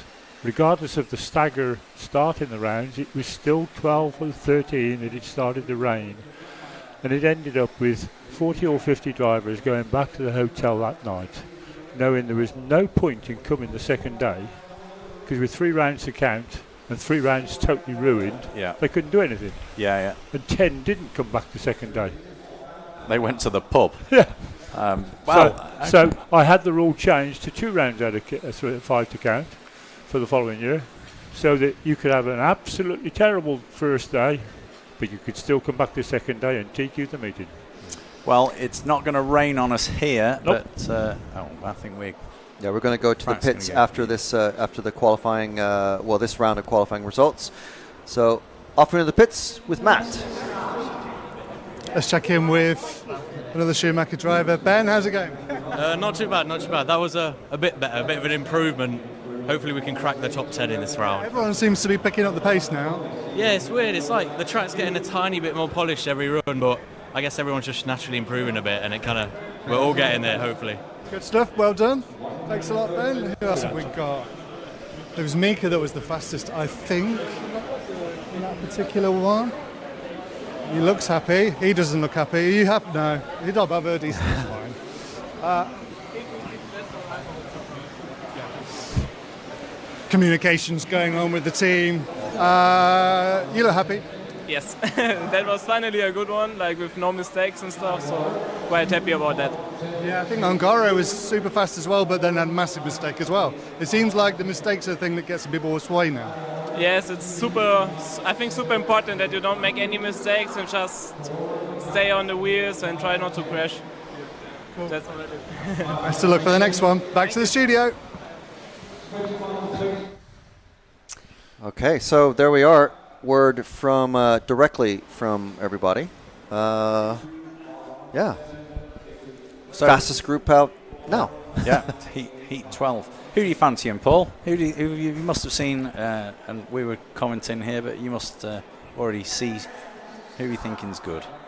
Well, I must admit I've not seen a huge amount of racing because I've been wandering around and helping out with tech and checking they're okay and being up checking programs to make sure running like clockwork? Well, yeah, I mean the start order is always the crucial thing for me because not many timekeepers can get it right on this program. This guy's very good, but there was still we found it needed an adjustment because I did it manually on an Excel. Right. There's no messing about with you in charge. So, what's your actual role? Sorry, Paul. So I'm the EFRA chairman for the section. EFRA chairman. For the section. For those that didn't know it, we've got the boss here. So, I'm just so familiar with having you around. We were talking about you earlier and just saying, ever since I've been racing, you've basically been there in the background, pretty much as you just explained you are right now. So, this is my 30th. 30th. You look older than that. It's my 50th this year. I've told people out there as well. It's 25th of August, but no, 30th year of doing this then. Coming to Euros, yeah. I had to miss last year because I had a back injury and couldn't walk. You are standing up right now, so yeah, that would have been my 30th year continuous without missing one. So this is my 30th Euros now. But yeah. You meet a lot of people from all over the place, which I think is very good. I really enjoy that. And I'm still meeting people that were around these tracks when I first started. It's amazing to see these people. Well, yeah. Drop back one, Karen. There you go. I mean, I'm kind of one of those, but that's just I don't race internationally. I've never really had the being able to afford to travel or whatever and perform terribly anyway. So wasn't a lot of point. But obviously you've done that with your EFRA role for a long time. But I see you at the the UK Nationals since I've been a kid, and used to race with Hanu. Yeah. Did I see him sort of threatening to pick a transmitter up at some stage recently? He's got a son now. He's got 2 children, so 2 sons. Kieran, drop back one. And are they racing? Not yet, but the eldest one is keen on all sports, and maybe he's only 9, so maybe. The youngest one though, he's only 4, and I think definitely yes there. All right. Yeah. Well, say hello to him. It's a long time since I've seen him, but it takes me back to the radio race car sort of era. Oh yeah. Would you guys like a tea? I'm all right. Some biscuits. After this race, I think I'm going to go and have a rest. We have been standing this entire time since you walked in. Do you normally stand, or do you just sit? For the finals I'll stand, but for the top heats I'll stand only, and then. Well, every time I come in now, I'm going to make you stand for hours on at a time. But go on, we should. This is the top heats, and we were just following Hotinen, Bayer, and Ronefalk in reverse order. So Ronefalk has had a mistake. He's dropped down quite a bit. Yeah. But there's still only 1-2 seconds split in the top 7 at the moment, so it's close. My buddy Bartek's, obviously he's had a couple of bobbles. He's going to be right in this round off. But Martin Bayer, I mean, I know he's the so central to what goes on at this facility, and takes great pride in his racing of the cars that he's very much involved with. Awesome. He was devastated not to make the A final at the Worlds here. Drop back to the 2 cars behind.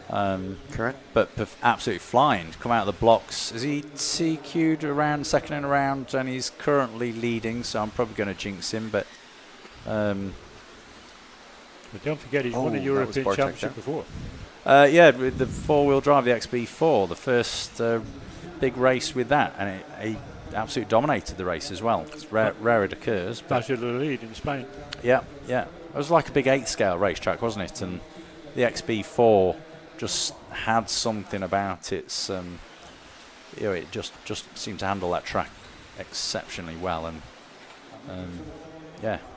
I think the trophy is up in the museum upstairs here. So, and the car.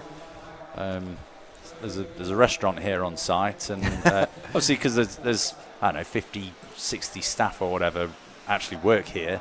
There's an on-site canteen, but it's quite nice. And in the canteen is the museum with the trophies, and in most cases they've got the cars that won those trophies. So that's another nice thing to see when you're here. So we got. Looks like we have Neumann with Bartek all over his back bumper, and then I think it's Kilich catching up to him. Alowski's jumped to the top. Wow. So off screen with Miss Bayer having an error. I mean, this track is inviting fast laps, as we talked about earlier, and at the same time the pressure. So this corner here, that's one that can certainly scuff people. There's lots of different lines going that we can see. There's actually Karup behind these two, and then the next blue car is Kilich. Bartek makes a mistake and lets Karup by. Yeah, Bartek's kind of out of this race anyway, but where's Karup's running 4th. So it was tight. I mean, Alowski takes the round from Hatton and Ronefalk Karup. So 3 different TQs, is that right? The fastest time seen so far as well. So the track is getting faster. The guys are getting their cars set up better. I think that's the fastest time. And there's our overall, the result for that heat. We'll have an overall listing of the qualifying after Matt talks to some of the racers in the pits, which are coming up. Just waiting for this to go away. and we'll talk to him now. Michael, that's more like it. Yeah, really big thanks to the team. We have so many drivers here and working together on the setup, so it was a very hectic few minutes before this run to change the car over in our pits, but the car was so much better, and got lucky on the last lap with a crashed car, made a small mistake at the back, and got it by 2 tenths in front of Jonas. So it's super close at the top, and it will be a crazy day tomorrow. But you made quite a few mistakes, but that combined with you improving, I think, is what's helped you. Have you made a significant change to the car? Yeah, we completely changed the car for this one, so I'm really happy to get it. At the beginning, I had to learn how it feels, and then towards the end, I could see I'm pulling in. So we need to do something for tomorrow, try and get a bigger advantage. Good. There's a couple more rounds to go, isn't it? Yeah, it's good. It's the middle of qualifying, but it's still only 2 out of 5, so anyone, even the guy in the bottom heat, can still take you. So. Well, you've got it locked in now, so we'll see. See you tomorrow. Thank you. Bye. Good stuff.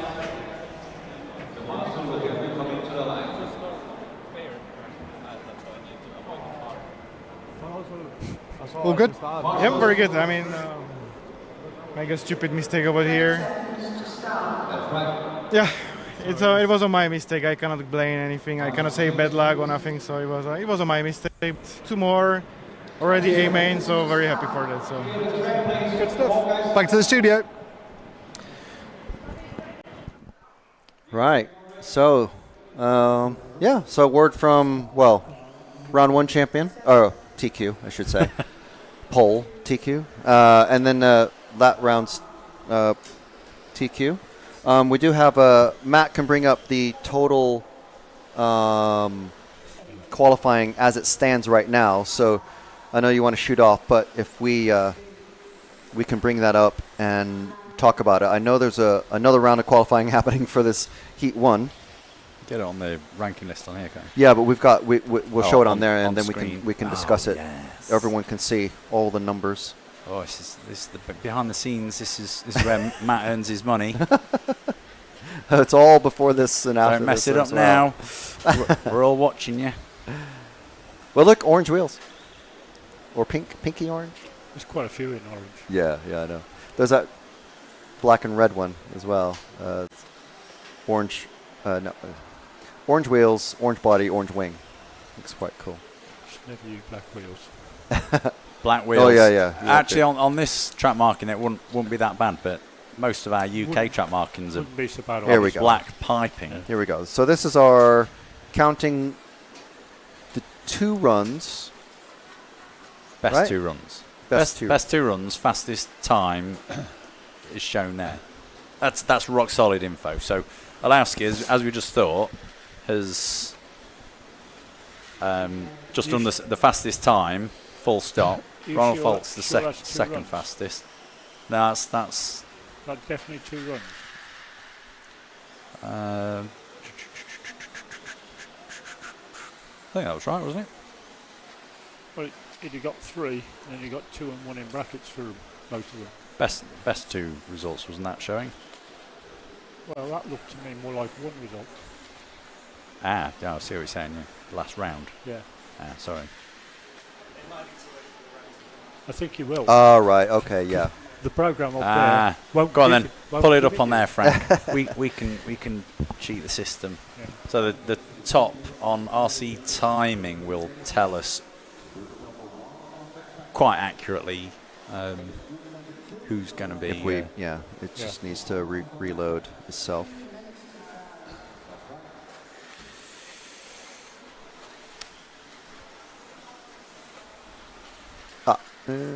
Nope, timed out. Here's another 50p in the meter, mate.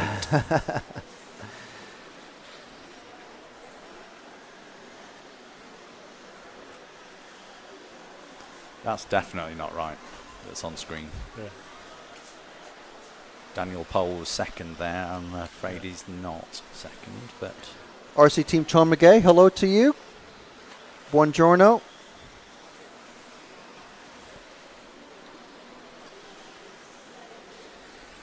I'm just trying to bring up the results for the. everything's is going a bit. You know what? bumpy at the minute. Probably everybody at this facility is like furiously refreshing the page as well. Okay. I'm gonna have to We'll bring that up as soon as we can, though. When it's Paul's ready. got work to do, so Paul actually has some real work to do. We're actually just messing about, but Paul's actually got a job. So it was lovely to see you, Paul. I'll no doubt catch you over the coming days. Yeah, 3 hours tomorrow. I'm not doing this again. This is. Can we follow cars 3 or 4, Kieran? 3 or 4, if possible? Mate. We shall. This.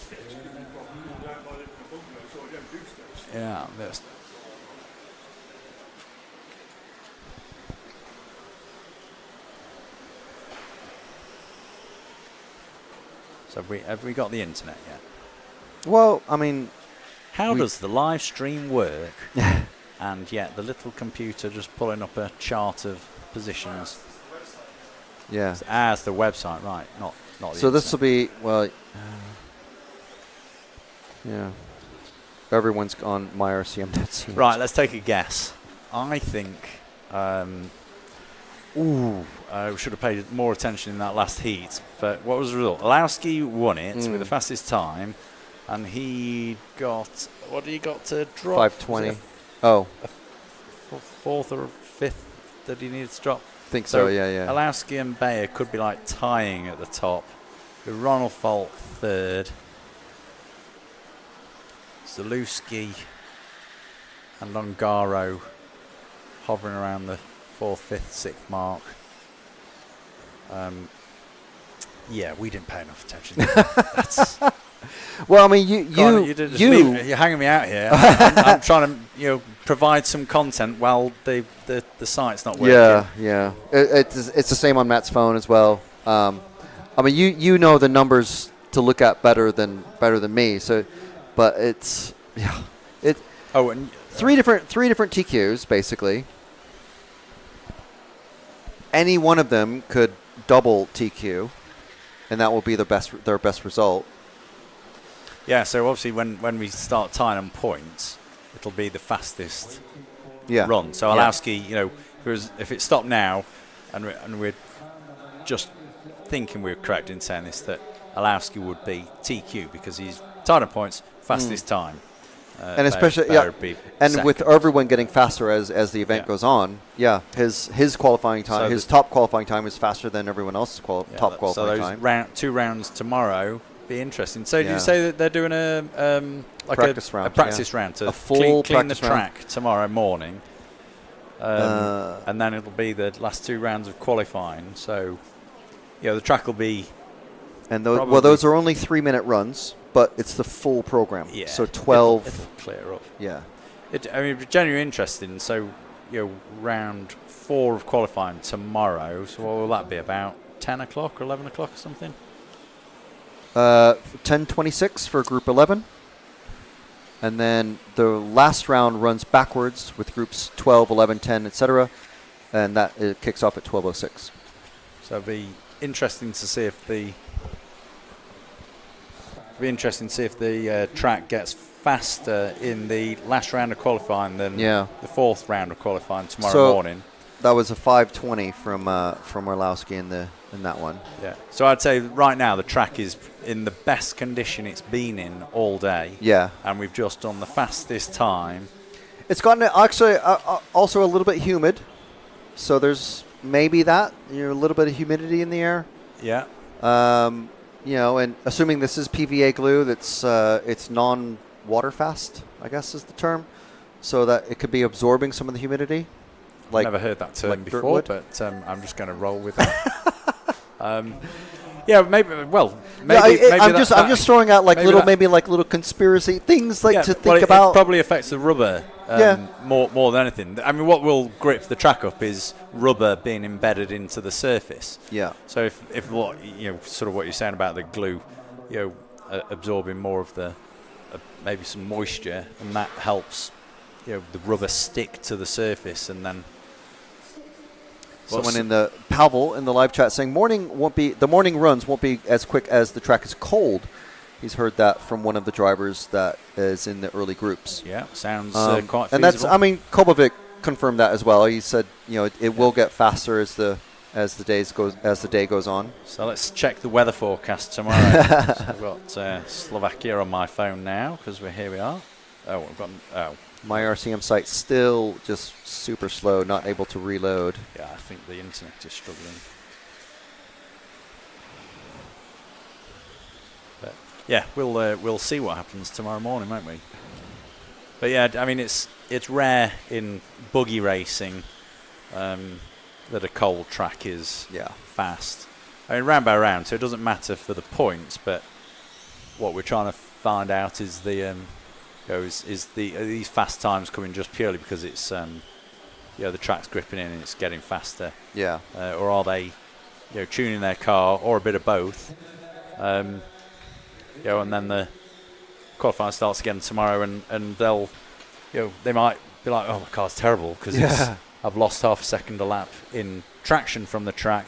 Then you change something on your car, and then the grip comes back to the track. Yeah. And all of a sudden you get lost in a little flurry of changing setup, and actually you just sort of should have sat on your hands, done nothing, drive the track. Which we heard from a couple of the drivers at Mac Talk too, is that I've changed nothing. I've left the car as is, which is sometimes the wiser thing to do. Yeah. And obviously these guys know what they're doing better than we do. Yeah. And probably better than anyone watching does. So we can check that tomorrow, can't we? Because we'll have the times. They're racing on the same track. It's be interesting to come back to that point tomorrow, maybe around lunchtime after the top heats have done their second and final qualifying run. Here we go. So it's finally loaded. So what did we say? We basically got Alowski correct at the top. So got Michael Alowski with his last run. What's that? Is that right? Run 3 was the fastest. No, that's not what we want. We want the overall, the ranking list. That's right? ranking list quali. Because this hasn't got the points thing. No, do quali. No ranking list. So now do it. Yeah, that is what I brought up. I mean, maybe it's set different by the timekeeper. Yeah, so that's what comes up. Now click on quali then. No, that's not it. Something's not right here. Because this is it's not got any points on it, has it? No points. No, true. I feel like we're letting your gang down, Frank. Well, it's sometimes it depends what the local timekeeper sets MyRCM to show, and that's what we're relying on. So the MyRCM site is finally catching up with things. Maybe that's what's happening. It's just struggling. So they're saying also the points aren't showing for some reason. Yeah, the internet is saving us. The chat is saving you, Frank. This is nothing to do with me. I mean, we can only share the data that is fed to us, so that's what we've got. But I mean, obviously, we know it's Bayer, Orlovsky. Do you know what we need? We need just the last qualifying round. Yeah, just would scroll. Tell us. So quali 3 will. Oh no, we killed the site again. This, when it refreshes, will remind us of the Heat 12 finishing order that will jog my memory to a degree of my guess of who's who in the overall. It's not working, is it? Is it because you've got 200 pages open on this computer? No. It's like when I get my mum's iPad and she's got 5,000 pages still left open. That's what this looks like. Yeah, but it's fine. It's not a big enough screen for all the pages that you have open. No, I need an ultra wide.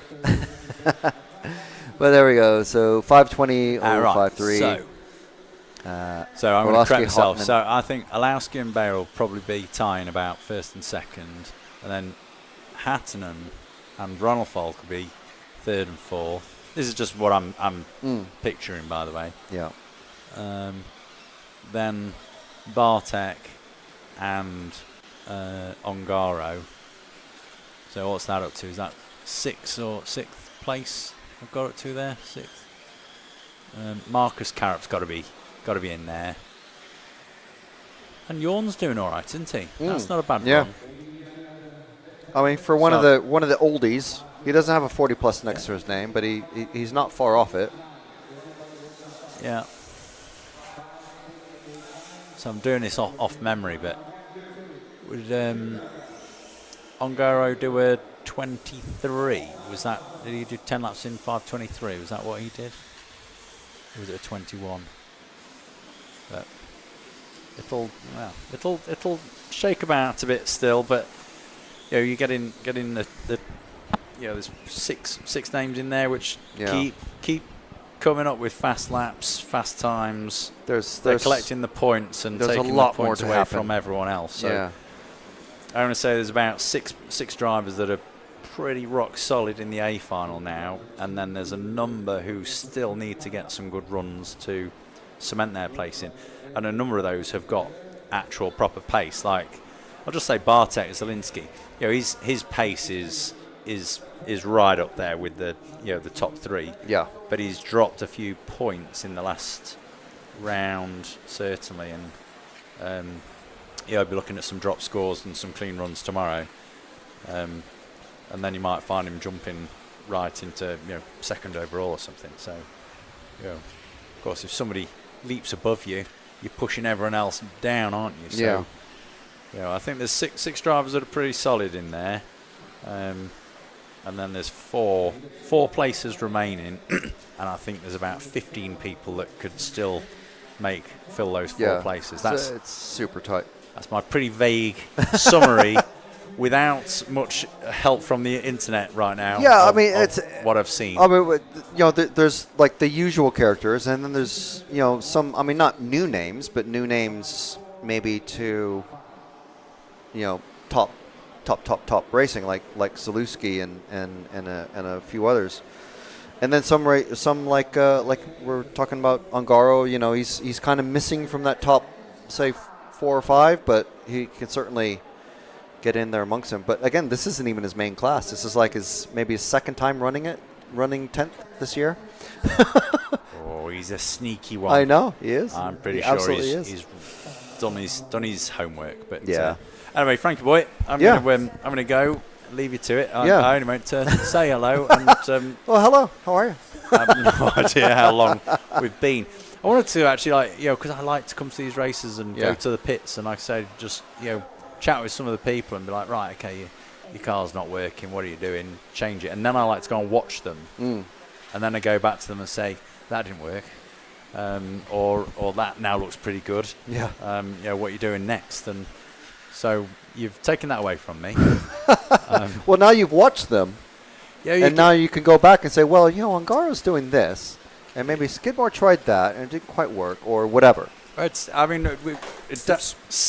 done something from a different side, which I've never done this, so it's that's quite enlightening. I've really enjoyed myself. Well, just so you're aware, we've already talked to Neil and Lee. So they're coming in. No, I mean about doing some sort of color commentary stuff. So right. You maybe might have to get your elbows out, dude. I've got enough stuff going on. This is my little holiday work treat to myself for a few days to come and watch it. Obviously, I've come out here and I've said it a million times now, but I was last here for the World Championships in 2019. That's actually the last time I've been to the factory. So, since this is my actual job is completely connected to this venue. That's why I'm here. So, I'm actually going to go and see some of my team drivers and have a chat with some of the staff members here. There'll be some actual business sort of chat, because we're racing these cars.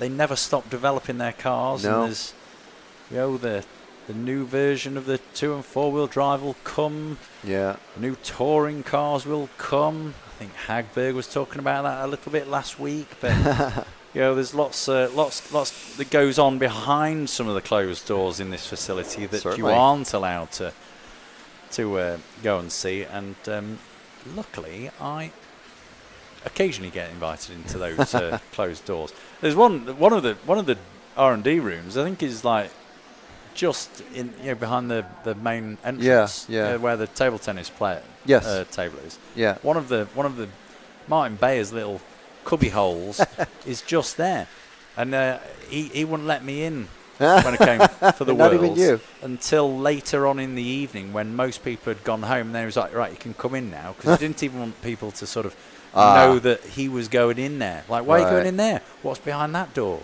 So I've just told the world about it now. Well, it's very interesting going. Obviously, we worked very closely with HPI, and I used to be like 5 meters from Akira Kagawa's desk, and Ito, who was the designer at the time. That hasn't shown up. No, I was told that was 1 to 3. Anyway, that's still not updated properly. But yeah, seeing how things come together, and you're going, this has been in this guy's mind for months, and it's only here it is in physical form. But they're already thinking about the next kit and the next improvement on top, ahead of the thing that's just I've got come a out. lovely It's crazy. lovely memory of sorts with the Akira? Japanese, Akira. So he designed did he design the Kaisho Ultima? Yes. Yeah. And the Optima. And he designed the HPI Baja. Yes. So if you and the original RS4. So if you got those two cars from two different manufacturers and 20 years apart from each other, and you put them on a bench, you would be like the same design. Yeah, you could go. You can see the DNA in the car. Yeah. And the same thing with the Optima, the 4-wheel drive, and the original RS4 with the gearbox. Actually, I didn't think about that. Yeah. But, now because the original gearbox RS4, that was my first HPI RC car. I had the very first one in San Antonio, Texas. Yeah. In 1995, and that's what got me. That's like almost literally what got me here, standing here today. So you didn't have much racing or anything before that? I did. I had an RC10 Worlds, but then touring cars was like, I'd rather race touring cars. Those look way cooler. And car park racing behind a supermarket strip mall. Well, that was the American style, wasn't it? Car park racing. Going over parking lines, and then you turn and you go over another set of parking lines. Yeah.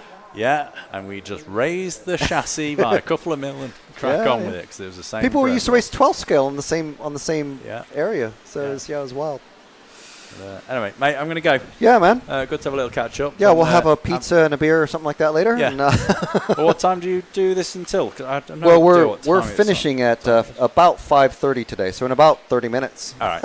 Well, I mean, I'll be here when you've finished, and yeah, of course. You have to catch up with everyone else that you've missed. Yeah, I'll see what you were doing, and I don't know who's in my hotel that I booked a place. I think it's fairly central, but I think it's fairly close to where you were before. But I guess we don't need to. Yeah, we're not far from the Speranza restaurant, which is where the pizza place is. All right, cool. That sounds like a good idea. And there's a gelateria on the way back as well, so it's nice. Pizza, ice cream, to watch beer.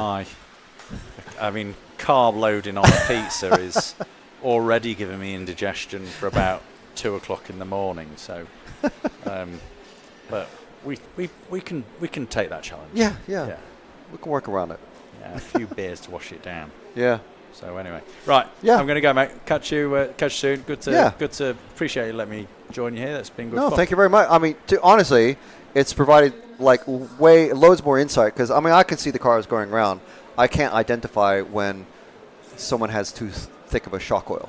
Okay, so what I might do, I might go to the pits over the next day or two, and I'll find out what's going on underneath the body shells. Get us the crack-a-lack, man. And then, if you're nice to me, I'll report in again. A beer or two, then. That'll do it.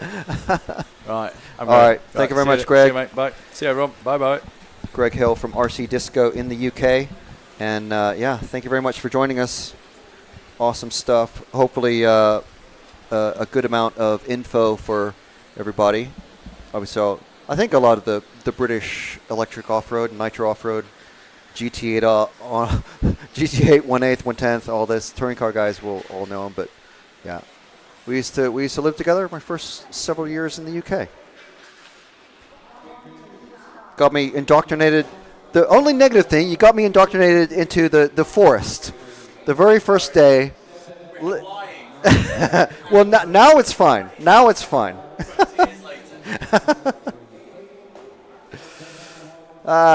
Okay. So, back to just me now. Matt is in the pits with young Mr. Venables. And we just have a few more races to go before we're done for the day. How about that? I'm sure Kieran is happy about that. Nod the camera if you're happy about that, Kieran. No, he wants more. He's not nodding the camera. Kieran wants more racing. See Lee headed back to the pits.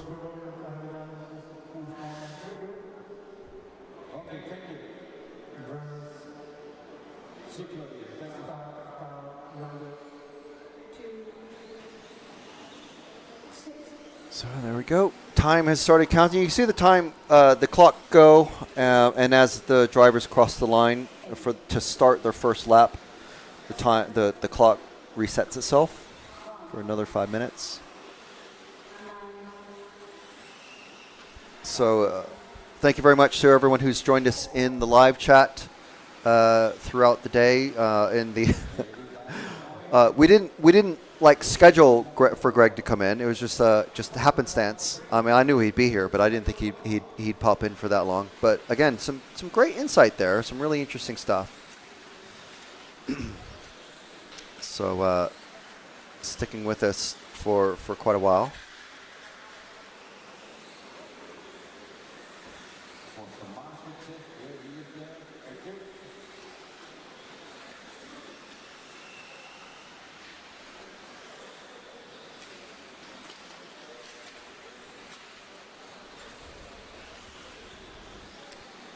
So let's get back to the racing, just clearing off some browser tabs and stuff like that. Oh, have I lost? No, I just need to refresh the timing page again.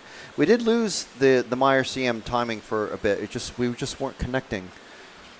So now, yeah, I don't know why this is showing now. Very weird. Why is that showing? I think we've lost the internet connection again to MyRCM. We're not connected directly to the timing computer by the network or anything like that. We get it off the internet just like everyone else does. We just have it packaged in a slightly different way is all. Meanwhile, 3.5 minutes remaining in this one. Got Miller, young Hudy. I think this is Misha Hudy.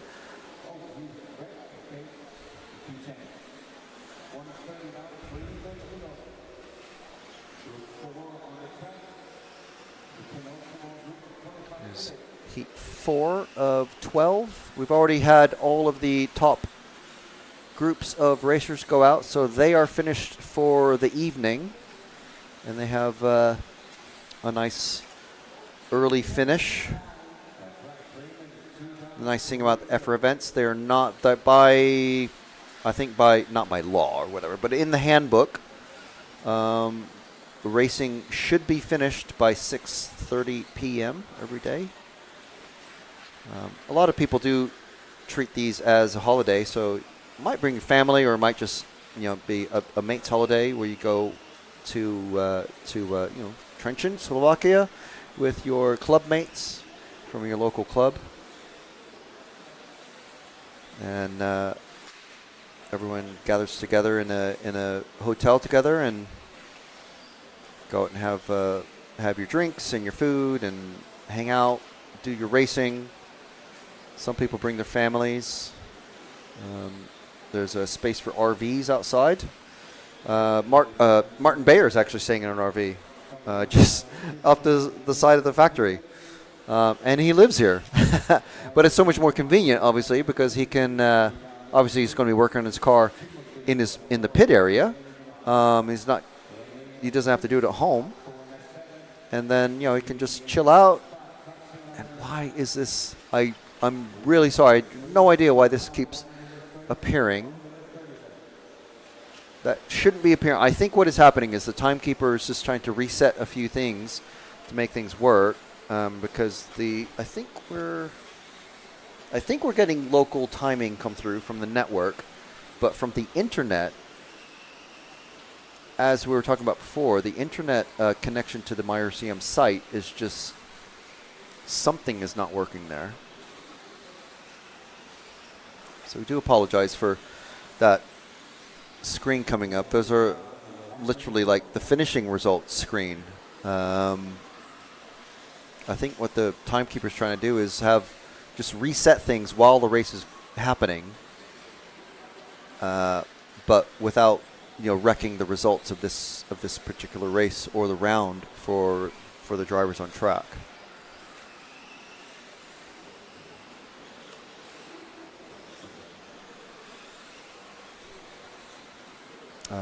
And we've actually also lost connection to I've lost connection to the live chat. So apologies if you're typing furiously into your phone or computer or whatever, asking what is going on. We've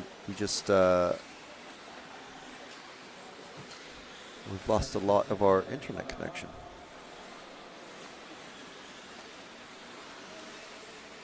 But the local time is still going. As far as I can see, nothing is happening with the connection to YouTube and Facebook.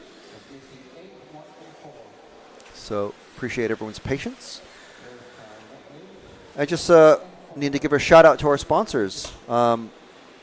Hobbywing is our title sponsor for this whole week. So it's amazing. We've got Sultan Dong from Hobbywing. For many, he is Mr. Hobbywing. And also Mikhail Milanovic from Milan Sport. He's the tech support, basically, for there's our finishing results, our proper finishing results. So the Hobbywing guys are here, being a great help to all the racers. We also want to thank J Concepts, Euro RC, Elsaram, S-Works, Meebo Sport, and X-Ray. Meebo Sport actually has a 10% discount on their shop right now that you can enjoy. 10% with EFRA 10, EFRA 10. We also want to thank our supporters that are helping bring you this coverage. R1 Works, Team Savox, Schumacher, Absema, and T-Works.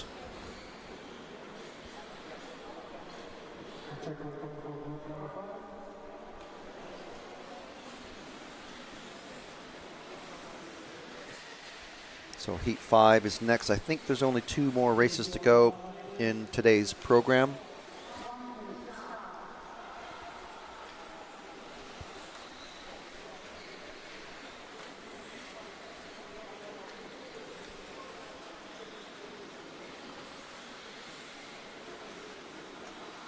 Still trying to load the live timing streaming results page, and it's still not coming up.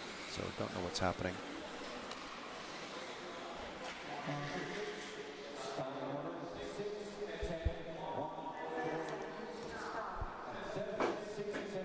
So we hope everyone enjoyed hearing from Greg and getting his insight on all sorts of stuff.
Okay, I think I've got the connection back now. Or it's coming back. So as I was saying before Matt walked in, I hope everyone enjoyed the insights and information from Matt. From Greg. As I said, he is the UK X-ray importer, amongst other brands. So he has a pretty good insight to the team, and used to be a pretty handy racer himself. Hearts 1/10 Electric asking, this is the last quali of the day. These are the last, this heat 6 and heat 7 are the last ones for today, I believe.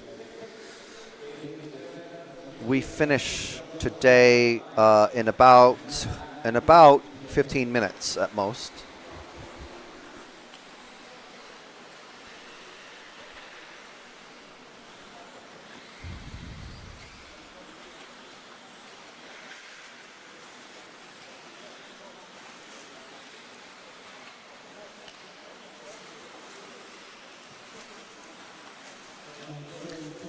I think the My RCM site is just still like mega slow. It's the live timing is still not loading up for me.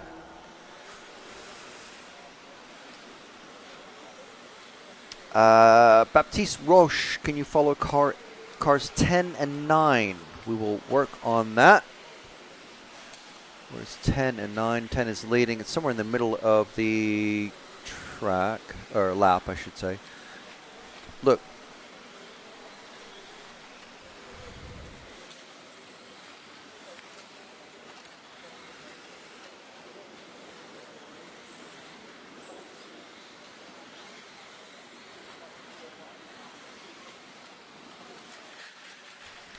So again, apologies for that screen coming up. The race is obviously, the heat is not finished. It's the timekeeper literally just above us, just working out some issues with the timing.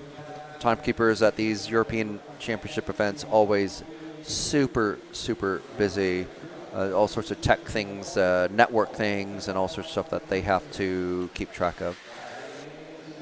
All right, so what car is this that we're on? Hopefully it's either 10 or 9. I'm sure it is. Kieran's doing a pretty stellar job for us. That was all out of focus, though. Not Kieran's fault. It's just the lighting and something to do with, I don't know. It's supposed to have a car number on the side of the car, not just the front. So, yeah, it literally only has a number on the windscreen. It's really annoying.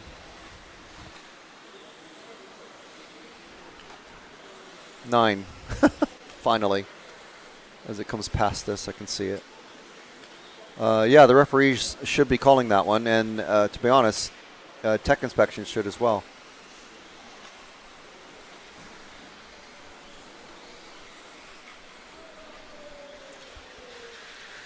So car number 9 who we're with is Loic Didier, one of our junior racers. And car number 10, who we'll try to pick up, is somewhere halfway through the track. I want to say it's this orange car with the yellow wheels about to go through the hairpin. I think. Is Lucas Didier at the hairpin. This one. No, at the... Oh, that's race over. So results coming up. One of those orange cars was Lucas Didier already, though.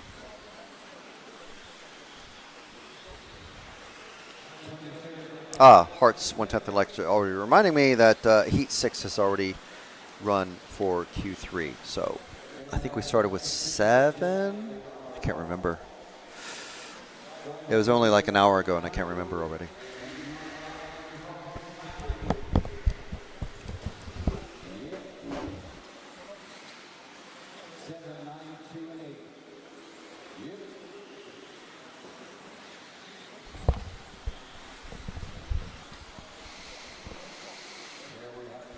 Thank you, Hearts 1/10 Electric. If you say see you tomorrow, do you mean you'll be seeing me tomorrow, or you're going to be here tomorrow? I don't know which one you are. That's so many. There was a race director at the Enduro last year. Baptiste, yes, sorry, we couldn't follow. I don't think we followed Lucas there properly, but we'll work on it. We're hopefully the info and insights from Greg help like offset the lack of following cars for most of the afternoon.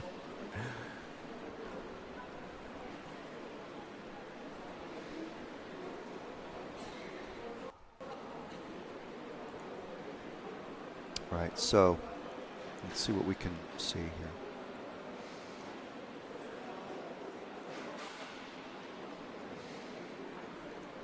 Ranking list. Let's see if the ranking list is updated itself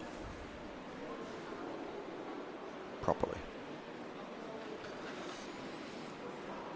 Awesome. Well, we'll see you tomorrow if people are still watching or listening.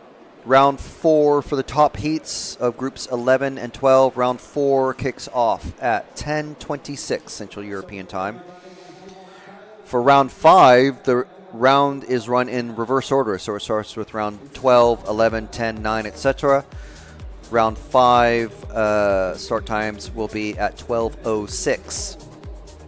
Now the finals, now this is very important, the finals have a triple A final only. All the other finals have a single final, so it's one race, one and done. Only the triple A, only the final has a triple leg final.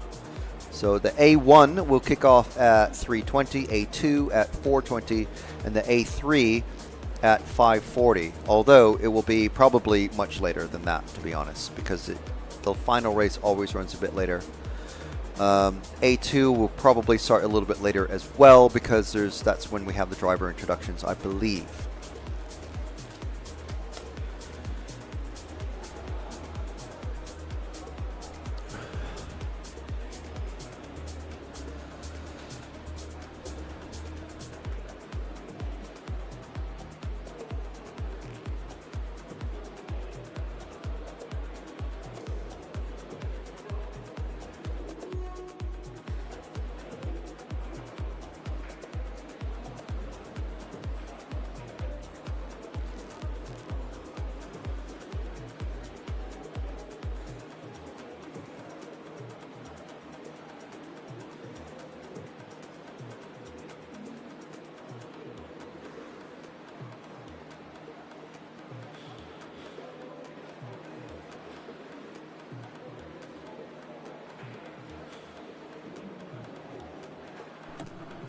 Okay, well, it seems I slightly miscalculated things. I thought we were signing off in another 10 minutes or so. It seems we're done for the day. Yeah, so that's it. So from me, Frank, for RC Racing TV, for Matt next to me in the production booth and the pits and the paddocks and everywhere, and for Kieran on the rostrum on the moving camera, that's it for today. Thank you very much to Hobby Wing, J Concepts, S-Works, EuroRC.com, X-Ray, El Saram, Meebo Sport. Don't forget the EFRA 10 discount. Also, R-Works, Team Savox, Schumacher, Absima, and T-Works. That's it for today. We'll see you tomorrow. Practice round starts at 9. We won't necessarily be live for that, but the qualifying round 4 starts at 10:10 Central European Time. We'll see you in the morning.